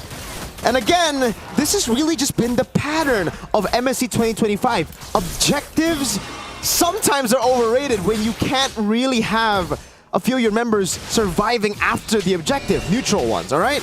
And that's what we saw. Homeboys, they got the neutral objective, they used everything to get it, and Onyx Philippines really identified how they need to tackle these fights. They just have to attack from multiple different angles. They need to send one guy to bait out most of the resources, where in that case it was Kirk and Brusco that they sent forward, and then everybody can just come in and clean up. Yeah, it also helped that Vel was kind of alone during that moment, so Onyx PH, it seemed like they did not hesitate to pour all of their resources, or most of their resources, on him, despite him being an Edith. And then, what? Was that an off-cam kill in the mid lane against Melcute? These kinds of errors cannot happen if you're Homeboys, because those are the heroes who can potentially extend and prolong the fights for your team. And that's what Onyx PH does not want. But so far, they only have a single Holy Shield left, and even that gets popped. Brusco, will he go in? Feathered airstrike just to clear the minion waves. Homeboys, who would have expected them to be this much behind after how they started things? Great start by Homeboys, but a more amazing recovery from Onyx Philippines. It was just so clean by them. I don't know, it's the slowdown of the tempo into objective takes, into punishing the neutral objective setup of Homeboys, and the perfectly timed pickoffs. Gotta mention that too. King Kong also shaking the rust off. If you saw a game, early game Fanny, the way he was cabling, and the Fanny you see right now, you'd just expect, oh, that's 2 different players, right? Like, the early game Fanny was someone else, now it's King Kong. But yeah, that's how it works, ladies and gentlemen. When you don't play a certain hero for the longest time after it gets banned for, what, almost half a year, you'll need to shake off a bit of that rust when you get back onto it. I don't even think in scrims people want to deal with that. So Onyx Philippines, yeah, just had... They needed a bit more time to shake the rust off. Now they have everything. A slow push down below as well that Izanami will have to deal with.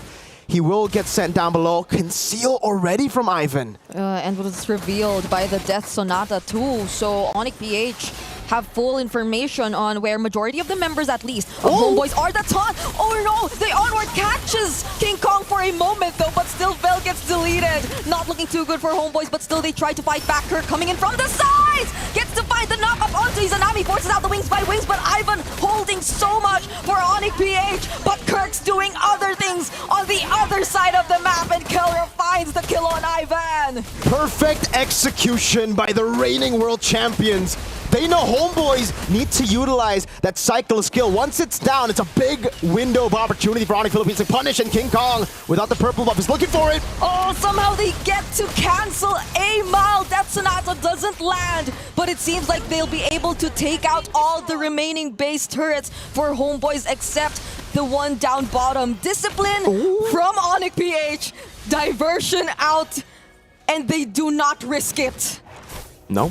Onyx Philippines go back to the calm and composed nature that they've been showing from game number 1. At least after they saw how Homeboys reacted to their plays. King Kong, yes, we saw the turret very low. King Kong will just dash in, no minions, no problem. Sieges it down all alone, and that makes it 3 base turrets down. Slow push built up forever in the bottom lane. They just want all the super minions, I guess. Oh, but there's the flicker combo coming in from Vel, but the counter tsunami slam onto Melcutie gets him punished. King Kong finding a way to look for the targets on Onyx PH and uses the cutthroat to get through the wall. Now on a monster kill against Izanami. Amal trying his best to escape, uses the iframes, but Kelra's chasing after him. And it's only Amal left alone to defend. We've seen miracles in the past, but Amal has to walk all the way back. Phantom Execution tries to clear the way, but gets blasted by Kelra. And it seems like the day of sweeps will continue. Onyx Philippines proceeds to the knockouts. And Homeboys are eliminated here. Another clean sweep, like Brigitte just said. Today has been the day of sweeps. And for Onyx Philippines, they're on the smiling side. I gotta say, I kind of feel like Homeboys, they kind of figured it out a little bit too late in their run here in MSC Esports World Cup. I kind of feel like it really is just about showing like that lack of experience of playing on the stage, right? Because I kind of feel like it's definitely a different beast playing at home and now playing in a different country, in a different environment against different opponents, right? Either way, congratulations to Onyx Philippines for moving on through. Yes, we saw that. A smack. What do I say? what do we say about that? Yeah. Man, LaFell, it's just unfortunate to see Homeboys because, again, like you said, they figured it out, but that lack of experience really hurt them. Yeah. Impatience towards the end as well. They needed to save at least a few of those big ultimates in that final fight after getting the pick on Brusco. But Melcutie popped in Zaman Force, Feather Airstrike, Primal Wrath, everyone just used it at the same time. That gave Onyx such an easy road to then just say, all right, we'll just wait for those to get off.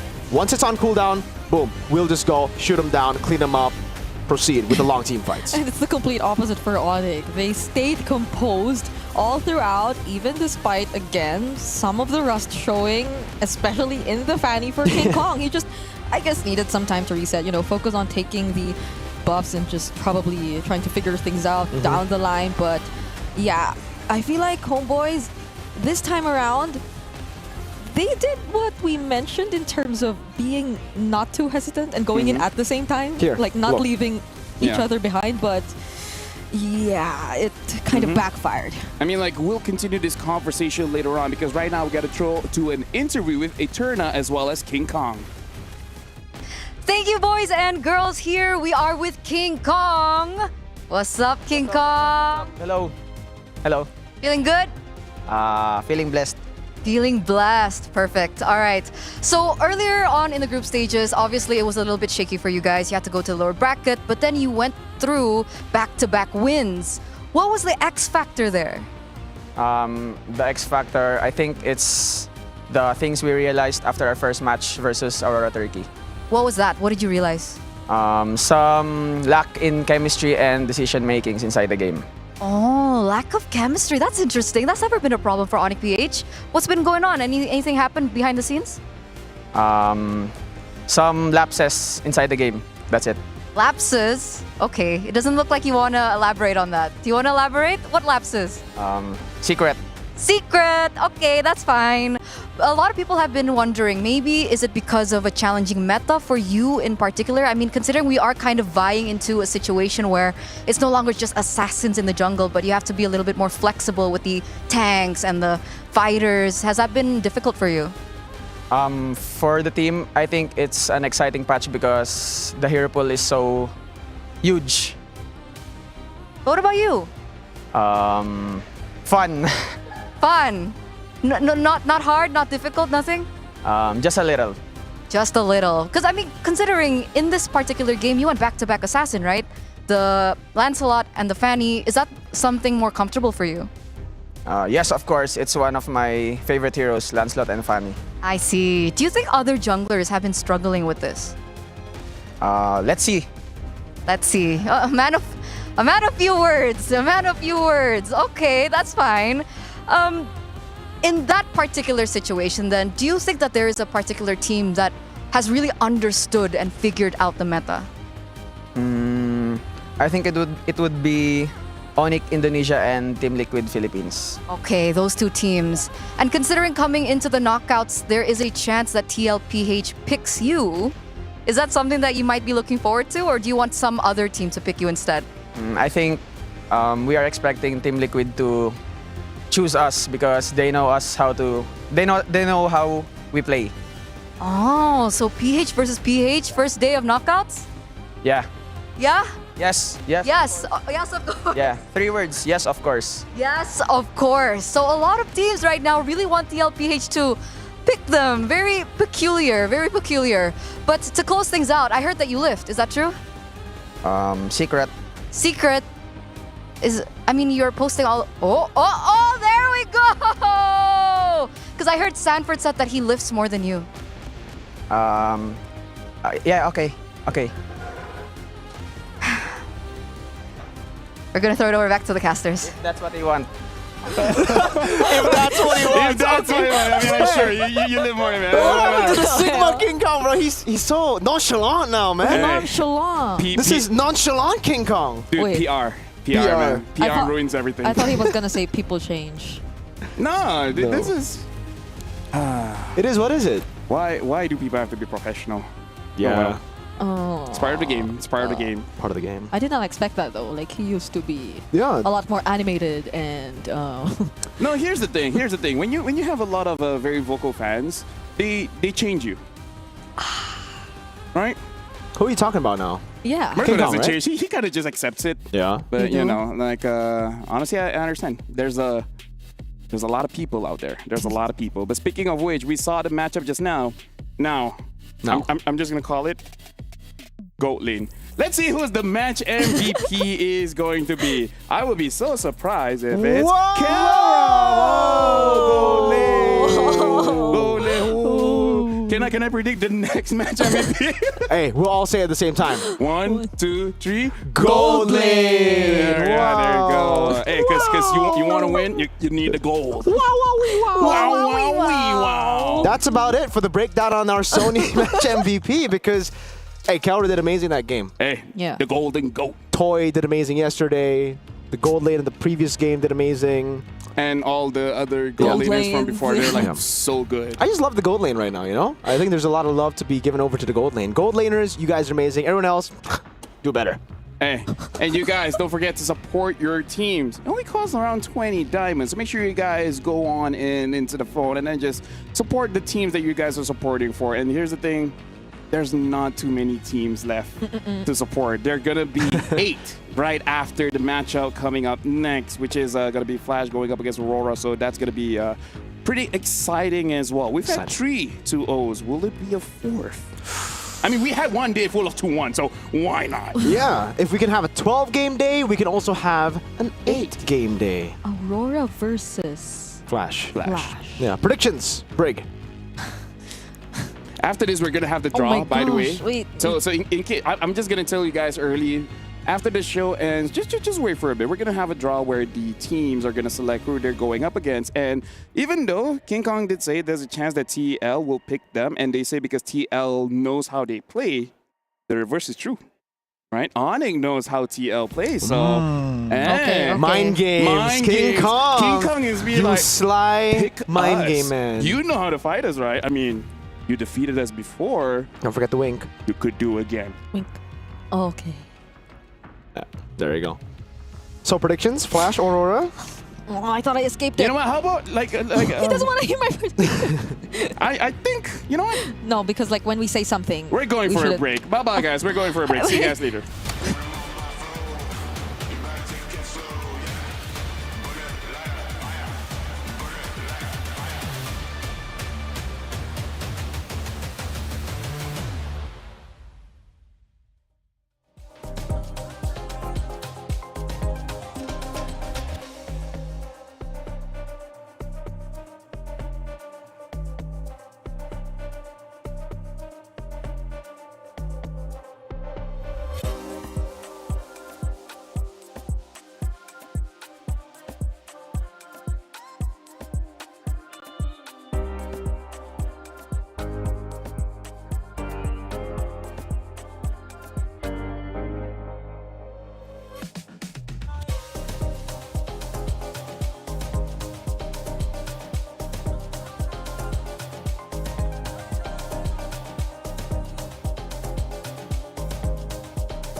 living in harmony. I feel it in our dreams. I got everything that I need, got it all right here in me. I'm free to choose my destiny. I am ready, set me free. Disperse it all to me and go free.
Welcome back to the final matchup today, where we will figure out who will be the final team to advance to the knockout stage. Is it going to be Flash or Aurora from Turkey? Welcome back. My name is Afel. Alongside with me is Mirko as well as Brigida. You guys are watching the English broadcast here at MSC EWC, and I'm having a very okay day. Just an okay day. It's like 3 words.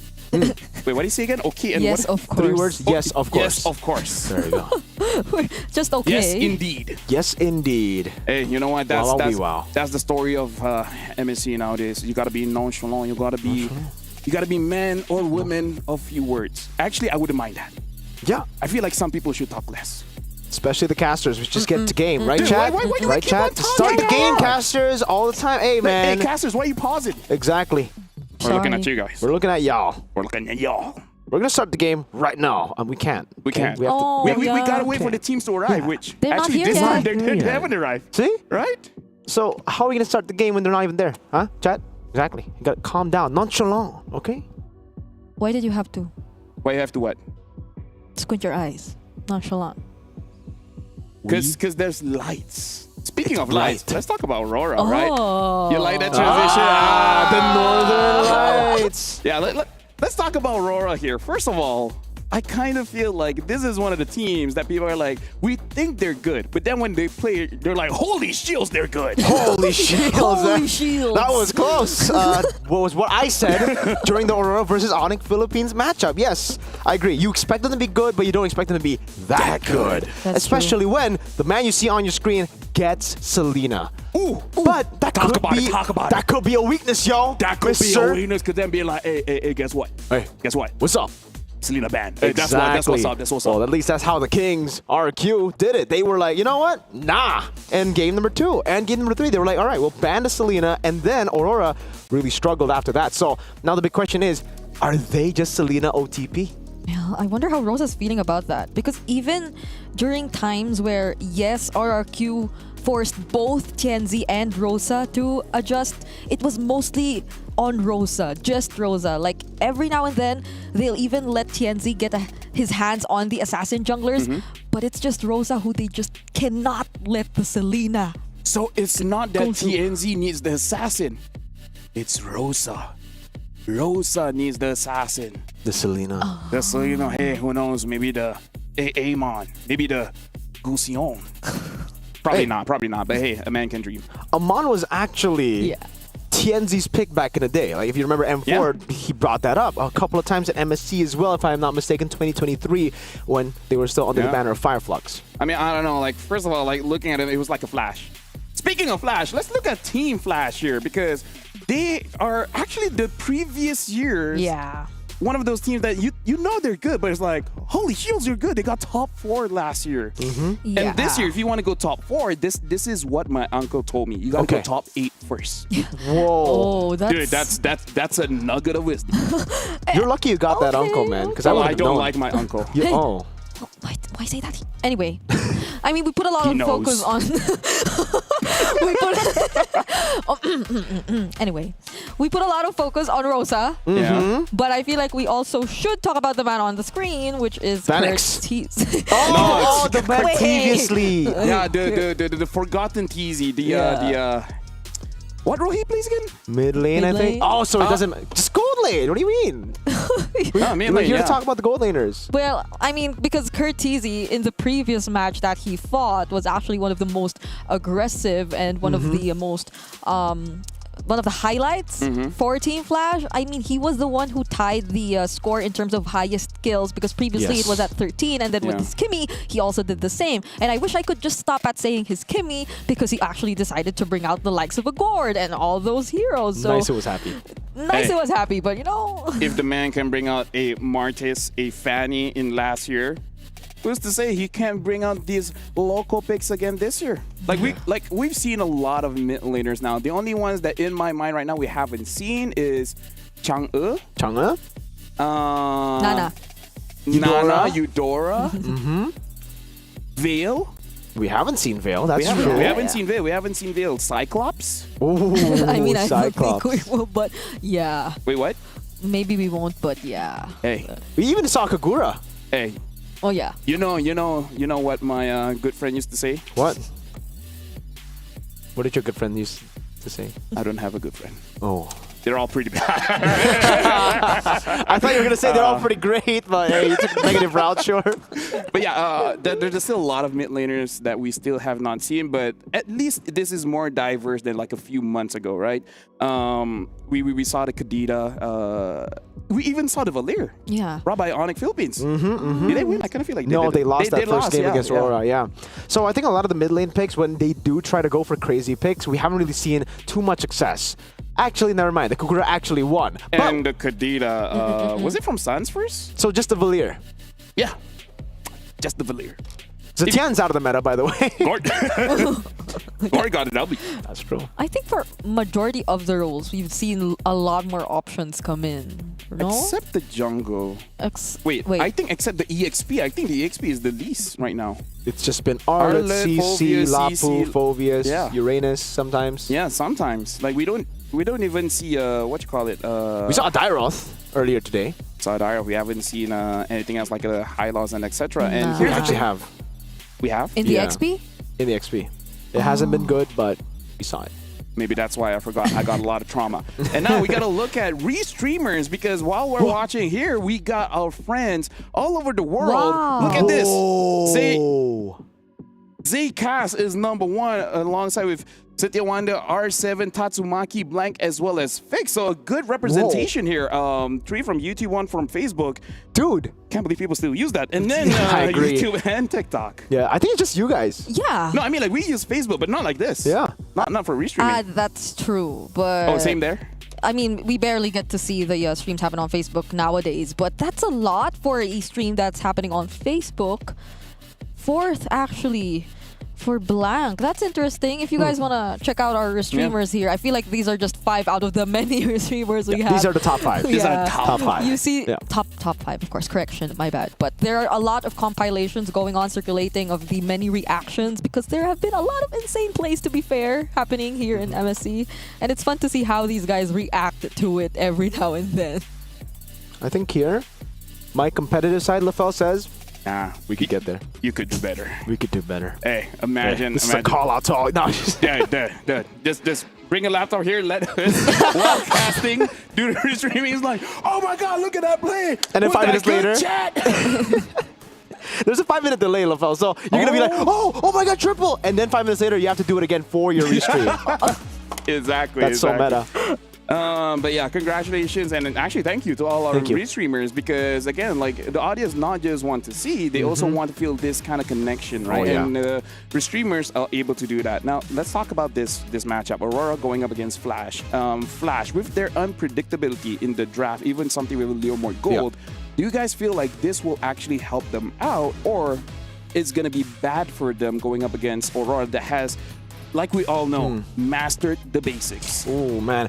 For Flash, I think it is going to be tough for them, because I think for them, they're still kind of struggling to decide what is their best meta, their best picks right now. Kind of like Homeboys then. Kind of like Homeboys, but also kind of like Aurora. That's why I think this is going to be an interesting matchup, because even Aurora find themselves in that position. They don't know what to do without the Selena. Do they still go with that aggressive composition, aggressive style, or do they now take a step back and say, all right, without the Selena, let's play the classic Aurora style? You know what I wish? What? I could just ask. I mean, like, You actually can. Hey, y'all gonna use the Selena? Hey, that's so cool though. Yeah, we can ask them. Because like Bad Girls have sitting right there. Right there. Yep. Because they gave extra chairs. Shout out to EWC bringing in 6 chairs. Dang. I do think that in terms of like all the surprises though, like there's a slight advantage for. Why are you mimicking my? But there's a slight advantage for Aurora Turkey, because. Like personally, I feel for Team Flash, like they're familiar with the picks that they bring out. Yes, they know how to play these picks, but like they don't fully get to consider the matchups and all that. But in Aurora's case, when they did bring out a very unique and interesting draft, there was the Atlas Ruby draft. The Atlas is good. It played so well into the enemy lineup, right? So those are things, or I feel like those are one of the differences between these two teams. But if there's anything, the draft between these two coaches are definitely going to be fun. I mean, speaking of fun, right now, there's a lot of things going to be flashing on screen, because we're going to go over for a quick break. We got some issues here, but we're going to solve it really quick. So make sure you guys don't go anywhere, because we'll be back in Aurora.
play in this tournament.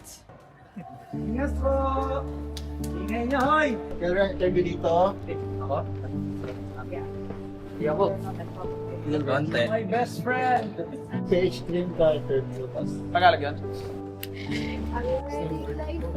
It was fine. It was fine.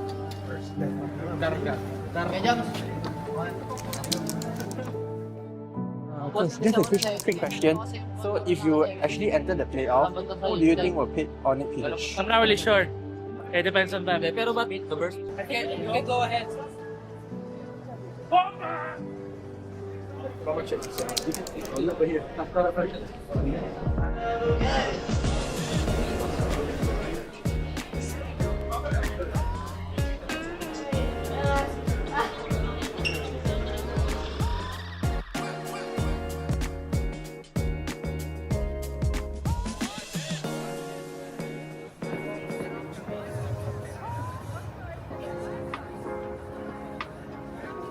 Thank you. Thank you. Hey guys.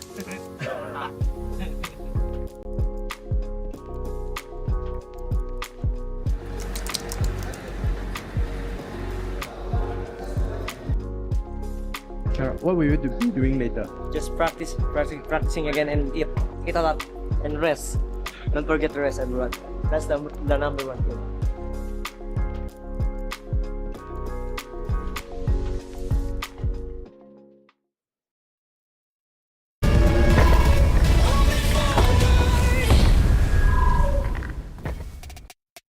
In a moment of mild hesitation, we have currently arrived at the situation where we are at right now. In the same location where we have been in the previous days. Name's Afel, alongside me is Mirko as well as Brigida. Yeah. You're good at holding it in. Yep. I'm trying to break you, but hey, you know what? The short form of what LaFell just said, We're I'm back. fun to start. Welcome back. Yeah, we're still waiting for the players, I believe. They're here. No, they're not. Nope. What? No. Cover, because we got to do a rival later. Yeah, there you go. They're not here yet. Okay. We're a man of few words. It will be kind of funny to be like the players have of arrived. I'm just doing a King Kong thing. Yeah, you know what? We'll do all the King Kong things nowadays. And when interviewers come ask us, it'll be like, "Who do you think is gonna win?" One of them. You just give him a non-answer every time. Dude, not gonna lie, at this point, I don't know how you do it. I don't want to give up predictions anymore because no matter what, you always lose. That's true. Yeah. That's true. You always lose, folks. I mean, you didn't want to hear my meaning prediction. like even if the person you think is gonna win does win, you still lose. Yeah. You know that. Okay. Yeah. Okay. Right? So Gonna maybe be biased. Okay, I won't. Let's all not. Do you Let's want? what? Let's all not. Let's all not. I heard Yeah. she say let's shall not. Let's shall. What does that I mean, even that mean? can be. You see, you don't understand English. She does. She's from the Philippines. She knows English That's better true. than you. That's true. That's true. Let's shall not. Actually, no, when you say it like that, it Yeah. doesn't- the players have arrived, by the way. You know, they're There just you go. there, you know, you see over here, got Auroras, wrong we got the flashes. They're all the way over there, and again, they're playing for elimination as well as going for the knockout stage. Yes. This is the final match of the day. It is still going to be a best of 3 where after this matchup concludes, we will have all 2-0 teams as well as all 2-1 teams, which later on we'll be doing the knockout draws where the 2-0 teams will be selecting the 2-1 teams. Well, number 1, 2, and 3 gets to choose. Number 4. Yeah, they get to just get I'm who's writing left. You know, down. it's kind of like in high school when you want to go first pick, you want to Yeah, get, but yeah. here, the last pick is the scariest. Yeah. Unlike in high school. Yeah. Yeah. Yeah, either way, you don't want the last one. You just really don't want, no one wants them, but you're kind of forced to. So right now. But then that becomes the question, who will be the last one? Whoa. Right now, I believe it's Because we got 2 Onyx. TL number 1, Spirit. No, as in like who's the last that's going to be picked? Because we got 2 Onyx That's there, true. and I kind of feel like no one really wants to go up against the 2 Onyx. I think the you 2 know- Onyx will be SOT last for Onyx. sure. Because you know what they say, hedgehogs are scary. Depends on what kind of hedgehogs. Like real life, I don't think they're that scary. But in that this show, hedgehog just took a lot of hot sauce, and recently got scolded by his or her boss, and they dropped their coffee. What's the difference between a hedgehog and a porcupine again? Question. that's a good That's a question. good question. I'm gonna Google that right now. Yeah, we Give me a probably sec. got to check, but while he's checking, don't you worry, guys. We are about to start the match again. Please be patient with us. You know, we're still waiting for the players to get ready here. You can see JPL right behind me right here, getting ready, setting up. Vanix right there too. They are trying to strategize. They're trying to think about what to do here against Aurora, knowing that Aurora have only found success on Selena. But it could actually be countered by a Flash composition that is very aggressive team fighting oriented, right? With the Leo Ward in the gold lane, Masha XP, it could actually really work against those pick-off heavy Selena type compositions. And to be fair, a lot of teams have their eyes on Aurora Turkey now as the standout team, quote unquote. And this is interesting because last year we did mention that it was Team Flash, or then NIP Flash, who was the standout team, but or as many consider them to be the standout team. So this is a matchup of where there's a bit of history too, I guess, because it's not just them being standouts at 2 different times in tournaments, but also them having a bit of history between each other. I believe there have been a couple of times where wasn't it that Team Flash beating then Fireflux, right? So there's been that sort of last history. year? Yeah. No, not last year. Like there was a MSC. time before, and then last year they beat them too. Either in the group ways, stage. hedgehogs and porcupines, while both spiny mammals, differ significantly in size, quill, spine structure, and defensive mechanisms. Did you just do that on a honor tablet? Hedgehogs are smaller with short, non-detachable spines, and they curl into a ball when threatened. I didn't hear anything, by the way, but there you Porcupines go. are That's the larger. difference. Porcupines are larger. Oh, you can't hear me right now? I can, but I zoned out, you know. Aight. We can do this. You can still hear me. Oh, yeah. No, You're the one. Oh, sorry. He's the one that can't hear me. I can't hear him. Oh, my bad. So I was giving you solutions to a problem that I don't have. Yeah, by trying to solve my problem, you created problems for yourself. Oh my gosh. So who do you think is going to win? I thought we're not talking about that. That is true. We are not talking about that. Heck, you know what? Let's talk about the draft because who knows when, right? But so Selena should be banned. will probably be banned here unless Zaze does a we can counter it move. Whoa, with what? A little The more Lolita gold. again. Dude, my hot take is that there are players that are so good you can't really counter. Yeah. Like me. Like you. Why aren't you playing for Homeboys? Yeah. Why aren't you playing for Homeboys if you're that good? Pay here is better. What? That's a good answer. That's a good answer, Hey, dude. you know Like, respect. Hey, hey. Game is game. It could be better, but maybe next year. Translation. You want to translate? You want to translate? No. You speak Tagalog, right? Yeah, Yeah. that one. You speak Tagalog, right? Yeah, so what should I translate? Tagalog? Yeah. So like when Kelra speaks. Yeah, Oh, I want. I know she's slow, but I didn't know it was that slow. Hey. Speed is relative. That's true. That Speed could be is slow for subjective. you, but could be fast for a lot of people. Hey. Yeah. Hey. I don't know what that was. Welcome to Gank and Gather. You know, This is Gank and Gather. This is Gank and Gather, and this is the draft where Aurora first pick, Flash second pick. Oh, look, even the players like, why are they so excited with the draft? Oh, we love our jobs. We do. I've been waiting for this. We've For a been while. waiting for this since 1 p.m. Well, here it is, boys. Aurora, blue side. So this does fit, the color scheme. That, but also the play style and also the draft style that they've gone for most of their wins. Against Onyx Philippines, they won game 1, game 3 when they were on blue side when they caught Yi Sun Shin early. I like that you respect my colorblindness. If it was wicked, she would lay it all on me. By the way, Arlet 1-1 ban. Are they really? Not seeing Selena ban. Exactly. Not seeing Selena ban. Hey, I think we need to whisper because I don't know if they want to actually leave Selena open like this, bro. Hey, break it down. But would they actually first pick the Selena though? Hey, as a auntie of mine once said, why not? Why not leave Selena open or why not ban it? Actually, as of Onyx Philippines coach once said, why not? No, he doesn't say. That's just his name.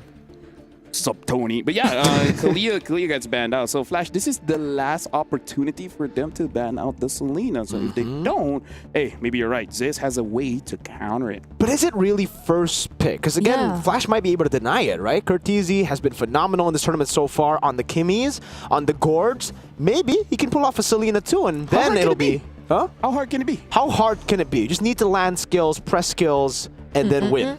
They're thinking about it though. Yeah. Yeah, they gotta think long and hard about this. Yeah, around 15 seconds. Ah, wow. Okay. Ban of the box, yeah. So in terms of first pick here, wow. Still looking at the Phovias, looking at the what else is here? We don't The see a lot of Farsas, Lancelot. Lancelots, yes. I think Lance. I would choose Lance in this position. No Arlet already, but then the Phobias Yeah. can come out on the other side, and then Just fight you know back what? with CC. You know what? I think maybe Phobias.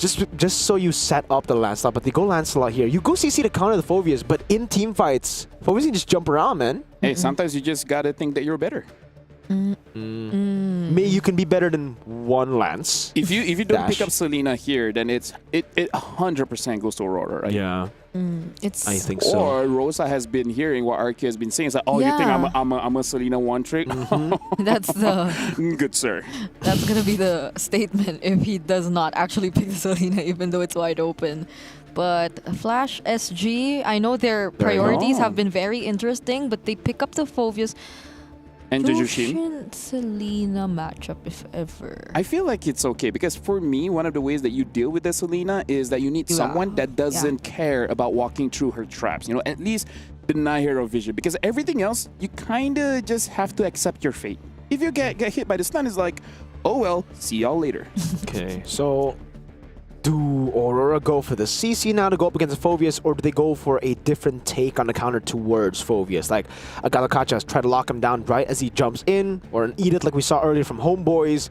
It is a very different start to the draft for Aurora. We expected the Lancelot, but Uranus Moskov, huh? And there is no Selena getting picked up. I mean, not yet, but at this point, it really doesn't feel that bad to ban out the Selena later. And again, maybe Rosa's just be like, oh, you think I'm a Selena one trick? Let me show you guys my Cyclops.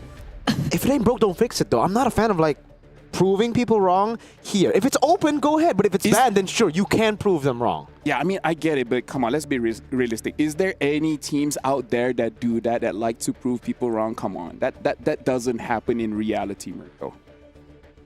Can't see it back at home, but I am in full agreement with LaFell. Yes, that is fiction. Yeah, that is pure fiction. That's a peak fiction. But now Granger gets picked up here as a response towards the Moskov as well as the Uranus. So the situation right now for Flash is that they don't have a jungler as well as a roamer. Yep. Aurora, they don't have a mid as well as a roamer. So I kind of feel like the roamers are really going to be one of the focus here for both teams. Yeah, although if we're talking... Maybe like a Badang? Yeah, if we're talking about JPL though, like the heroes he's been bringing out so far have been pretty unique too, in a sense, even using the Lolita one time. So... Good ban on Cho, one of his signatures, yeah. Probably won't be Because Cho too is his worried. middle name. JP. JP Cho L.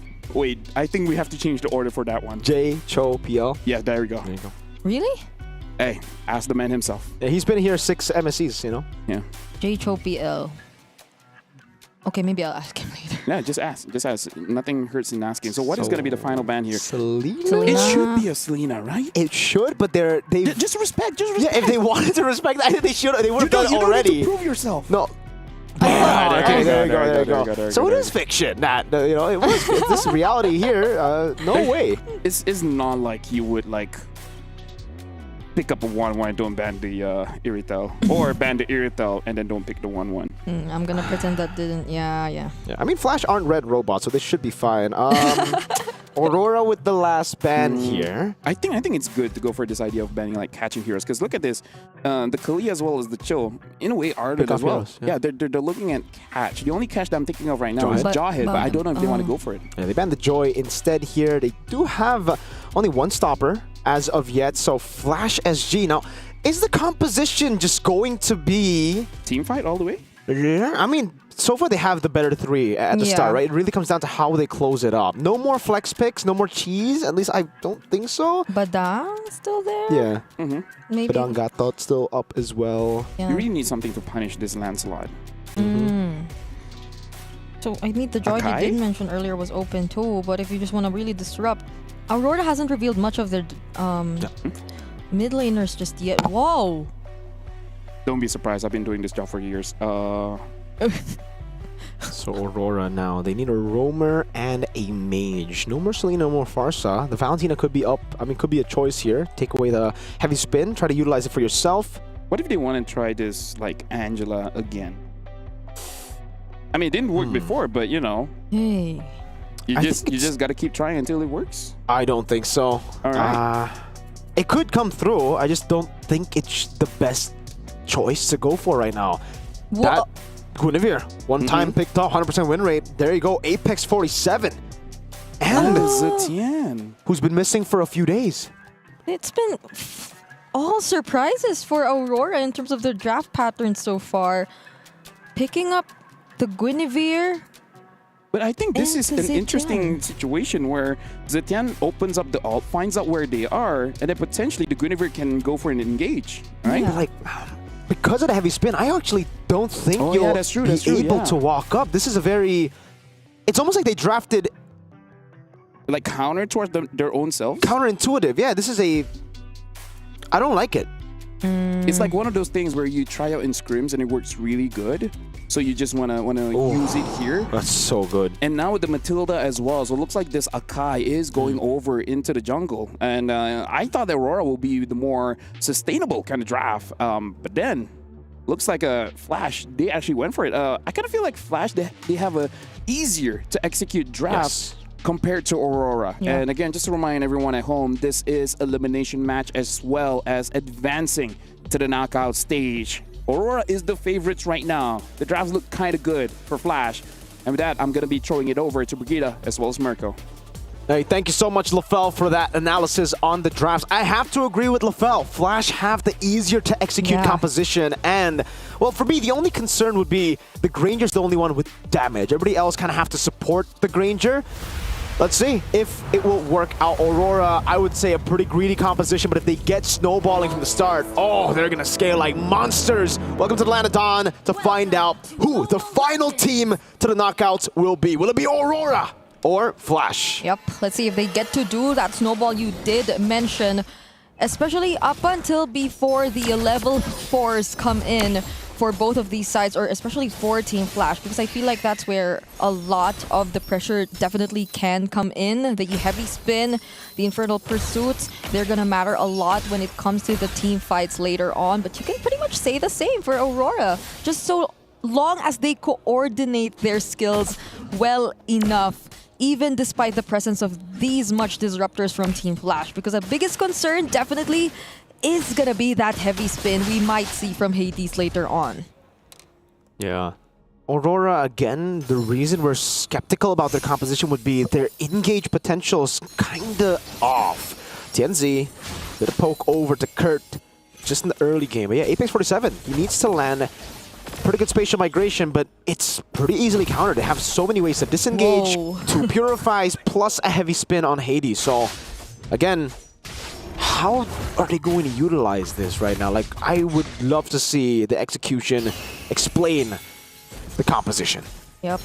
And, I mean, even aside the purifies, right? Just now we saw a well-timed guiding wind can even potentially save you from those threats. And now it's clear that Team Flash are being the more aggressive ones, fully aware of their capabilities with their lineup so far in this game. And that's another thing, like for the first few objectives you will be seeing, or we will be seeing in this game, how do you fight up against the heavy spin? How do you go in knowing that there's a threat of the heavy spin, which could just make things so much easier for Team Flash to guarantee them the objective? That's a whole lot of agility, by the way, in the emblems for Team Flash. 3 members chose agility, and I guess it's to rotate around a turtle. Again, for Aurora, it doesn't seem like they have a shot at contesting. They won't be approaching the turtle anymore. It seems like Tianzi is gonna look for the trades on the jungle camps instead, but Team Flash, there's a quick response from them as well, so there's no clear trade whatsoever yet from Aurora Gaming. It's Team Flash currently in, despite a very minimal lead, still in the lead so far, and the pressure is just constant in the mid lane. This is interesting to see for a team with a surprise setup factor in the Guinevere. Yeah, we have to see how it works out later, because for now, I think it is exactly as we expected. Team Flash will have all the control in Turtle 1. That's a Purify already. And all the engages Aurora can go for, it isn't really relevant. There's no damage to follow it up either in the early game, right? You go and gank the gold lane. Moskov needs 3 items before you can actually really be a threat in the game. Lancelot can deal damage, but then I think even if Vanix takes the whole of the Violet Requiem earlier, the Guiding Wind would give him enough sustain. So yeah, no kill threat at all for Aurora. Yeah, there are just too many ways to get out if you're Team Flash. The mere presence of a Mathilda changes up so many things here, but it seems like they're trying to go for the kill. Fortunately for Apex 47, he has the flicker, but that could have been a kill for Team Flash, and it's interesting if they're able to take that on the Guinevere instead of any other member. There you go. At least we get to see Uranus in this game kind of get more pressure. I'm really confused right now because both these teams, I think they're really struggling before neutral objectives, but at least Team Flash have a goal, right? You can see they want to get neutral objectives. Aurora is the one where I'm really confused. We gotta see the brilliance of this draft, I guess, mid to late? Yeah. Oh, wait. Here down bottom, though. They're actually gonna start the fight. These are tanky members from Aurora Gaming, however. I feel like they won't be able to fully commit just yet. Poke Lunar down low enough, though, but he just regains his HP back. So it's just a constant trade of hits here and there, but none of these players are really going down, not unless they fully commit to this. Now, Fury of the Phoenix already committed. Ken doing a great job at zoning out the other members. And as we've expected, Hades, he'll freely get to secure the objective. Now, potentially might just go for the pickup onto Lunar. But then again, it seems like there's still the damage that's lacking for Team Flash. Well, I think they don't really care. They lack the damage, yes, but they can just play for the gold laner, especially when they're ahead like this, Kurt! Oh, that's a very aggressive Crimson Beacon coming in from Kirk, and that's the first blood that Team Flash will finally get to secure. I think I'm gonna agree with you on that. There's just too many ways for Team Flash to guarantee that they can go in and escape and survive with the resources that they have, despite them not actually finding the kills. Yeah, I guess for Aurora, this is just the composition that can hold early up until Moskov and Lancelot get their power spikes, because other than that, I don't really see the win con. I can see it if Moskov and Lancelot scales up and, you know, gets the damage items, but for now, yeah, it's just all Flash on the board. They're rotating everywhere. If they shut down Sigiboom, no, that's plan A for Aurora out of the game already. Yep. Now they're working on the tier 1 up top. Hades pretty low, already below half HP, but has the Guiding Wind, so he'll just get to survive. To this point, it's only just been 1 kill across the board for both of our teams. And surprisingly, both teams kind of like it. Team Flash are kind of non-confrontational. They want to play for the Granger. They have so much disengage, so much mobility. Aurora, on the other hand, as well, is like, yeah, you can go for the first turtles. I'm just going to farm up and wait for my carries. So for both teams, they're like, all right, we're happy with this. Sigibu, oh, man, has to flicker out. A bit too aggressive there with the skill 1 forward. Yeah. The thing is, Aurora Gaming are holding this out pretty well, though. So if they do get to find their power spikes later on, which can come in a lot sooner than we expected, if Team Flash still is yet to find the conversions, then they might have a lot more confidence to dictate the tempo or look for a fight. But whether or not they're able to do that, let's see, because now Team Flash, they're the ones who start things off, already using the Guiding Wind. Gets to zone out some of the members, though. Ken also trying to do just the same. Oh, solo! And where are the trades gonna come in for Aurora Gaming? Vanix nearly taking down Rosa, but now it's a mess. Look at just how Ken keeps disrupting everyone, but the Violet Requiem gets casted on him. There's an additional layer of knockup, but he still survives. Buys enough time. Darkwave casted once again, but they still get to survive. Aurora Gaming, no casualties at all. They traded the turtle for a turret. Yes, they weren't able to kill Ken earlier.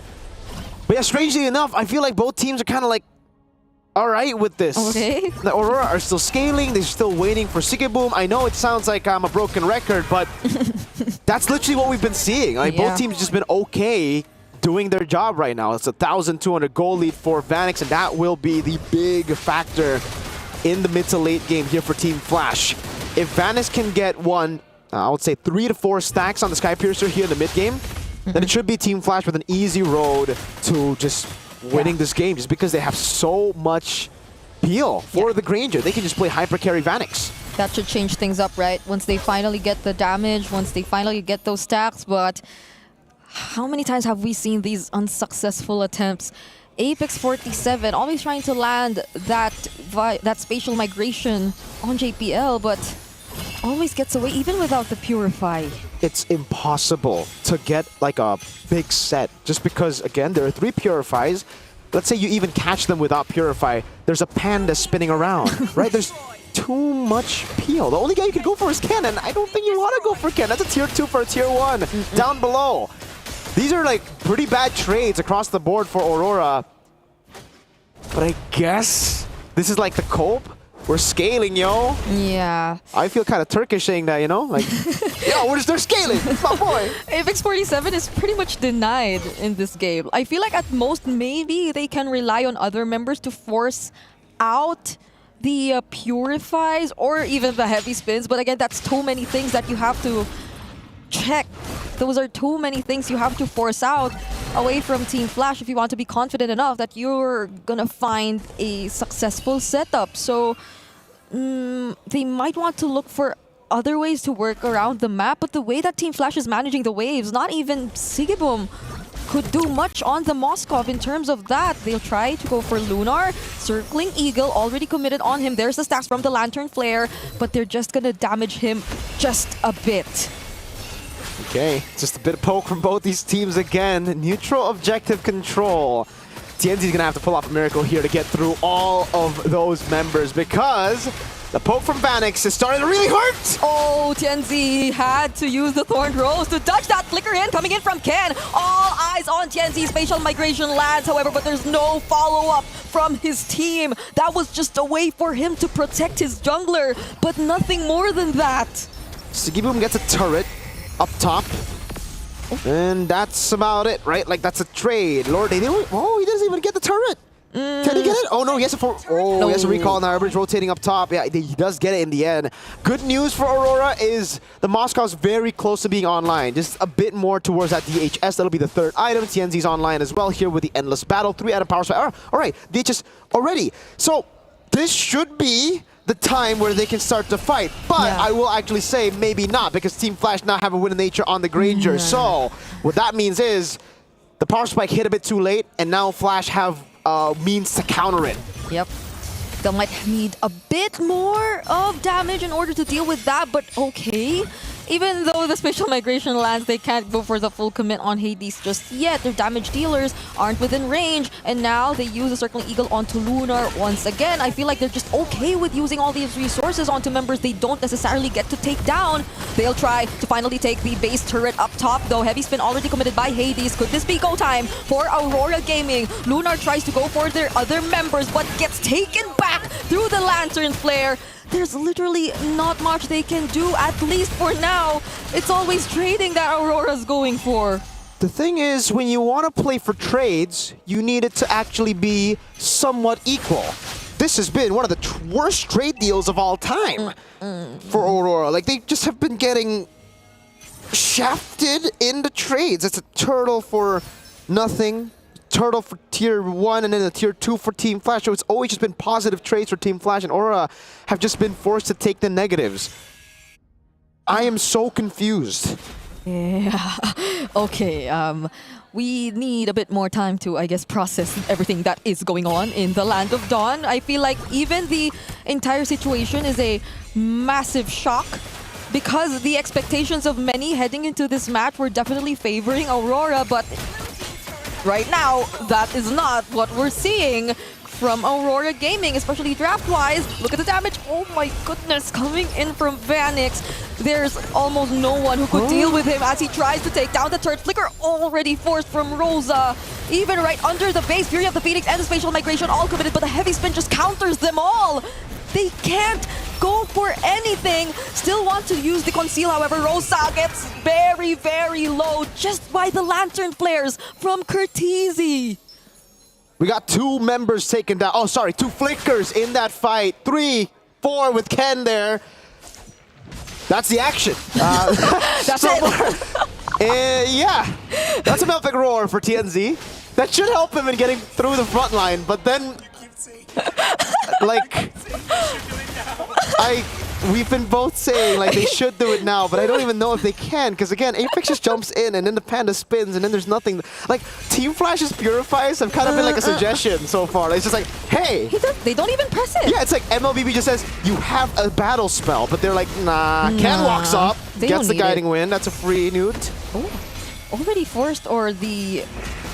I mean, Ken's already half HP, though. Lunar tries to close in. SOD already committed. Hades. Okay. Hades gets the Lord. That would have been such a surprise if the SOD got it again, but...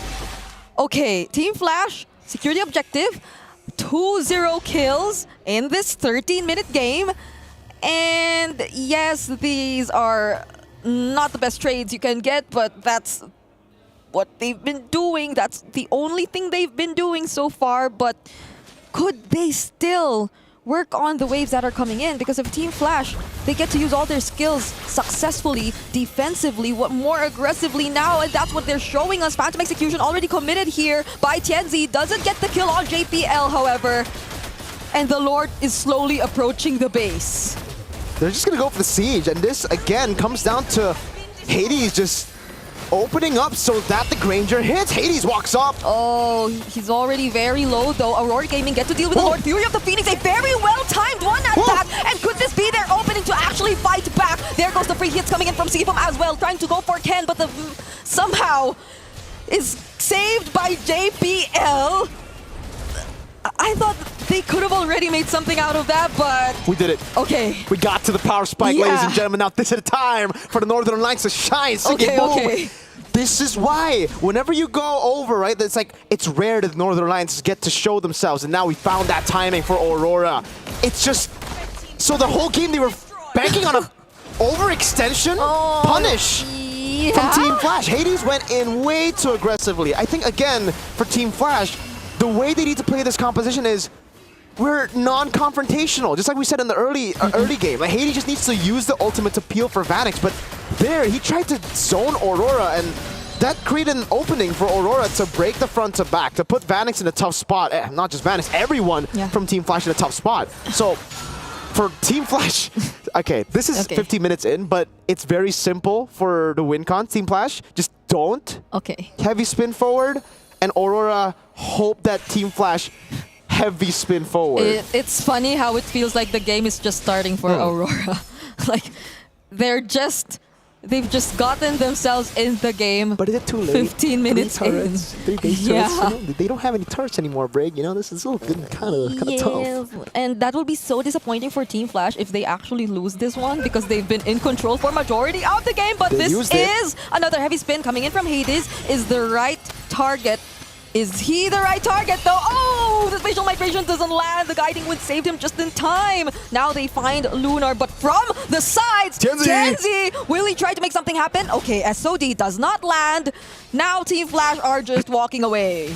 Oh my goodness. Slowly but surely, I feel like Team Flash are also starting to feel it, you know? You know why? Why? Hades heavy spin forward. That's the win con for Aurora right there. Yes, because that's their only engage. And guess what? JPL circling Eagle forward to the 2 forms of engage went in, and Aurora punished. A 2,000 gold lead has just been built up for Aurora. Guiding win? No guiding win, just a circle eagle. Oh, to the frontliners once again at that Dark Wave flicker. And also coming in from Ken, gets to zone out the other members of Aurora, but the Lord is very low and will actually be reset. Okay, you know what? I think, yeah, most of the time, the circling eagle onto the tanky heroes have been working. But maybe that is not the way to go right now unless they're isolated completely from the other members of Aurora. Tianzi. Fury of the Phoenix, though, already committed. Will Tianzi find a way to actually steal away this objective? Lunar doing a great job. Look at the damage already coming in. Seeking Boom, meeting expectations, but the heavy spin and retribution combo still secures the objective for Team Flash, but they lost 2 members in the process.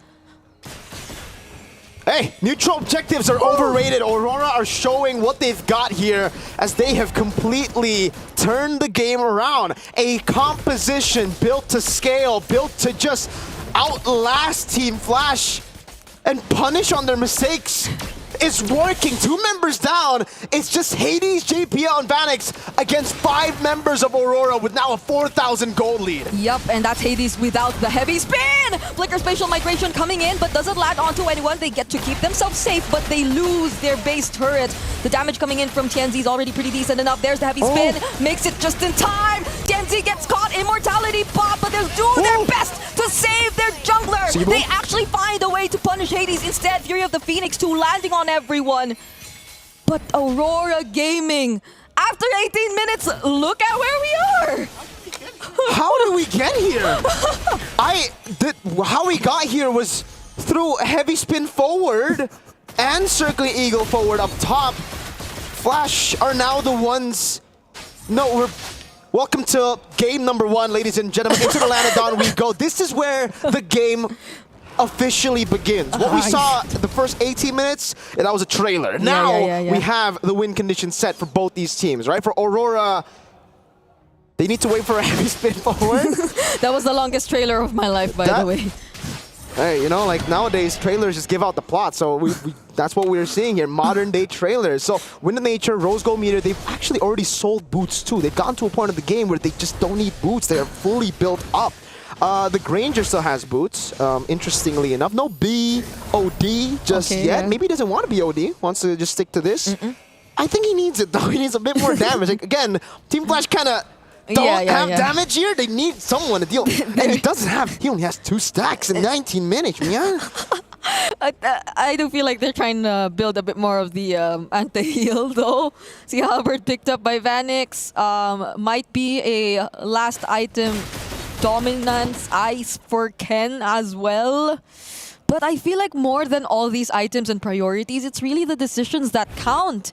Like the way they start their engages, as you've mentioned, and I don't want to just say the heavy spin, I also want to point out the circling eagles coming in from JPL. I do think they're actually well coordinated, but it would have been better if they're also well timed. And the way we're seeing it now, Aurora Gaming, they're not afraid of anything anymore. I mean, I can't believe I'm seeing a 7k gold lead in their hands after losing majority of this game. Again, they were just waiting for this moment. It was a training arc the entire time for Aurora, and they've managed to get through it. It was a very tough early to mid-game to weather the storm, but they did it. Again, Team Flash, this composition was kind of built for just one guy, and it's Vanix. I think at this point of the game, they wanted Vanix to have a bit more Skypiercer stack so that he could actually dish out more damage. Maybe even a bot, you know? It really seems like Flash are struggling with damage. Aurora have a ton of damage now, but they don't have base turrets, so it's kind of a stalemate. Again, Aurora also, with all the damage, they don't have engage. Flash have like a billion movement speed, abilities, a heavy spin, and 3 purifies, right? So it's a team who can't initiate with a lot of damage. It's a team who can't initiate with no damage. Yeah. And a Lord in the middle. It's such a contrast between these two teams and what they're capable of doing, what the other is not capable of doing. But now I feel this is going to be a very important objective between both of these teams. We're already at the 21-minute mark, ladies and gentlemen. I would love to see Vanix's stacks at this point of the game. He's been racking up those stacks, man.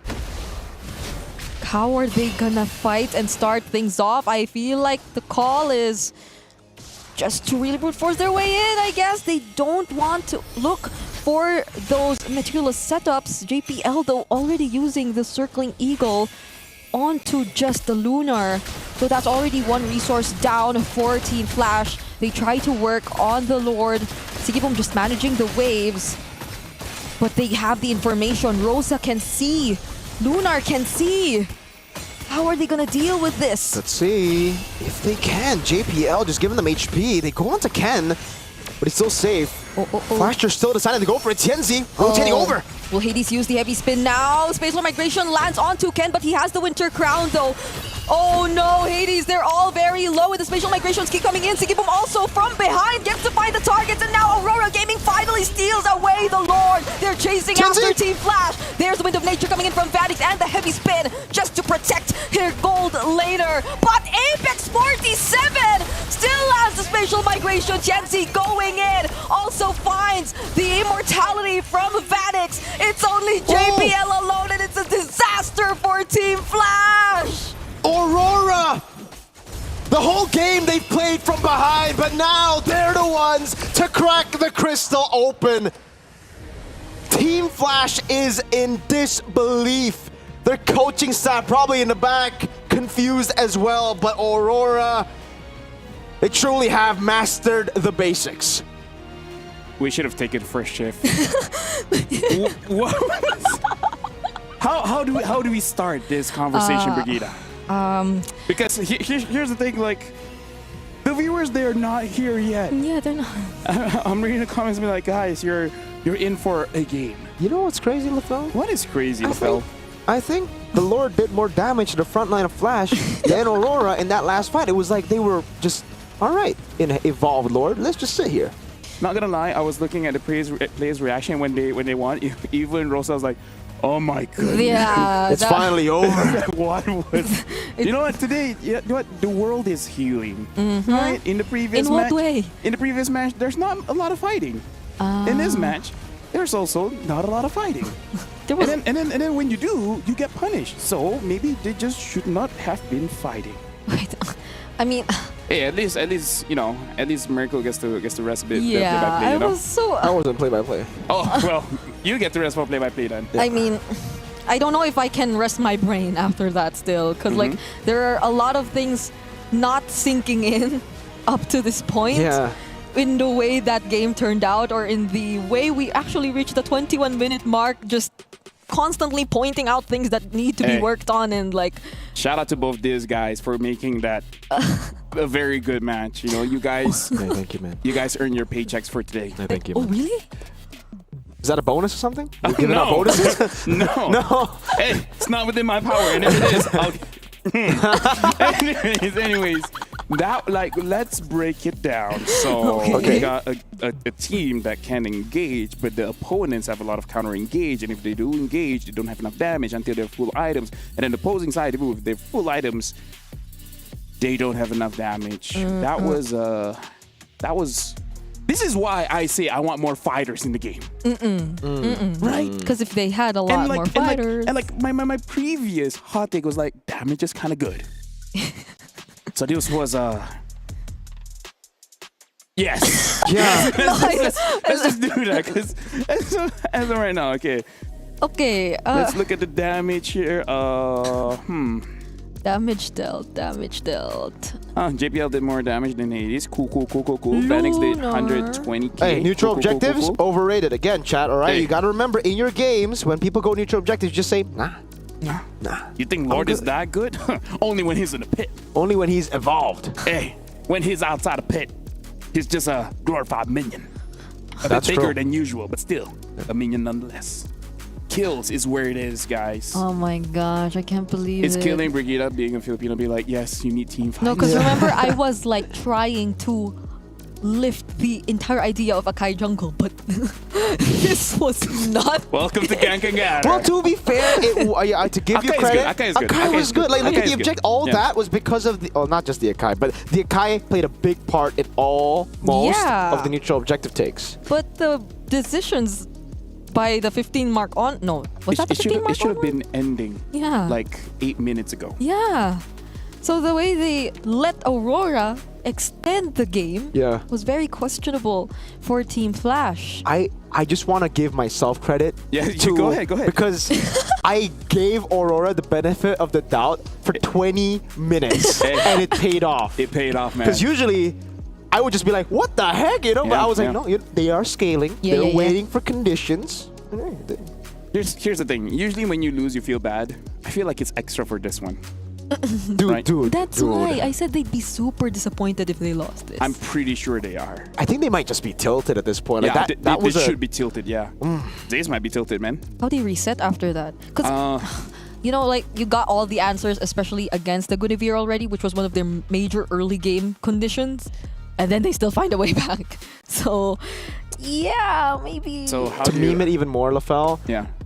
they have mastered the basics. This game, they deck starred.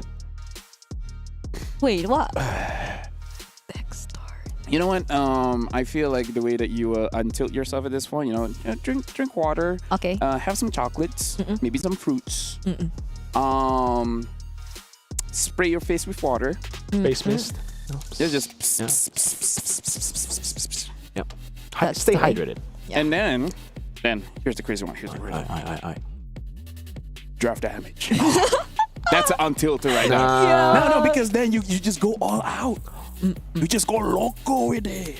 Yeah, maybe I'm gonna be okay with the fighters now. Like Curtizi, I'm okay. Go on. Or What about you, it's Mr. gold. Man? We're gonna be looking at more highlights while we're thinking Yeah, about we're thinking this. about like Phoenix didn't go bod. I think he like in this game, especially being the only damage dealer. I think that would, but maybe it doesn't matter anymore. I don't know, dude. I'm so confused. Like legit, I'm just. This game has put me in a not so healthy spot. It's a Sunday, man. Is it a Sunday? It is a Sunday. It is a Sunday. So you know, you just have one of those moments. And even looking at chat, people are like, "Hey, without Selena, they could have win. They won, but still." At this point, I want Rosa to pick up the Selena. Yeah. Just taking the first 3 picks. It took them so much to win this game. Although, like, But it also took Flash to forget everything their composition stands for. You know?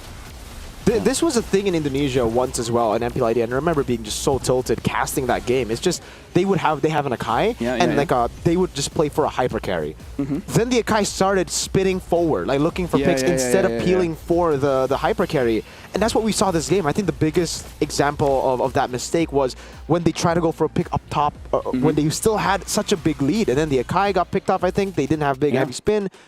3 members were left to defend all alone. I know. I think that's okay because I would throw a different way. Okay. BOD Akai. Oh. That's what I would do. We would lose, but I'll be having fun. Yeah. Maybe Phobia should have also built damage, honestly, at that point. Honestly, at that point, I didn't notice if he had a War Axe or not, but that would be a good item. Yeah. Right? For a long team fight, just keep going, Did he even have a Thunderbelt? It looked like he just had... Probably not. He would get a lot of stacks. Exactly. Like Thunderbelt I don't think he War did. Axe. I don't think he did. So, in fact, I can reverse. Hold on. Give me a sec. Okay, While and I'm he's doing looking at that. Team Flash while you're trying to reverse because hopefully they're okay after everything Hold on. that's This game is happened. very long. Actually, we haven't even gotten to our analysis part. Yeah. It's going to take a while. This is such a... Oh, no. Okay, no. We this is gotta emblems. reset too. We have to reset. I think. No. Like, I kind of feel like this is to take the jitters away. Jitters where? An a 18-minute good question. trailer for jitters. Yep. Sometimes you know what they say. You got to do what needs to be do, all right? And that's what they did. Yeah. Relax, Brigida. He's holding in. You should hold in as well. All right? Welcome again to Genk and Gather. I don't know if that's him holding in or that's just him not being recovered after what happened yet. I'm still processing that game. Speaking of processing, we got to think about what are going to be the priorities for this one. Because imagine if they didn't have Guinevere and then they had Angela. It might be a longer game, but I think it would be easier for them as well. Because Guinevere, I can see it, but seeing an Akai, maybe not the best pick, you know? Because it kind of felt like, in a way, a 4v1. Not saying that Apex 47 didn't do his job, but he was kind of shafted a bit where he's not able to do his job, you know? Let's just get into game 2. Let's hope for a different... Yeah. Okay, I love game 2. Breath of fresh air. Yeah. Let's go. Let's go. Okay, inhale, exhale. Flash Inhaling SG. what? Inhale, exhale. Oh, inhale, exhale. Yeah. Wait, weren't they first picked earlier too? No, it was Aurora. It was Aurora first pick. And then they banned the Lancelot. That's this is the good because that Lancelot was such a problem at mid 18. Yeah. So this is gonna, I think, change things up a bit. Just a bit. Just a bit. Just a bit. Like, of course, the priorities are still gonna be a surprise. I want catching heroes. I want someone to early pick up the Kalia if it's not banned out. Because I really feel like it can disrupt tempo. I kind of feel like that's the problem where both, like, what is it, Guinevere as well as the Matilda, they can't really disrupt that much tempo unless you have, like, someone, like a fighter that can just stick onto everyone. Yeah. Actually, no, they had Phobias. Never mind. Wait, that's still open too. All right, Up so Flash to are just now. banning out assassins now. They're taking away the picks from Tianzi, and then maybe they go for the same strat just without the Lancelot on the other side. Are they actually gonna ban? I mean, without it, like, if you use the same strat, I kind of feel like you can still do it with the Hayabusa. Yep. May actually be even better with the Hayabusa because then it's going to be more harder for you to deal with the splits. Okay. So far, majority of the flex heroes are open. Like The box chest After up a for while, grabs yeah. for Team Flash. Yes.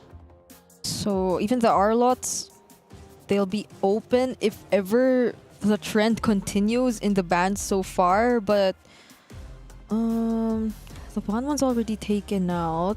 I feel like the Jushin might be an option as well.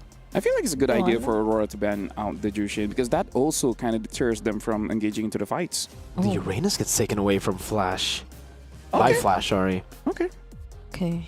Is it gonna be Jushin here or hold on? What else is actually open? Unless they want to give away the Kalea too. Yeah, it should be the Jushin Prio or the Kalea Prio. Those are the two picks that. Agreed. Agreed. Or let's not ban any of them. I mean, like, I think that's okay. Like, trade for trade, you know? Like, they pick up the Jushin, we pick up the Kalea.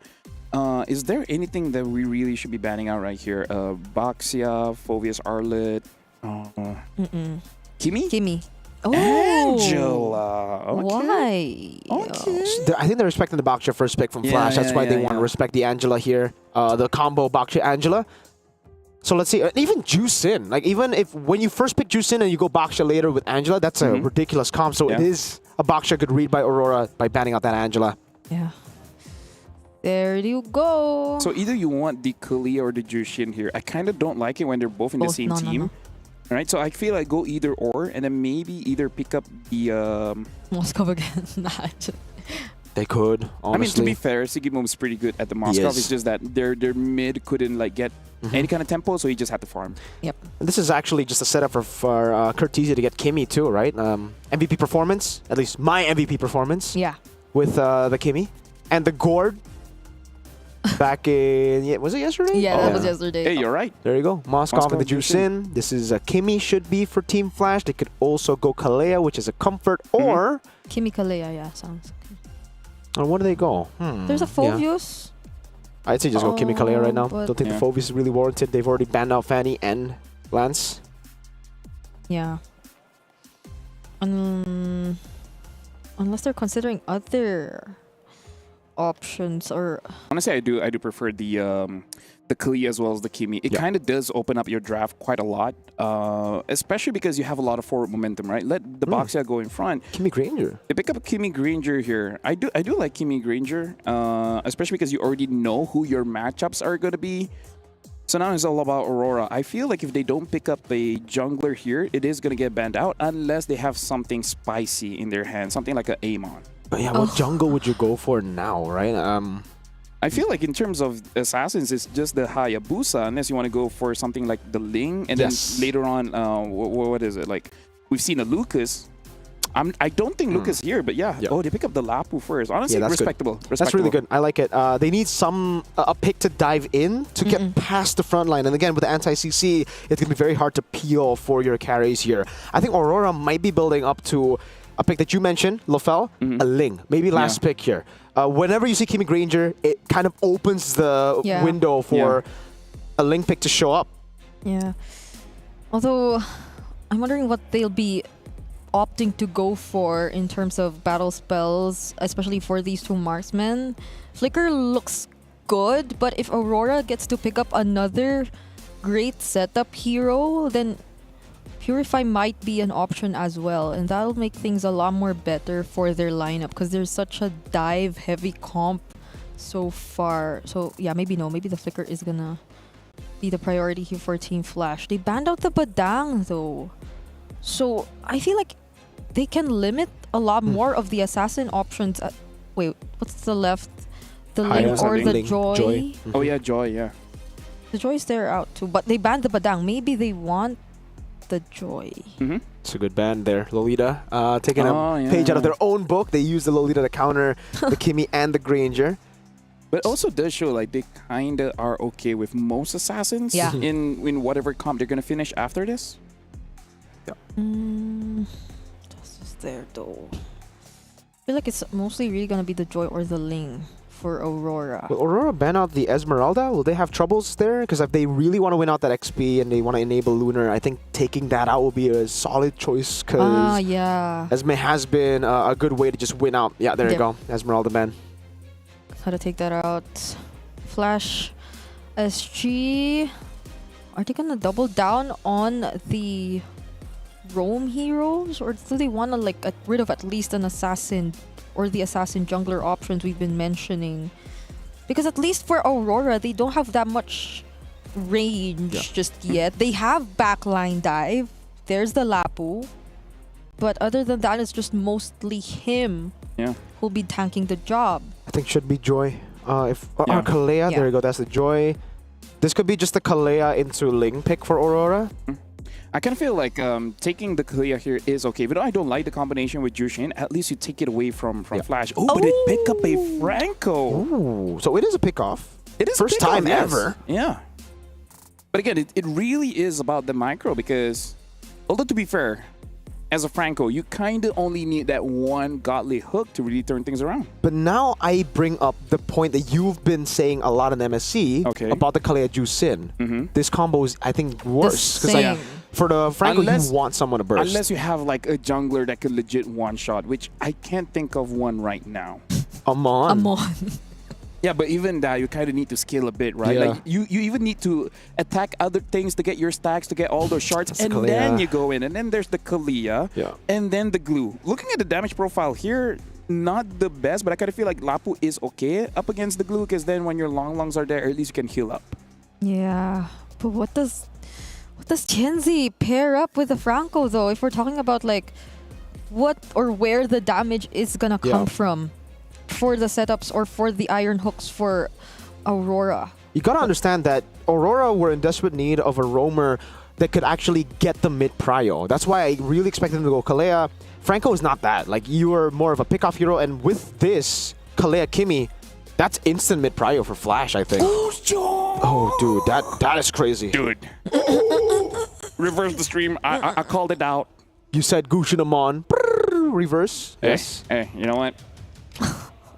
Oh my lord! Hey, Wait a minute. I'm looking at them right now, dude. I said that because I knew it was coming up today. Are you actually looking back? I need to check the name. All right, cool. But either way, Incandescence. Another Incandescence sports. But there's you know what? You guys have it. I'm just throwing it. I'm not even gonna set it down. All right. Thank you, LaFell, for the setup. But ladies and gentlemen, for the first time in MSC, we're seeing a Franco and a Gushin. Oh my lord, it's been... I think M5 was the last time we saw the Gushin. It was Sans, was it? Yeah. Up against AP Bren at the time. Let's get into the line of dawn, ladies and gentlemen. Will this send Aurora to the knockout stage? A Gushin and Franco debut as we encounter the two unknown picks. Or will Flash SG just take it with a meta draft? Whoa, early! Okay, the crazier part is I did not expect it to come in from Aurora than Team Flash. But it is what is it, as LaFell would say. So now we're heading into game number 2. This is match point for Aurora, and it's not looking too good because they're able to chase after Rosa in the mid lane, granting them first blood. Instant mid prio, Kalea and Kimi, you have to respect level 1. This is also what happened against RRQ, by the way, Brig. I'll just say, Aurora in the mid lane, a bit too comfortable, always looking for those brawls, getting punished by the Baksha. Yeah, they might want to be a lot more careful with that because the conditions in which their lineup is going to work still remain a question, and they might not be able to show us that if they get too behind in the early stages of the game. Taking a quick look at the emblem build. Okay, I had to check the Bushin first because it hasn't been... Oh! Okay. But going back, it's just a pretty common emblem build. Magic emblem, mage emblem. And I think it's similar to the others we're seeing in the jungle. So not the killing spree for the Gushin, it is actually the Impure Rage choice. Also, for the rest of them, pretty normal. Apex 47 has actually gone for Concussive Blast. I thought he would actually just go for more of a setup. Focusing Mark, maybe. But yeah, he actually does go for Concussive Blast, wants to get a bit more mid-prio against Team Flash's composition, especially knowing it is a Kalea Kimi. But it is also just Aurora sticking to the agility, fast movement speed across the board. This time only 2, not 3. The way it's looking right now, again, it's Team Flash in control of the early game, and they will be letting go of that first turtle Tianzi will still have to secure his purple buff, and they don't necessarily get to trade anything out of it. So, yes, it's very similar to the away game number 1 played out, but this time around, Aurora, I feel like, have a lot more options to not wait too long or too late in the game to fight back against Team Flash. This is what I was concerned about for Team Flash, though, because this time they actually have more damage. It isn't just Vanix, and the mid-prio, I would say, is even better than the previous one. So the lead should be bigger. They'll have proper setup. JPL! Oh, it doesn't land on Rosa. And then they get to stun still this Jushin. However, but the Crimson Beacon was there, so... Oh, they go instead for Lunar, and there's the Incandescence already committed, but the bravest fighter from Lunar gets the last hit onto Curtizi. Onto the backlines, though, JPL and Hades get to find Rosa too. So it's a 2-for-1 trade so far. It's back-to-back, no damage. Oh, Siboom. Okay, there was a flicker. Knock up from the title strike. They're still gonna commit it. However, Apex 47 lands the Iron Hook, and now it's JPL who they're actually gonna go after.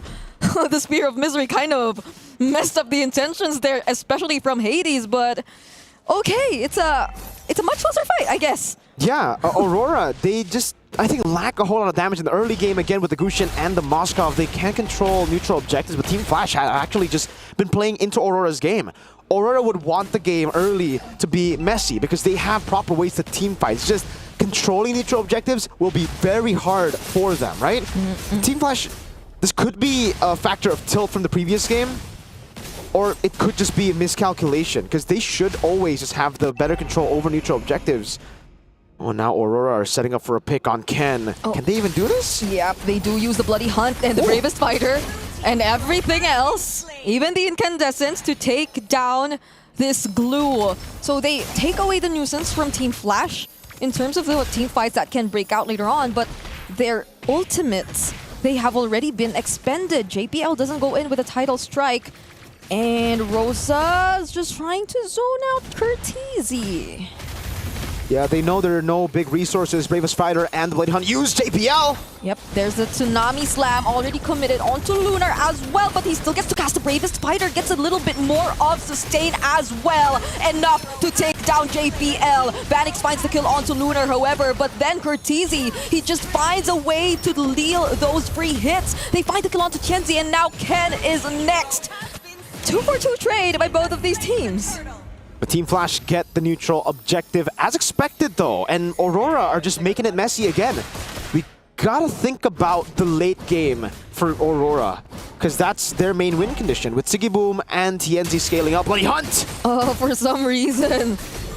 Oh, it's always them looking for the tanky heroes. And now they lack the damage to convert that into a pickoff. That's unfortunate. Apex really wanted to give the kill over to Sigiboom, but at this point of the game, not too much damage for him. Let's take a look at the replay here where, yeah, Flash SG were late to the contest because of the pick off to Ken, but still made it work. It just goes to show you how strong they are. Here's Tsunami Slam with the live cam view. Yep, and they find another kill on Tianzi. Not looking too good for the jungler of Aurora Gaming. You'd expect him to be following the setups from his teammates, but it seems like they always find a way to isolate him. And that might not be the best way to go. Sigiboom goes in with the SOD, tries to get the kill onto JPL, will successfully secure it, but Ken also decides to join the fight on the glue, messing things up for Aurora Gaming. They get to punish Lunar as well, and that will be the disengage for both. But the thing is, Aurora are still forcing Flash into these skirmishes, and it's actually been pretty equal. This, by all means, especially if you look at the composition, should have been a first 2 turtles, maybe 2 kills to Team Flash win in the early stage of the game with a 2,000 gold lead, but it's Aurora who are keeping it even, and this is playing into Aurora's win condition more than it is for Flash. Like, Flash are the ones that kind of need to push against this composition. Later on, the one-shots will be even scarier with Apex landing a hook. But now they are looking to capitalize. Rosa, caught in the shield unity. Traction Pulse doesn't land onto anyone, but the Tsunami Slam is committed onto Lunar. Once again, gets the bravest fighter though, and Ken just trying to disrupt everyone else in the back lines. Will they have enough damage to deal with him though? Rosa gets separated from the other members of Aurora, and they're forced to retreat for now. Team Flash might actually gain access to this mid turret. Tienzi will do his best to defend it though. And that's gonna be it for now. Now it's another free objective for Team Flash. Not too free. Aurora get a turret at least at the bottom lane, but also for Flash. They take a fight, they win it, they go over the neutral objective. That's what you want to do. But there, I think we saw an angle there. They could have punished to nitpick a little bit here. Tienzi used the red tree on the cannon minion. The orange buff was up, but they decided, you know, to take the safe route, even though all the damage dealers were not present. SOD used as well. JPL. If they find Tienzi one again, this is going to be horrible. And they do. Curtizi gets last hit. Bravest fighter already committed by Lunar. Gets to punch JPL. But then the damage coming in from Team Flash. This double marksman lineup. It seems like it's been pretty overwhelming for Aurora whenever the team fights break out. There's just too much front line right now, and Aurora just have no damage to get through the front. Unless, obviously, they use 4 ultimates on one dude, but that's more of a pick-off scenario, not in the skirmish. Hades, now we're seeing the invades over to punish Tienzi on the Gusion. Okay, they get to steal? No, Tienzi still actually gets the purple buff, but then they take down the tier 1 in mid. So, yeah, this is pretty interesting to see that the Goldie is only 150, but there's another Tsunami Slam. Winter Crown coming in, however, for Apex 47, but still, he will be the first to fall.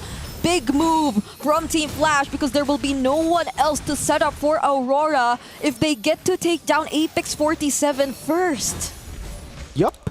And for Team Flash, it's all about stacking up Sky Piercer stacks for Vanix. It's almost, I mean, very similar to game number 1, where Vanix needed the Sky Piercer stack. Now another shield unity. Everyone used the conceal, and the Tidal Strike still gets it. Tienzi goes in incandescent, somehow finds the punish, and now Aurora Gaming, they're starting to fight back. Rosa looking for the Lantern Flare stacks. Ken isolated all alone, but still has a way to get out. Such a messy team fight for both these teams. They have just kept on brawling. Team Flash have stayed in the jungle of Aurora a bit too long. Lord was spawning up. They had a lead up top. They had a lead earlier when it comes to members too, but they wanted more. They were so desperate to find more. And I don't really think they were, you know, calculating the timers of the Purifies at all. They went in all in dove. Like JPL used the flicker up front to get a Tsunami Slam without really putting into account the fact that Rosa has Purify. Now he also has Sky Piercer, and the 3-item Power Spike has hit for Siggy Boom. Like, Aurora have actually gotten to a pretty comfortable spot in the game where they should be able to start fighting, or at least we're close if they don't go for it. Yep. But positioning has been such a struggle for Tienzi. Now they don't even get to contest the objective and might lose a member. Fortunately, has the immune for Lunar, so he gets to survive. But I think that's another problem for Aurora Gaming. Tienzi, every now and then, does find some opportunities to finally cast the combo, use the incandescence, and take out some members from Team Flash. But whenever he does, it's almost as if he needs to accept the fact that he's gonna die when he does that. Because Team Flash are very consistent in finding ways to punish. Yep. And the punish is what you saw on your screen. Vanix with the Sky Piercer stacks. Now he has damage to help him, which is the Kimmy in the mid lane, plus a lot of CC that could lock Aurora down so the shots keep landing. That's why the Lolita was banned out by Team Flash. They really know as well how this composition could really just fall on its own head. Let's take a look at the damage dealt rankings. As expected, it's Vanix up top leading the charge, but it's Lunar and Siggy Boom. All right, Lunar.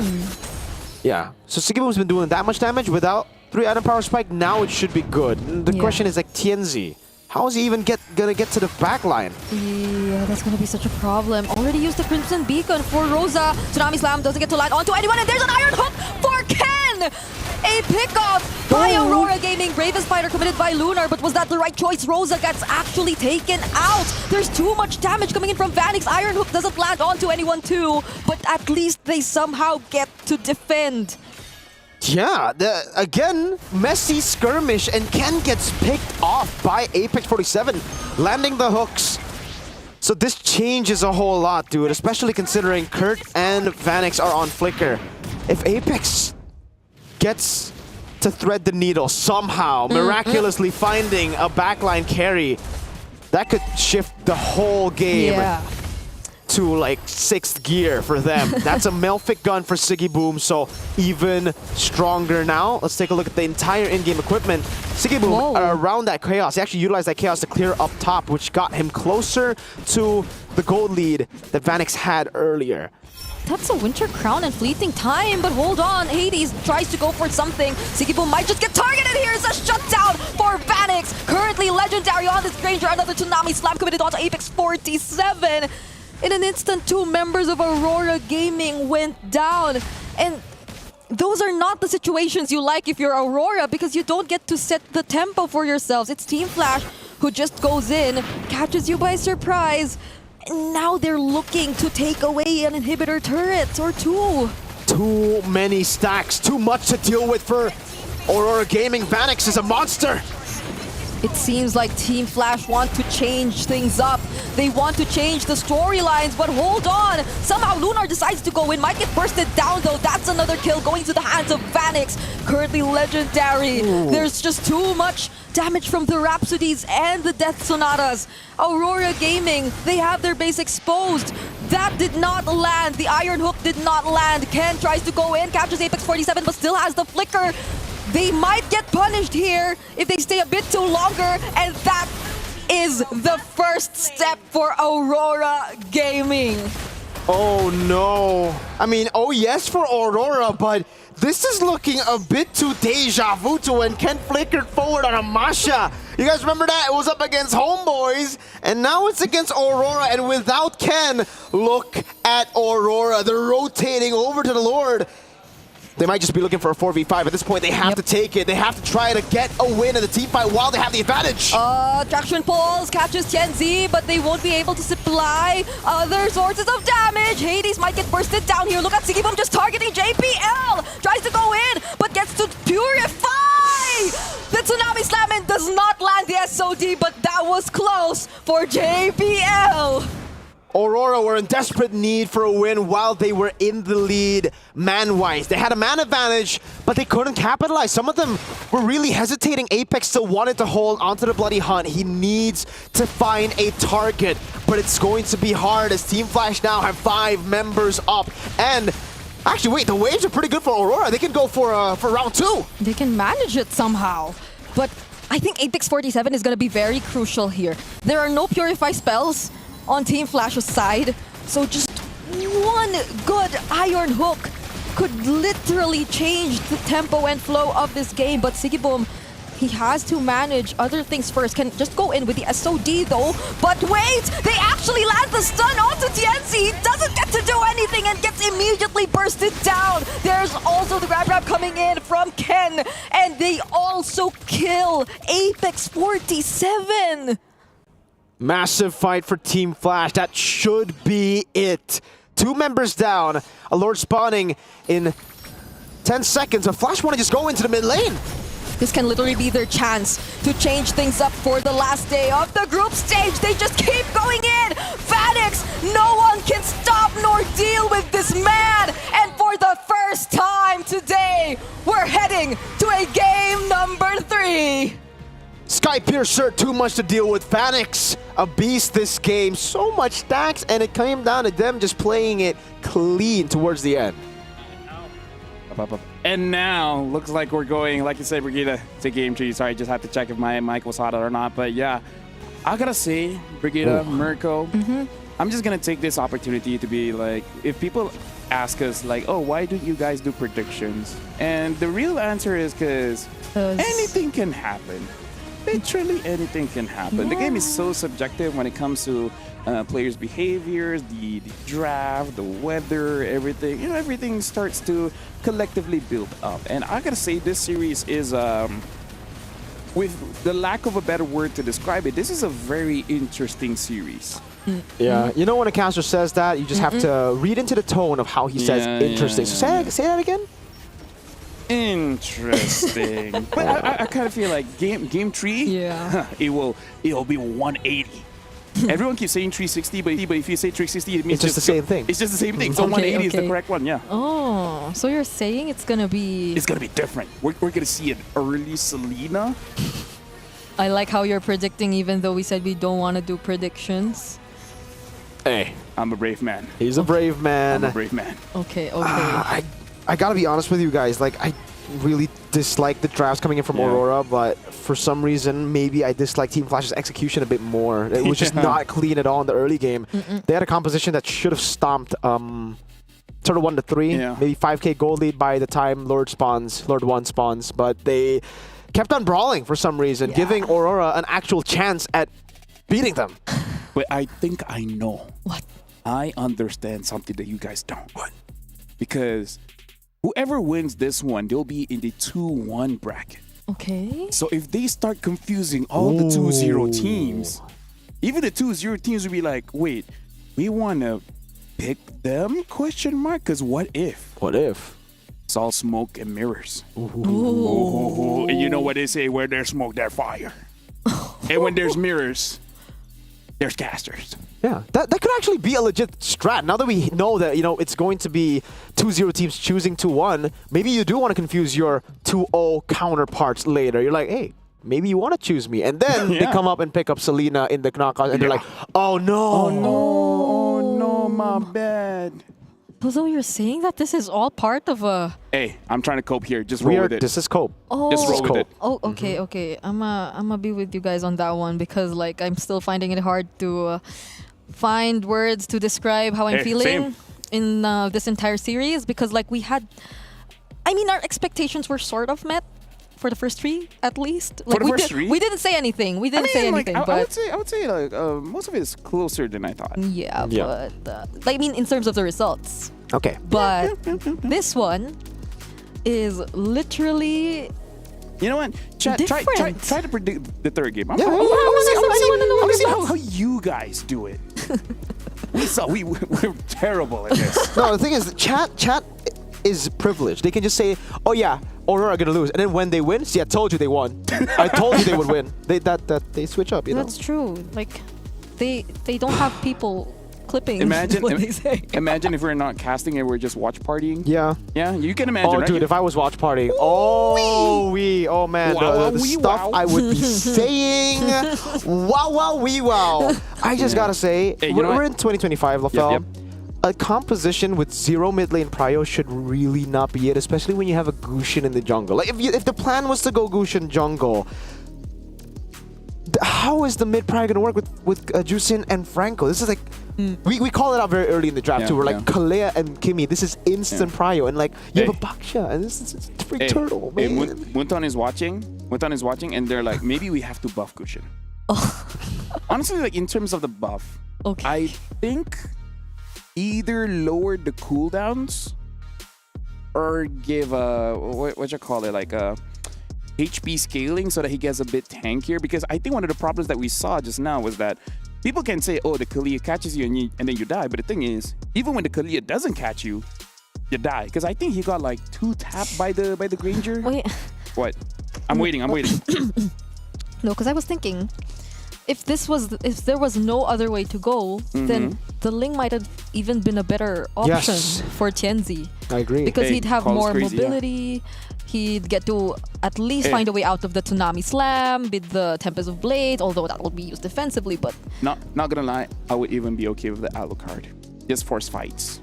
Oh man. Franco or Freya. Franco doesn't even have to hook. Just bite someone and just Alucard just cleans up. Either ways, I feel like we had this conversation where it does seem like people are using the group stage as a testing ground to roughly see like what can and cannot work. And both Onyx did it. And I guess Aurora has the privilege of winning game number 1, so game number 2 they have a bit more leeway. Plus, it's still early, so you know. So they could add more time. That's what they were saying the entire game 1 and game 2, by the way. It's still early. Yeah. We'll get to late. Yep. And let's face it, I kind of feel like a Flash SG, they got like a very good draft, but what are the chances they get this again? Because look at this. Granger, Kimi, Kalia, Baxia, Glue. Like almost all heroes that are bannable, they got it. Wow. And look at that. Vanix. Vanix got a higher gold per minute compared to the King Kong game we had earlier. This is 920 for Mr. Vanix. Now this is a well-deserved MVP if he gets it. Like, imagine the only time he deserves it is someone else. Dude, like Vanix or Sigibum, whoever wins this series, I don't mind. Yeah, both of them. Yeah, they deserve it. But imagine though, the only time the Golden deserves it, they're like Rosa. Yeah, that would be such a troll. Okay, I think. Nah, it has to be them. It has to be them because I feel like this is not a hot take to say like both gold laners. Because we've been talking about the Moskov, and I kind of feel like Sigibum is one of those really good Moskov players, right? Even from behind, he's still able to get a lot of farm as well as create pressure. So I really feel like I don't think the Moskov will be banned, but you always have to keep this in the back of your mind that it's gonna come out. So make sure that you have a proper counter for it, both in the draft as well as the macro. Yeah, because even here, right? Like for the majority of the game, Sigibum did not die on the Moskov. And he's been doing a lot of work for his team, and there are so many good SODs. Some crucial ones too not landing though, but you get how Aurora definitely were just trying to play around him once again, because I feel like they've clearly understood that it was hard for the Gushon to work in this game. Like, I feel like they realized that early on when they just couldn't make anything out of it. It feels like it relied too much on the setups that could come in for Apex 47 rather than being an assassin who can do something on his own and look for targets on his own. And that didn't work multiple times because Team Flash had answers towards Apex 47. They found ways to deal with Apex 47. So clearly a disconnect for Aurora Gaming in terms of what they wanted to do for this game. I mean, personally for me, we always have to look at the bright side. Okay. Eterna has a lot of questions she can ask. Oh, thank goodness. Right? No matter what, like, always look at the bright side. At least for her, it's just going to be easy to collect all those questions. Actually, the hard one is choosing which one to ask. I actually thought we were going to throw into an interview right now. I thought that was your leading. Oh, no. That's why I looked back. I was like, wait, no, she's not there. Just you know, when I shout her, you know, Eterna, you're doing a good job. Be proud of yourself. Oh, yeah. I don't know what I want her to ask to. Like, is it the Gushon? Hey, it's not our job. Is it the Akka? Let's let her do it. Let's let her do it. You make questions. Ask. She's good. She's good. She's good at asking questions. She is. She's pretty good. It's something that she does. Yeah. What? Yeah. Let's ask some questions about the draft now. Okay, Arlet ban. All right, that's an answer. I kind of feel like let's just throw away the Yi Sun Shin. Yeah. Yeah, we're not gonna see that. The ones. Wings. Wait. Yeah. One should be banned. Yeah. The Yi Sun Shin, the ones, the Kimmies, or unless. Yeah, this is just game one repeated again. Arlet 1-1. It'll be Kalea next for Aurora. If they go for the same exact draft, Flash will just go for the Fanny and the Baxia. And then we'll have a Lancelot first pick. Ouch. Do both really want to go for the same exact draft, though? Yeah. I think for it, there's more reward for Flash if they go for the same exact draft. Wait. Oh, yeah. The second game one, right? First game. Okay. Okay. But they banned the Phobius this time. So they want dashes around. So they're looking to maybe first pick the Lancelot? I'd prefer that over another Gushon game, so... Yeah, you know what? Yeah, forget the Gushon for now. I like that this game has made it so that Brigida is more forward. Yeah, see, like she's not so nice anymore. Like she's slowly No, I'm peeling. surprised even that look at the bright side thingies were coming from him. Yeah, it has made you positive, and it has made Brigida negative. That's how impactful this game was. Hey, people change. Hey, Brigida, time for you to be the bad guy. Okay. Well, Lancelot gets banned out. The Fanny left open, and I think for Flash, yes, it makes sense, especially considering the way that they've been playing the game. Aurora, though, also have changed a few things. They have banned out the Phobias, let go of the Kalea, Maybe first not the picked Fanny, it. though. No, but now with this Kalea, this Lina becomes a real threat. Oh, yeah. So it's something that Flash has to be comfortable with. Like, if you want to let it go, sure, I can see why you want to let it go, but you better have an answer. Which makes me think that they might eventually pick up the Akai, or the Akai will get banned because, again, you got Kalea and maybe eventually get a Selena. Akai is the annoying answer to this kind of problem. Yeah, definitely not the Fanny. So... they take away the Moskov. That's good. Denied for Sigibum. No 3-game Moskov for him. But... what does Aurora want to prio now? Looking at their pattern, like LaFell said, I think Selena makes a lot of sense right now. But then what do you go for in the jungle? Yeah. Would you still be confident in the Fanny? Would you still want to try it? It just won today, King Kong. I honestly wouldn't mind something like a Hayabusa because you need someone to match this Moskov. There you go. Yo, Selena. Here we go. Comes in with a Granger for The game Aurora. finally started. Aurora's game has finally started. This is 100. Wait, not 100% actually. They lost game number 2 against Onyx Philippines, but out of the 4 games they've played, 3-1. It's one of their best heroes. Best heroes. Yeah. Even like the first 3 picks now compared to the first 2 games make so much sense now for Aurora. They get to save a bit of what their plans are in the jungle though, but you could say the same for Flash unless they reveal it here. But that'll be too much. I feel like a flex option in Red 3 would be a start. Okay, yeah. Rendrin.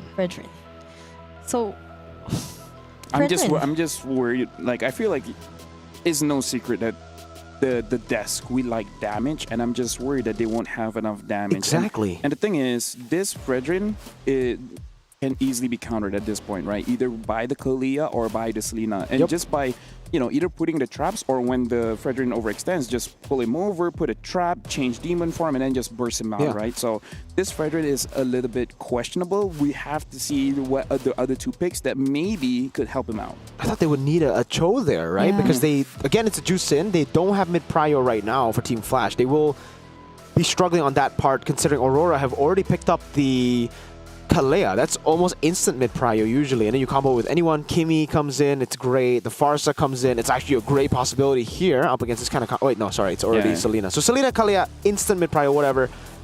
Now jungle, Fanny Band. What else? Joy with the Fredrin. I think you want to go up against Joy. You already have so much displacement, right? So Juicin, this is like a counter draft to Joy. It's interesting how they picked it up. I feel so iffy about standing in front and trying to create space for my teammates if the first 3 picks of Aurora can already deal so much poke and crowd control. And that's exactly what we're seeing from the Kalea and the Selena so far. They ban out the Uranus though. I'm hoping Flash SG has some kind of damage in EXP. Oh, that's why they banned out the Masha, because they legit need damage. And who else is going to bring it? Other than EXP at this point. Unless they do something crazy by Jushin Rome or something. I don't know. Ooh, probably not. We say that, but then Mord, Gord, Lolita. That's true. If it's damage on the EXP though. CC is still up, Lapu Lapu. If this were Diablo, I swear I have like a lot of like a down head. But Ken. Okay. What does Ken like to use in the EXP lane? It's mostly the glues that he favors, so It's the glue. It will be the glue for Flash, Aurora. Let's see. Jungle and XP is what they are lacking right now. Against the glue and Fredrin, the easy choice, CC? Even something like a X-Borg might not be bad in the jungle. Pretty solid, actually, against this composition. You're right. They just need damage up against this composition. The Lapu is all right, too. Yeah. They go for the Gwyn and the CC. There you go. All right, but it is a Guinevere jungle. Yeah, a lot of engage at this point.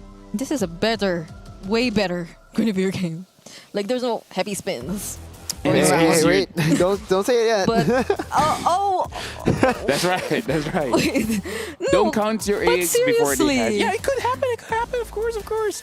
Oh yeah, it can. Dude. Okay, listen. What? This is a strat, all right? This is a strat. Okay. Flash SG has seen this before.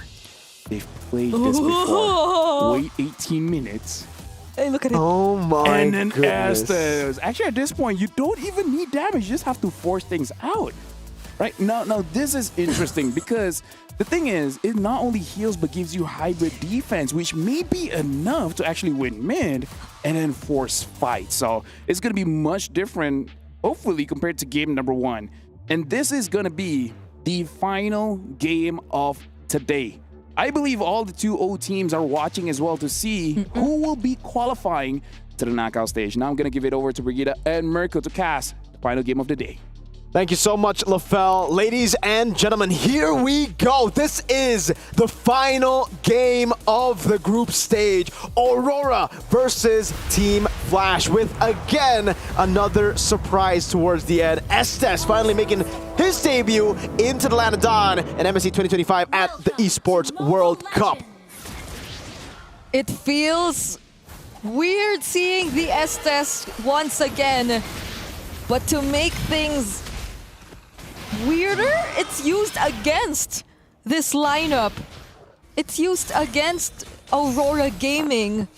And I feel like this is something we kind of attached to their name in terms of playstyle, like that entire sustained and ube-ish kind of approach to playing the game. But this time, Aurora Gaming are the ones who are with the more aggressive mid trios, Kalea, Selena, and Guinevere. So they'll have an easier time at locking down whoever they want. So which is why we're seeing a couple of Purifies again from Team Flash. And Kurt TZ already had to use his 1 minute into this game. Purify is really, really good to have, but the thing is, Aurora's composition, they also punish immobility, right? Like, I mean, the Guinevere is going to just get in and dish out damage. The Granger will have easy targets to hit. Same goes for the Selena. So the Purifies, in a way, can get popped in quick, and we see it here in the mid lane. Cortese already forced to use the Purify very early, and now is very vulnerable to Abyssal Arrows. And yeah, as we saw in game number 1, yes, this is how Apex likes to go for the Kaleets. The Poisa together and a Agility. So extra move speed. On the right side though, Team Flash doing the same now. Wilderness Blessing, Agility for XP and mid lane. The rest pretty normal. JPL is really going for those tanky emblem combinations on the Estes. Has to keep himself alive just to provide the sustain that his team needs. They get to find Apex 47 though, Energy Eruption, but it's a 3-man knockup using the Tidal Strike. Ken might be the first to fall. Tienzi tries to chase after him, but at least he gets to flicker away. Now Lunar going for Hades. He's making things so hard for the jungler of Team Flash and will actually get to secure first blood. I don't know what the plan was there. Like, Hades wasn't even level 4, so did they really want to contest with a level 3 Fredrin? Now it's a steal. Purple buff taken away by Aurora Gaming. They bring back Apex 47, but he still has the flicker. And that is gonna be one of the biggest questions, I guess, for this game. Like, what was the intention behind Team Flash positioning themselves that far? Hades going in once again, Energy Eruption, but then he gets to receive the Tsunami Slam and the Tidal Strike. Appraiser's Wrath landed onto Apex 47. JPL gets last hit, though. Yeah, that was actually a miscoordination from Aurora. Tsunami Slam, and TNT was like, okay, I'm going to spatial migration here, so bring him here, but he didn't. He actually spatial migration to the other side, and then they were kind of scattered. But still, I think that ambush around the tri-bush here was just like, what was the goal there? It's weird for Team Flash, and that has costed them a 1,500 gold deficit. It's in Aurora's hands. I mean, if you think of it, JPL can't do much of tanking the front lines or standing in front, so maybe it's Hades that they really need, but Ken is there anyway to do that if that's what's needed of them. But here, there's no damage. They can CC lock someone for a minute maybe with all the CC they have, but where's the damage going to come through? Lunar gets brought back, has the Vengeance. Okay, Tianzi tries to catch up, will provide some support. Apex 47 from behind, landing everything. Ken will go down, and Team Flash will just deal with the mid lane for now. It's okay, a 2k gold lead so far in favor of Aurora.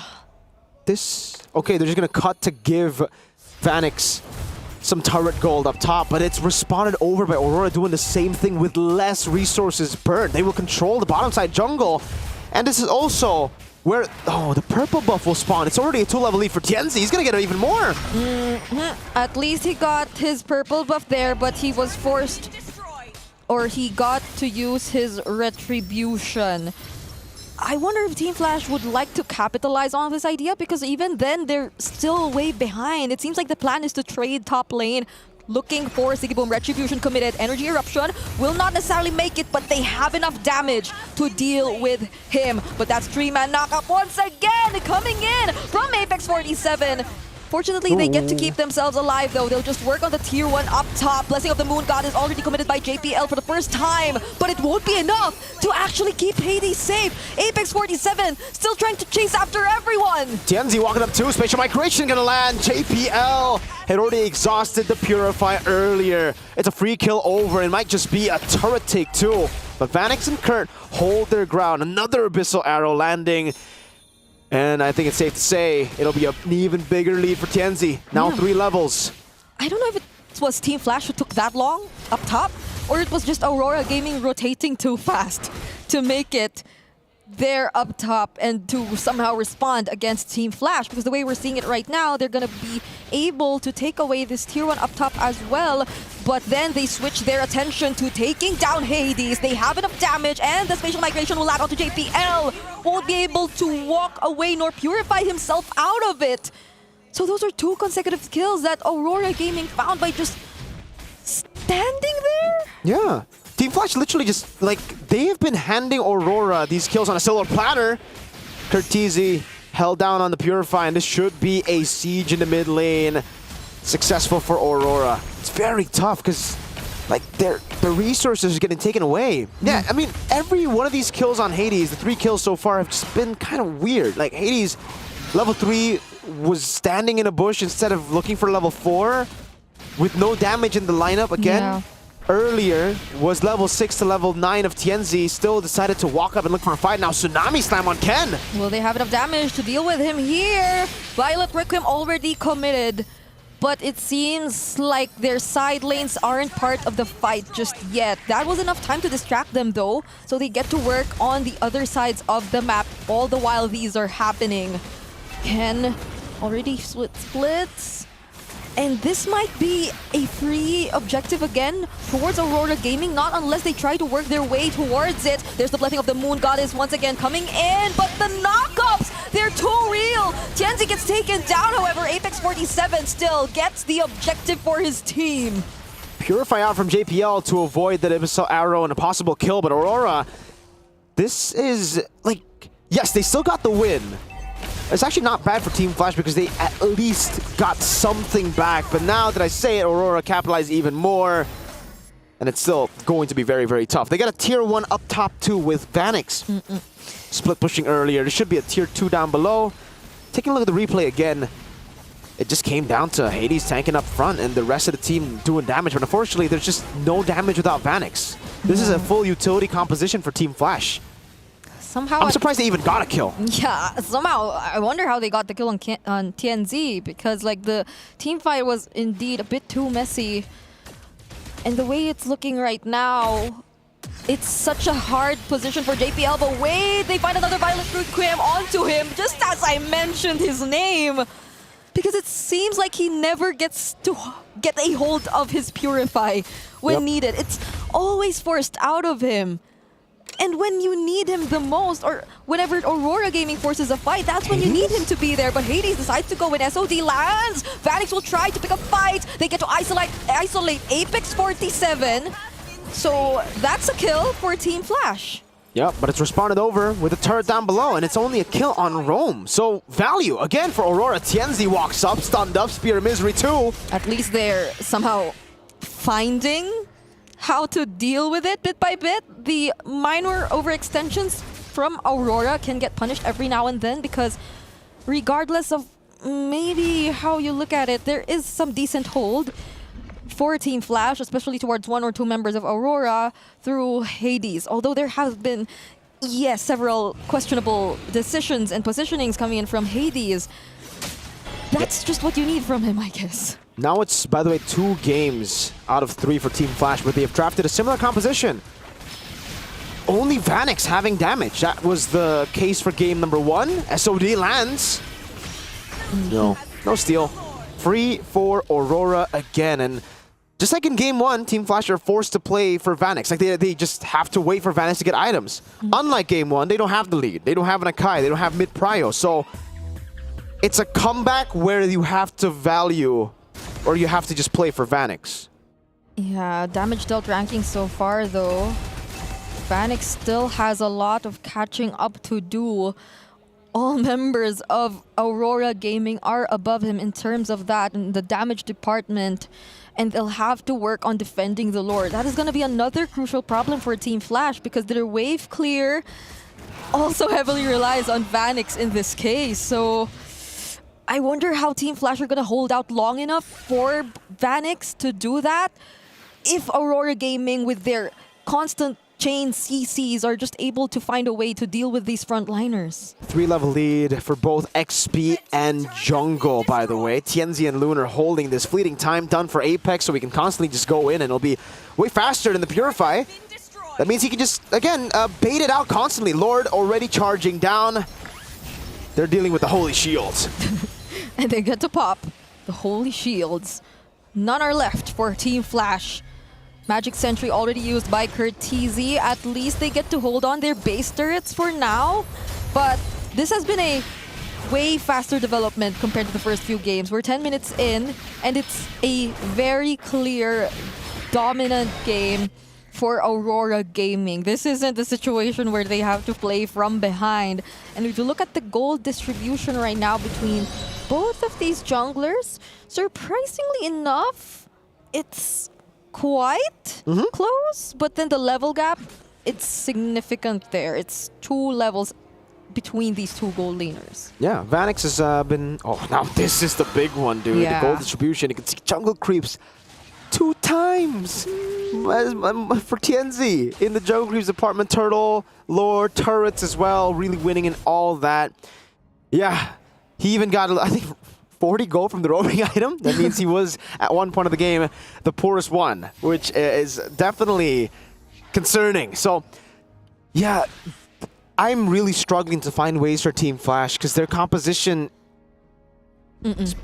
They can, man, like yes, they can get away from the CC, one of the CC abilities with Purify, but then they'll all just be easy targets for the Granger to land shots on, and they can't even initiate on Tienzi. No. Like people who walk up, like Tienzi and Rosso, who could open up the map, they're never going to be in a position where you can fully punish just because there's a clone for Tienzi. There's anti-CC with Violet Requiem. Rosa has traps, so he doesn't even need to walk up to open up the map. Yeah, and they have so many dashes to and just there's get no away. like usually for Team Flash, they would have like a Tigreal, a Cho, Kalea, someone who can turn the tides with a pick. This is an Estes. You're kind of forced to wait to be engaged on.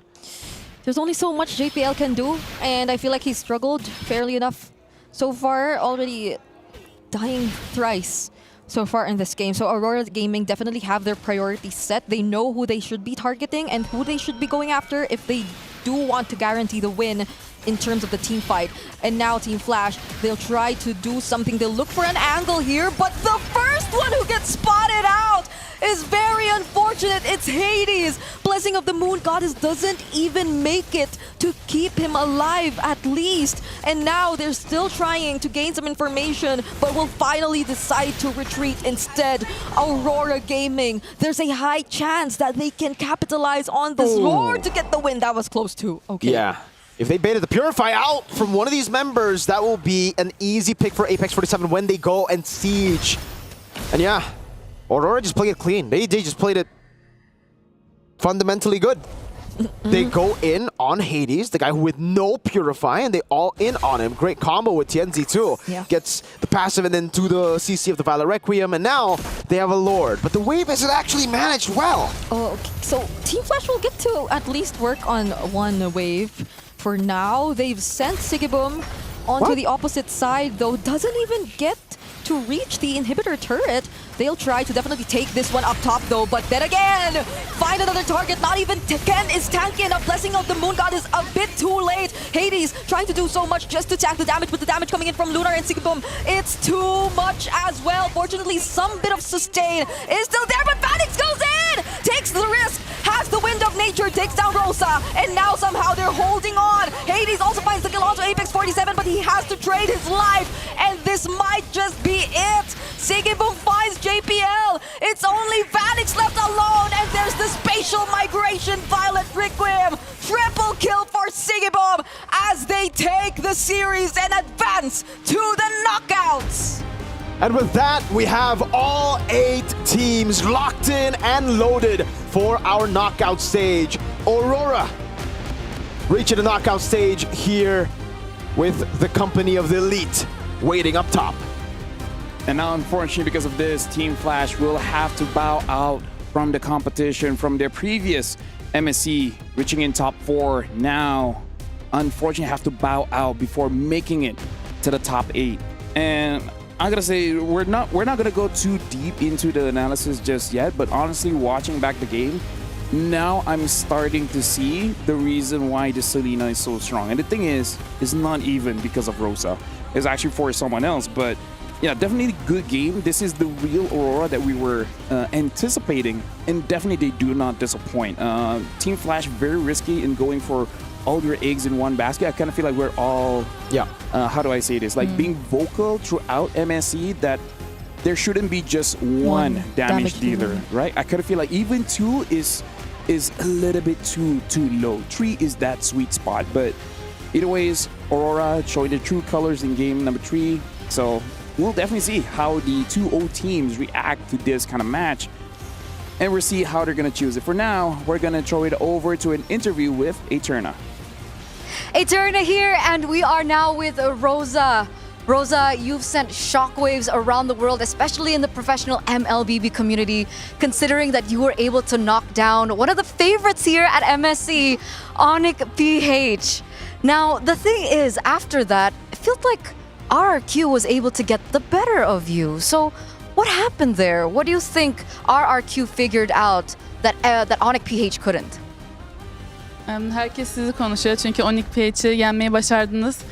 Ama daha sonra RRQ'ya karşı kaybettiniz. Sizce onlar size karşı neyi öğrendi de sizi yenmeyi başardılar? Yani şöyle söyleyeyim, en başından beri planımız Selen'e banlatmaktı ve buna göre bir draft hazırlamaktı aslında. Ve bunu başardık ama ikinci maçın draftında bir takım sıkıntılar yaşadık. İkinci maçta yaşadığımız o gerilikten dolayı istediğimiz oyunu sergileyemedik. Kısacası kötü bir oyun geçirdik. Bu da bizi bayağı etkiledi ama hala onları yenebileceğimizi düşünüyorum. So on our first match, our plan was to ban Selena during the draft, and we managed to do that. But then we had some issues during the second match in the draft, and this was a setback for us. But now we still believe that we can win against them. Oh, wait. Am I understanding this correctly? They were the ones to ban the Selena, or? Selena'yı siz mi banladınız ya da banlamak istediniz? Yani rakibin banlamasını istedik. Kendimiz ekstra bir boşluk, bir hero bırakmak istedik yani draftta. Oh, they wanted the enemy team to they wanted to have them ban Selena so they can have like a space there for other heroes. Interesting. Because in an interview, RRQ, Edok, as well as Rins mentioned that Rosa's only good at the Selena.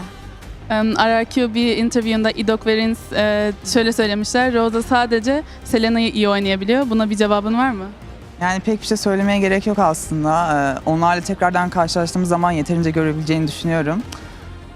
Oynadığım çok fazla hero var. Hero pool'umun da çok geniş olduğunu düşünüyorum. Sadece bitirmeye göre yorum yapması sadece komik bence. So they will get this answer when we play against them again. They will see that I have a very big hero pool, and it's funny that they just like limit me to one hero like this. Oh, okay. I mean, Rosa was very famous for all the high ground heroes, so it does make sense where Rosa is coming from right now. So how were you able to bounce back from that loss against RRQ to perform this well today? Peki RRQ'ya karşı aldığınız loss'tan sonra bugün kendinizi nasıl toparladınız? Nasıl bu win almayı başardınız? Yani şöyle, RRQ'nun los'unu gerçekten aslında beklemiyorduk. Yani bizim için bir şaşırtıcı bir durum oldu. Bugün ise hep birlikte toplandık ve dünü tamamen unuttuk. Yepyeni bir günde, yepyeni bir şekilde oyuna girerek oynamaya çalıştık ve bunu başardık. Açıkçası mutluyum. Bugün de aslında tam olarak istediğimiz şeyi gerçekleştiremedik ama elinde sonunda yendik yani. To be honest, we weren't expecting the loss against RRQ, but today, this morning, we just got together. We said this is a new day, this is a new match, and we are gonna win this match. And this is how it went. It wasn't exactly how we expected it to go, but we still came out on top. I really like that. Is there anything that they feel that was an obstacle? Did you ever feel like there was a challenge, maybe that could be fixed for the next upcoming, because you are heading to the knockouts? Peki yine bu maçta olabilir ya da RRQ'ya karşı olabilir. Herhangi bir engelle karşılaştığınızı hissettiniz mi ve şimdi knockout roundlarına giderken de bunu düzeltmek için hani bir taktiğiniz, stratejiniz var mı? Yani aslında scrimlere göre baktığımız zaman istediğimiz şeyleri tam olarak hala burada yapamıyoruz. Mesela bir önceki maçta çalıştığımız çok iyi bir draft aslında ama o draft'a göre de gene tam bir şekilde oynayamadık. Yani buraya geldiğinde bir tık heyecan olduğu için istediğimiz şekilde oynayamıyoruz ama bunu bu kalan yani knockout stage'e kadar düzeltmeyi planlıyoruz yani. Daha iyi bir şekilde oynamayı planlıyoruz. So during the scrims, we have really good draft and a really good strategy, but sometimes when you're on stage, you get a little bit nervous. But we know that we can fix these small mistakes, and we're going to be strong in the knockouts. Okay, amazing. I mean, I've been hearing similar things that you guys are very good at scrim, so we're excited to see your performance in the knockouts. Now, coming into the knockouts, do you have a feeling which team would want to face you? Ben de eminim ve scrimlerde de çok iyi olduğunuzu duyuyorum herkesten diyor. Ve şimdi knockoutlara hazırlanırken sizce hangi takım sizinle karşı karşıya gelmek isteyecek? Sizi kim seçecek? Yani bunu tam olarak kestiremiyorum ama yani benim oynamak istediğim takım kesinlikle RRQ şu anda. Sadece bunu söyleyebilirim. I have no idea who would pick us, but I definitely want the rematch against RRQ. Okay, Rosa wants a rematch with RRQ, and we'll see very soon if we're going to get that as one of our first matches heading to the knockout. So once again, thank you so much, Rosa. Thank you so much for that translation. And we're going to throw it over back to our casters to break that down. Thank you very much, Eterna. Oh my God, waiting for that one. Thank you very much, Eterna, as well as Rosa. And he's like, hey, I want to rematch with RRQ. So now the ball is in your court. Yeah. You choose. But I want to talk a bit about this Selena because rewatching the game, now I see it. Okay. This Selena is not good because of Rosa. Okay. It's good because of TNZ.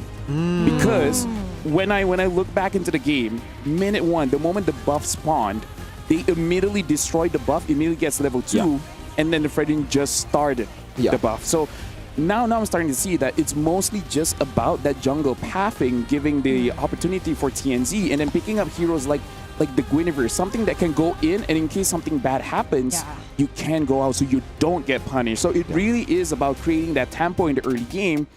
So I kind of feel like if they get the Selena again, maybe don't pick a slow composition because you're going to get punished real hard. Yeah, it's about the pace of the game. It allows the rest of Aurora to be enabled in the game. And I agree with you. It also was Apex 47, right? Because with so many openings, with basically the traps acting as wards, Apex 47 had such an easy way to go in with Conceal, find these good targets, and it's a good way to bait out Purifies. For the Granger to get easy shots, again, they went Purify. That's the gamble you play when you go Purify. You don't have Flicker, you don't have that mobility, you can't escape from these bullets. Bang, bang. Yeah, and now we're going to be looking at the match MVP, so Sigibum. Oh, Sigibum. Sigibum. It should be Sigibum. Wow! Dude, we called it. We're getting so good at this. You know what? We're getting so good at this. We're getting too good. It's scary. Yeah, it's almost like every time we say the goal laner is going to get the match MVP, they do. And they deserve it for this game. Like Sigibum, even in the previous games, making things turn around through the Moskov plays, through the macro plays, or if not through those early stacks on the Sky Piercer, which were something Team Flash found very difficult to deal with, especially in game number 2. So I have no other reactions whatsoever towards our match MVP. Yeah. Well deserved, and finally we get to complete our 2-1 team. So it makes you wonder, right, what the matchups are gonna look like. And I like that. I would say all 8 teams here, everyone is very strong, which I kind of feel like will make it very difficult for all the 2-0 teams to really choose the 2-1 opponents. This really isn't like picking a free game. It's more about choose your poison. Pick the lesser evil. There's no free matchup. There's no free win here in MSC 2025 at the Esports World Cup. Everyone will have to battle because, like LaFell said, the level of competition has risen so much since we last were here. And here is the quick recap. Yeah, this is today's schedule, seeing how mostly it is a 2-0, but only the final game, Aurora going up against Flash, it was a 2-1. SRG won 2-0 against CFU, so CFU got eliminated. Onyx PH. Onyx ID defeated VP, so VP is eliminated. Onyx PH defeated Homeboys. Homeboys eliminated, and the final team to get eliminated is Flash SG. So, and here's the thing, folks. We're not even done yet. No. We're not even done. We're not even done. We're Why? not even done What do we have? because after this, we're just going to take some time to set things up because we're immediately going to be doing the draw where the 2-0 teams is going to decide today, and it's all going down live. How many minutes do they have just to think about it? Well, I mean, I think they did think about it for some time. Yeah, the you know, 2-0 teams have had like a day, literally, to think about it. Yeah. Maybe some actually even more, because they got their match done day 3. Mm-hmm. So there you go. With that being said, I want to say thank you very much to the both of you. You know what? You really worked hard today. Hey, you too. Thank you very much. You work hard as well. And now for you guys at home, we'll be showing Kadir later today, but don't go anywhere because after this, it will be the knockout draws. See you guys then.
everyone. Welcome back to another segment that we have here today. We have a special podcast here for MSC at the Esports World Cup. This year, we've got two of the same organizations qualifying from different regions. Onyx from Indo, Onyx from Philippines, and I'm here with the Onyx boys. Firstly, the man, the myth, the legend, the guy who brought Onyx ID from 9th to 1st place, Raja Yeba. That's what we call him, the king, Yeba. Hello, Yeba, how you doing? I'm good, I'm good. You're good? Yeah. Next up, we got a legend as well, and a world champion, by the way, M6. Look at this guy, the god in the gold lane, the gold standard, really doesn't need an introduction. It's Kelra. How you doing, Kelra? I'm good. Good? Not great, just good? Good. Good. Not great. Good. Good? Better than good great. And great. Good and great. All right, we'll put that in. Last but not least, definitely, we have a very special guest here as well. Where's the spicy boy? Where's the miracle boy? Because this is Key Boy. How you doing, Key Boy?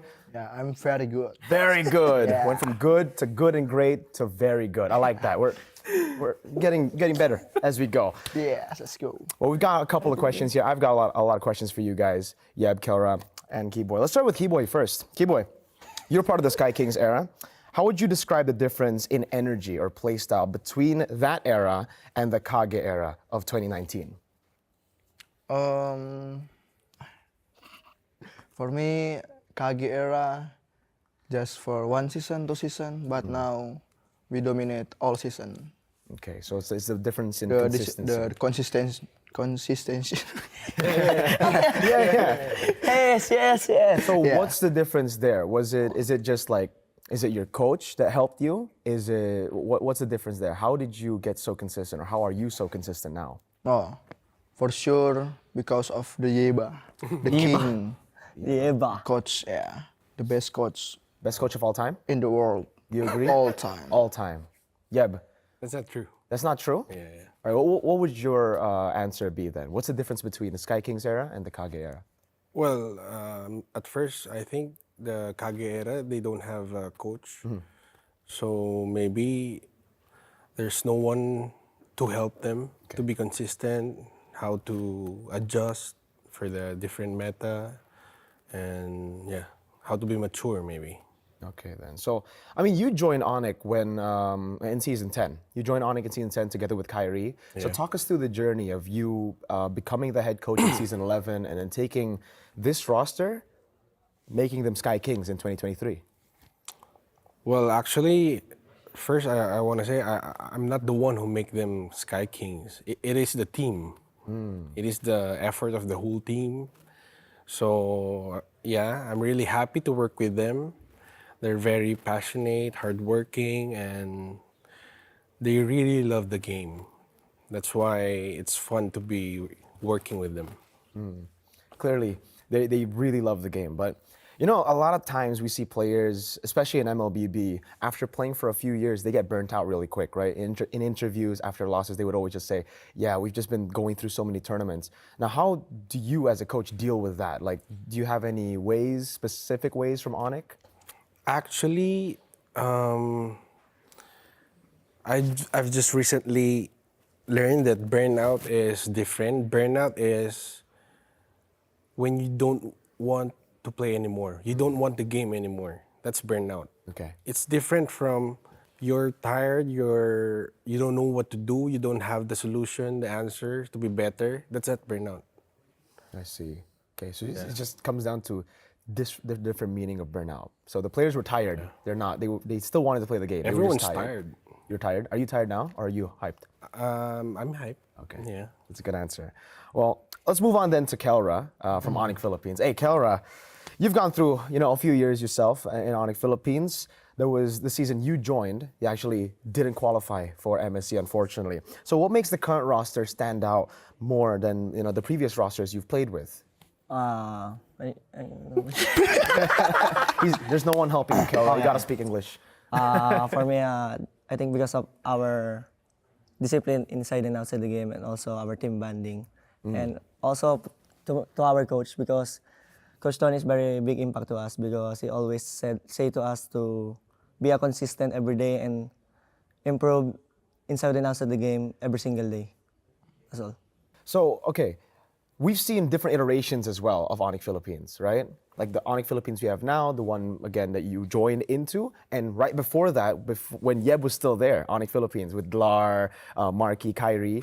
What would you say is the main difference between the M3 Onyx Philippines and the M6 Onyx Philippines?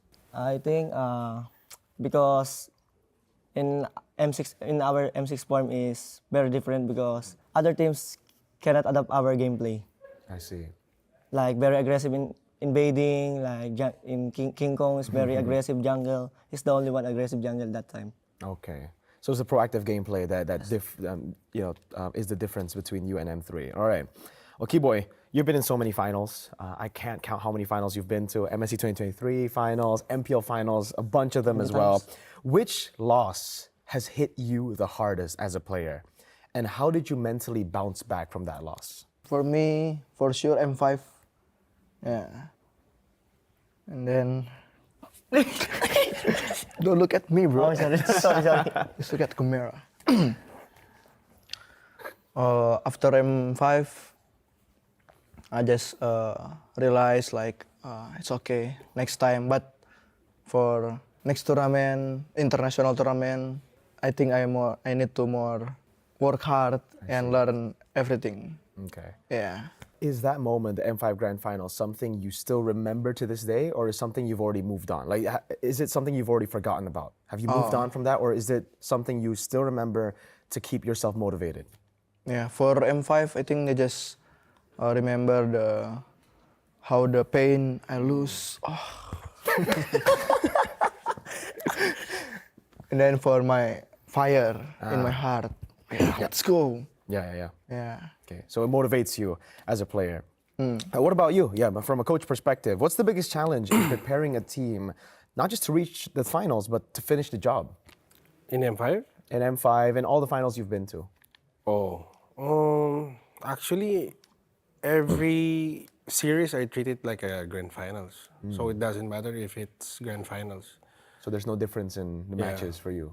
Is that something that you also tell your players to implement? Like, you have to think of every match as a grand finals, every series as a grand finals. Yeah, even in scrims, I'll tell them that we have to train like we're playing in a tournament. Okay, so the grand finals technically doesn't matter because every single time they're already technically prepared for finals? Yeah, actually, well, it matters because of the ambience, but while you're in stage, you cannot hear anything. I mean, you're just too focused. You're just locked in. Yeah.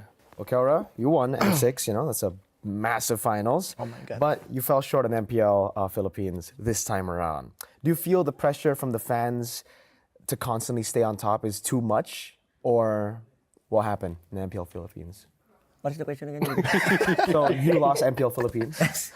Is the pressure from the fans to constantly stay on top too much? I'm just focusing the game. I don't mind the social media fans. Okay, so you don't care about the fans. There's no pressure from the fans. I care to my fans, but I don't care when I was playing. Okay, yeah. So when you're in the game, you're locked in. Lock in. You said at M6, I remember this, that MPL Philippines is harder to win than the World Championship. So is it the same here for MSC? Is MPL Philippines harder, or is MSC 2025 going to be more difficult? I think MSC will be harder too because we have Onyx Indo. Right now, because of Indo is Onyx very Indo. strong, and also Team Liquid is here. Yeah. Sinungaling. What is that? Liar. Liar. Okay, Liar. so you're a liar, Kelra. No, bro. No? All right, we'll see. Not We'll see really. later. We'll see. If they beat you, that means he's lying. Yes. Okay. That's a liar. Well, I'm gonna go back to Keyboy. What changed in the team's environment that helped Onyx ID bounce back this year after setbacks? Regular season, you were 9th place. What changed in Onyx to get you to become champions? For sure, Babayeba. Just Babayeba? Yeah. Babayeba. Papa yun, Papa. You've constantly denied that you were the main man behind the comeback. So your perspective, the players seem to say, it's just Babayeba, it's Babayeba. But what about you? What changed when you came back from 9th to 1st? Well, actually, I don't really feel it. It's just I tried to find solutions for the team problems, and the coaching staff, all of us helped to find solutions. So it's just not, it's not only me who worked for it. Yeah. So what would you think was the biggest change during that time? Was it the change of Lutfi and Ryota? Was it the change of mindset? Actually, I don't know because I'm not really with them back when I was not in the roster. But when I entered, I just do it my style. All right. Well, Kelra, you certainly have a style yourself at M6, and I believe here too.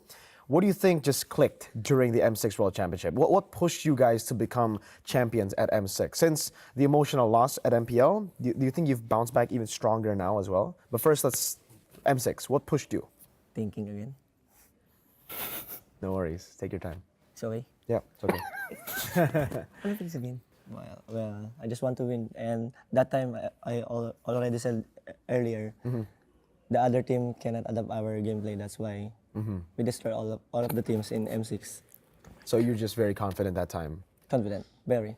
Now, it's a bit different because you're coming in as the second seed from MPL Philippines. Have you bounced back from the loss in the grand finals? Yes.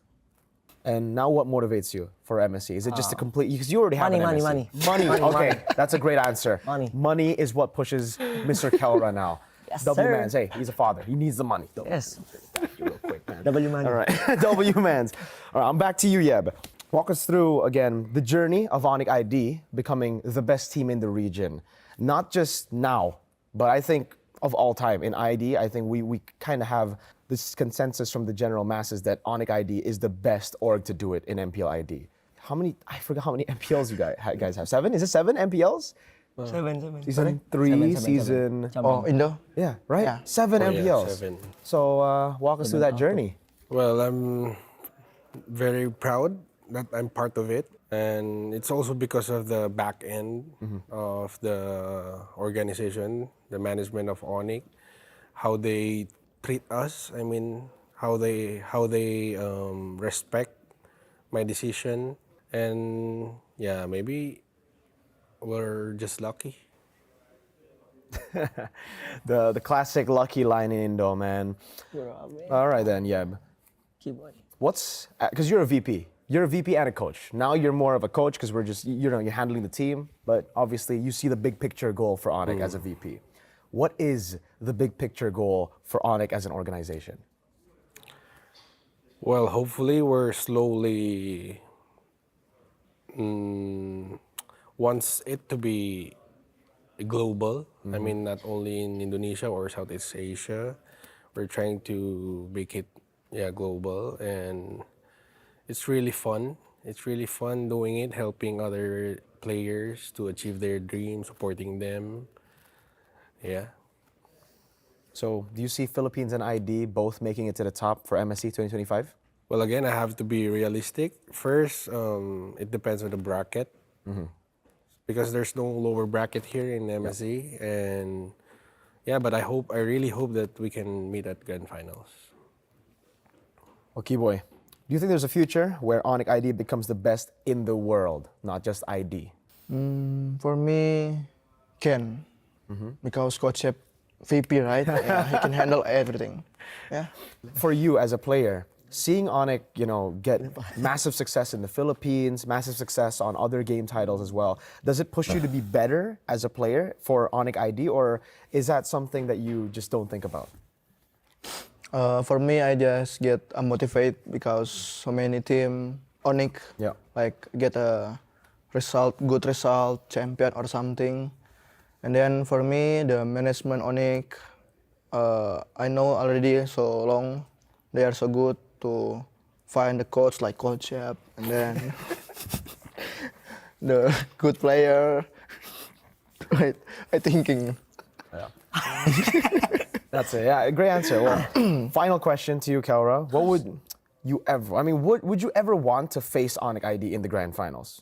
I want because our boss said if we win in grand finals, we will go to Japan.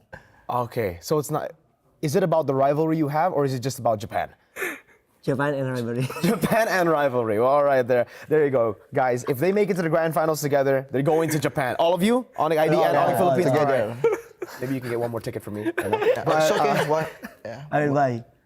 Well, that's it for us guys here. Thank you so much, Keyboy, Kelra, and Yeb. If both Onyx ID and Onyx PH end up in the grand finals of MSC 2025, would you, people back at home, consider Onyx as the best organization in MLBB to have ever done it? Amen.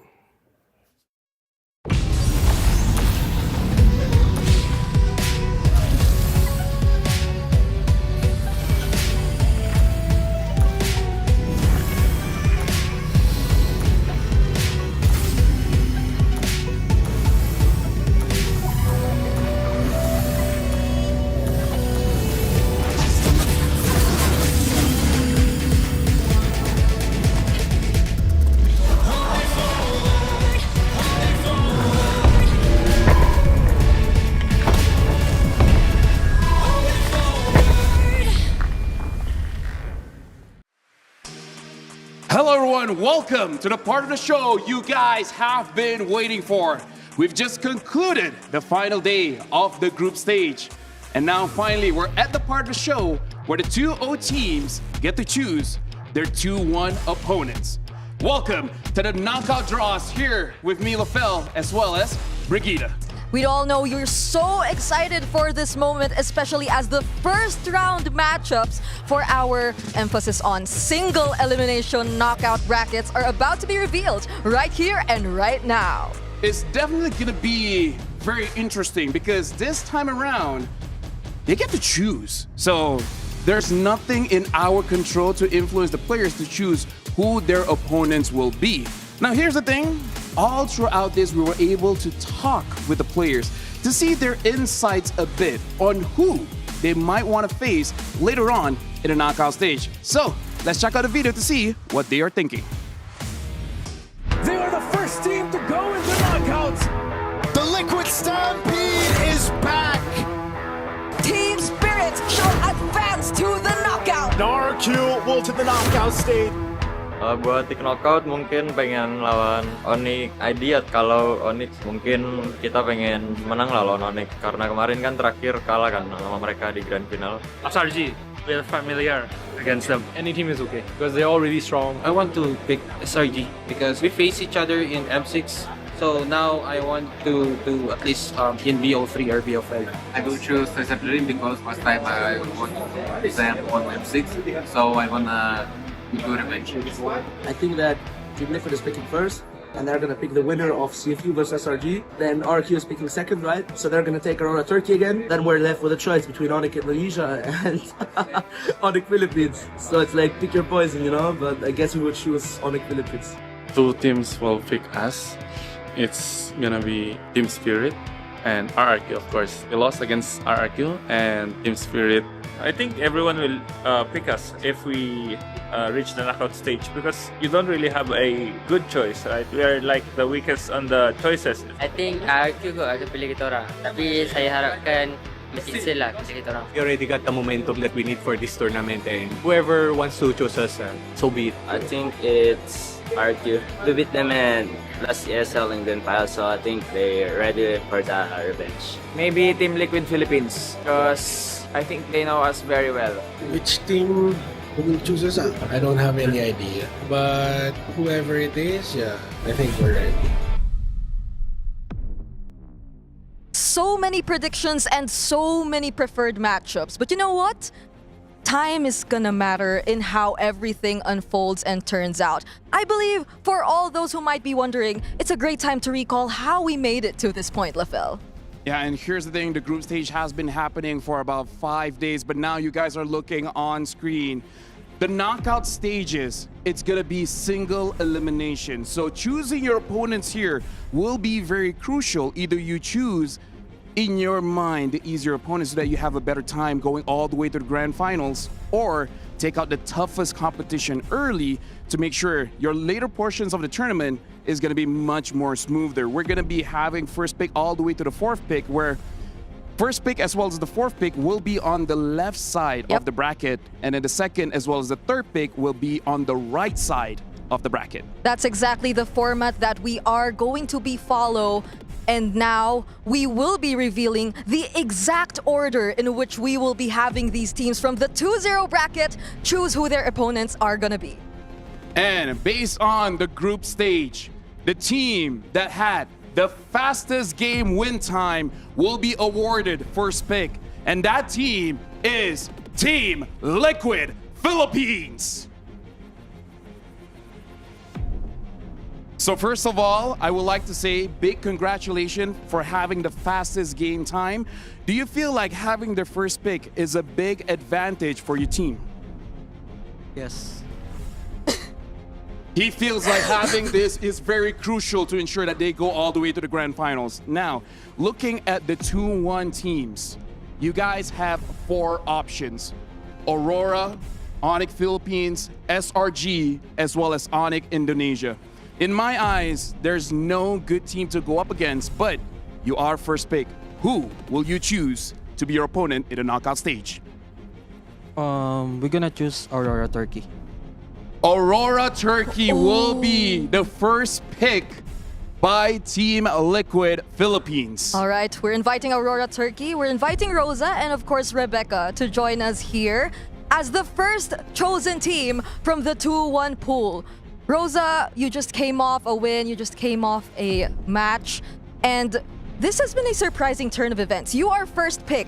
In any way, do you feel that this means Team Liquid underestimates your performance? Şu anda şunu merak ediyoruz. Yeni bir win aldınız daha yeni ve ilk pickte sizsiniz knockout roundları için. Sizce sizi acaba düşük mü görüyorlar ya da kolay mı görüyorlar? Kolay bir rakip olarak mı görüyor olabilir? Yani şöyle aslında TRP ile bayağı bir yani iki tarafta birbirine karşı biraz oyunlarını çözdüğünü söyleyebilirim. Yani biraz öyle görmüş olabilirler. Belki de oyun planlarımıza alışmışlardır ve bize karşı çok daha iyi bir şekilde oynayacaklarını düşünüyorlardır ama yani aslında ben RRQ'nun gelmesini istiyordum ama benim yani iki taraf için de iyi şeyler olacağını düşünüyorum şu anlık. So we played a few scrims with them, so maybe they feel like they already know our game and they figured us out. Actually, we would have wanted to play with RRQ, but we are happy for this pick. All right. All right. And now it looks like you guys took away the opportunity for RQ to choose them. Now, here's the thing. I also need to ask you guys, because earlier we had an interview with King Kong. They thought you guys would actually choose Onyx Philippines because you guys know how to face against them. Is there any reason why you don't want to go up against them just yet? Because we want PH versus PH in grand finals. All right, they want PH Grand Finals. We'll see, according to the bracket, is that even possible? So thank you very much, Team Liquid. Thank you very much, Thank you Aurora. so much. You guys may go. And now we're going to look at the graphic here. This is going to be the first matchup in the knockouts where you guys will see if PH Grand Finals is possible. It has to be on the 4th pick. Yep. The next 2 teams will have to pick Onyx Philippines for that to happen. But now is the time to figure out whether or not it will, because we will be calling on our second team with the fastest total game win time from the 2-0 bracket. Yep, it's time to invite RRQ to choose who their 2-1 opponents will be. So, welcome to Zujin. Now, here's the thing. Aurora is no longer one of the choices for you. 3 strong teams here. We have Onyx Indonesia, SRG, as well as Onyx Philippines. So, what do you think of the choices that you have still here? Yeah, I think they are still very strong team.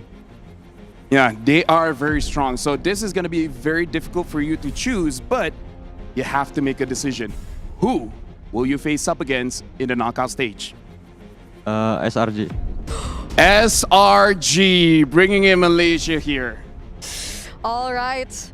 RRQ decides to go with SRG, and you are officially the second team to be picked out of the 2-1 bracket.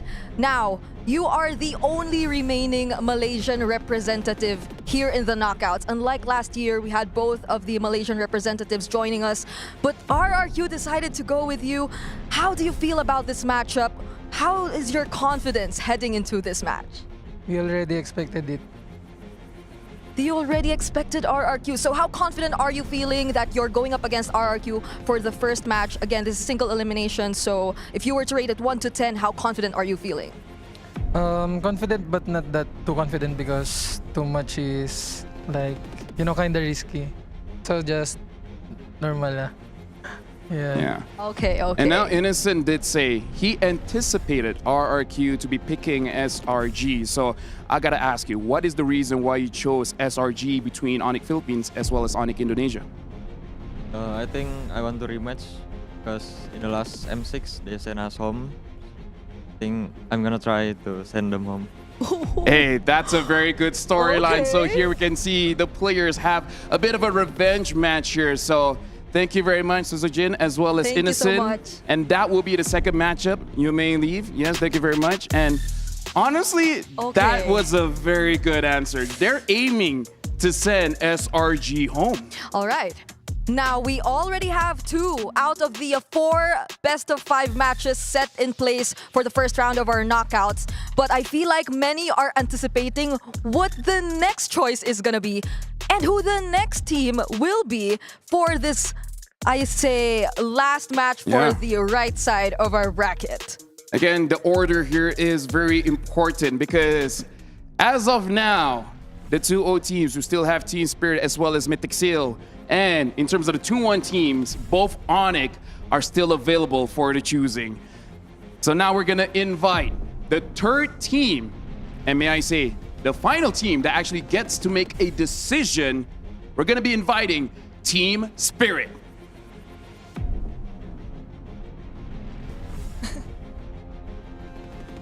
So, Kid Bomba, first of all, as you predicted in the video, you're going to be left with 2 Onyx teams here.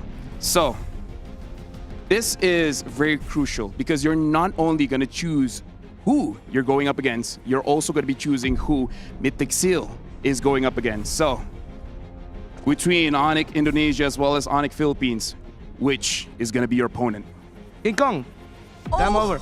You want Onyx Philippines! All right. Okay. King Kong coming in. Come on, King Kong. Come on, King Not Kong. the last pick here. I love how he called King Kong. All right. Wait, where? No. Be there. Yeah. You make me feel like you want to go No, start off because the he asked to knockouts. come there. Yeah, that's why he wants to come. Okay. So here's the thing.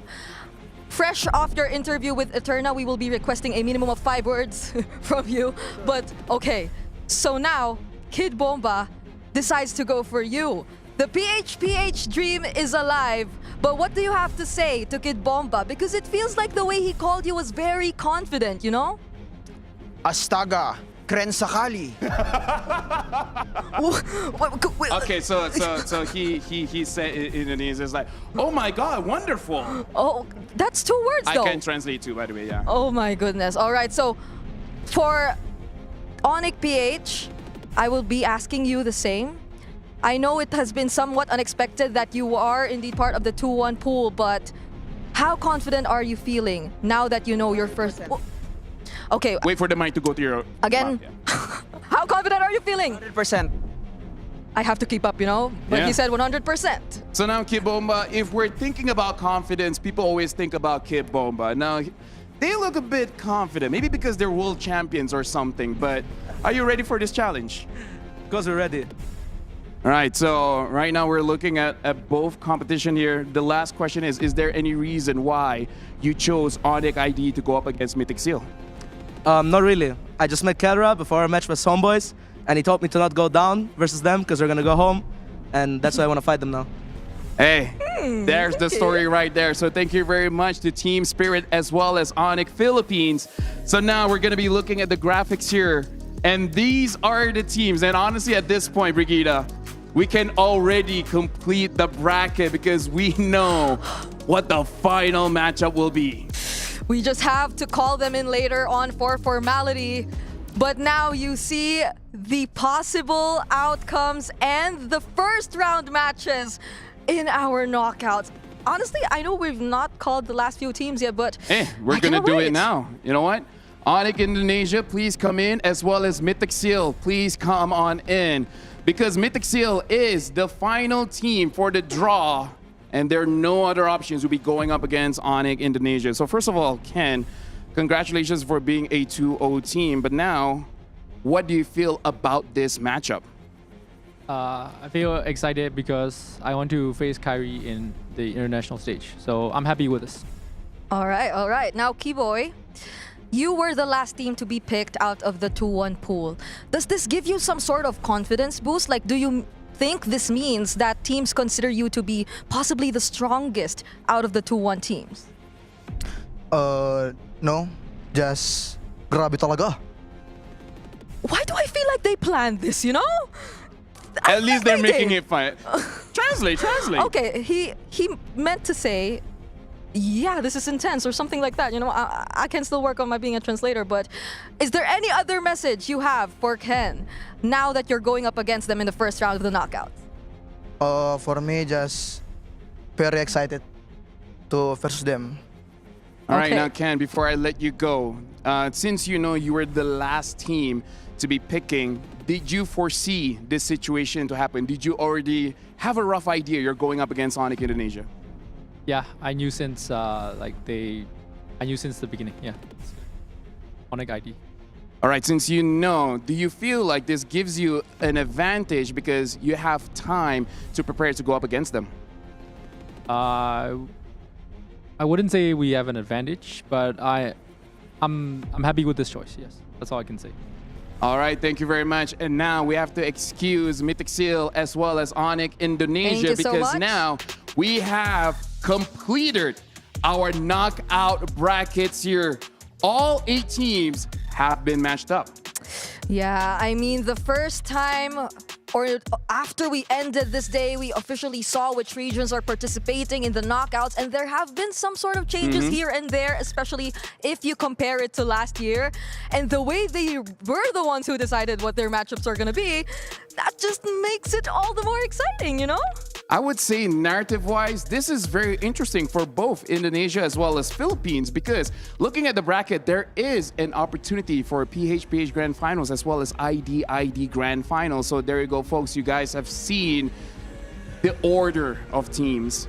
Team Liquid choosing Aurora, RQ choosing SRG, 2 Onyx left, and Team Spirit chose Philippines. And the last one, Onyx ID, will be going up against Mythic Seal. Personally, for me, I'm very happy with the draw, and I'm very happy that we can't be blamed about what happened today. That too. Like, that made me kind of nervous heading into the draw. But now you see it, you hear it from the players themselves. And my, oh my, should they make good use of the next few days. Because you know what? Knockouts is coming soon, and that will be starting officially on the 30th. Yep, it's going to be best of 5. So this knockouts, we got to see who will be the first to be eliminated, who will be advancing all the way to the grand finals and eventually becoming the champion. Now, before we even leave, I got to say, for you guys at home, watch out because the new Metro Zero skin is coming out. 3 heroes will be getting those skins very, very soon. Speaking of which, speaking of Metro Zero, I kind of feel like we're already late for our own train. I think so too. Right? You know? So as we go off, make sure you guys catch this trailer because you guys want to know which 3 heroes gets the skin. See ya! Welcome aboard Metro Zero. All souls must remain inside the train at all times. The terminal station is Evergarden Station. Zero is pulling in. Look alive. Car 4. Clear. Car 5. Clear.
stop, Evergarden Station.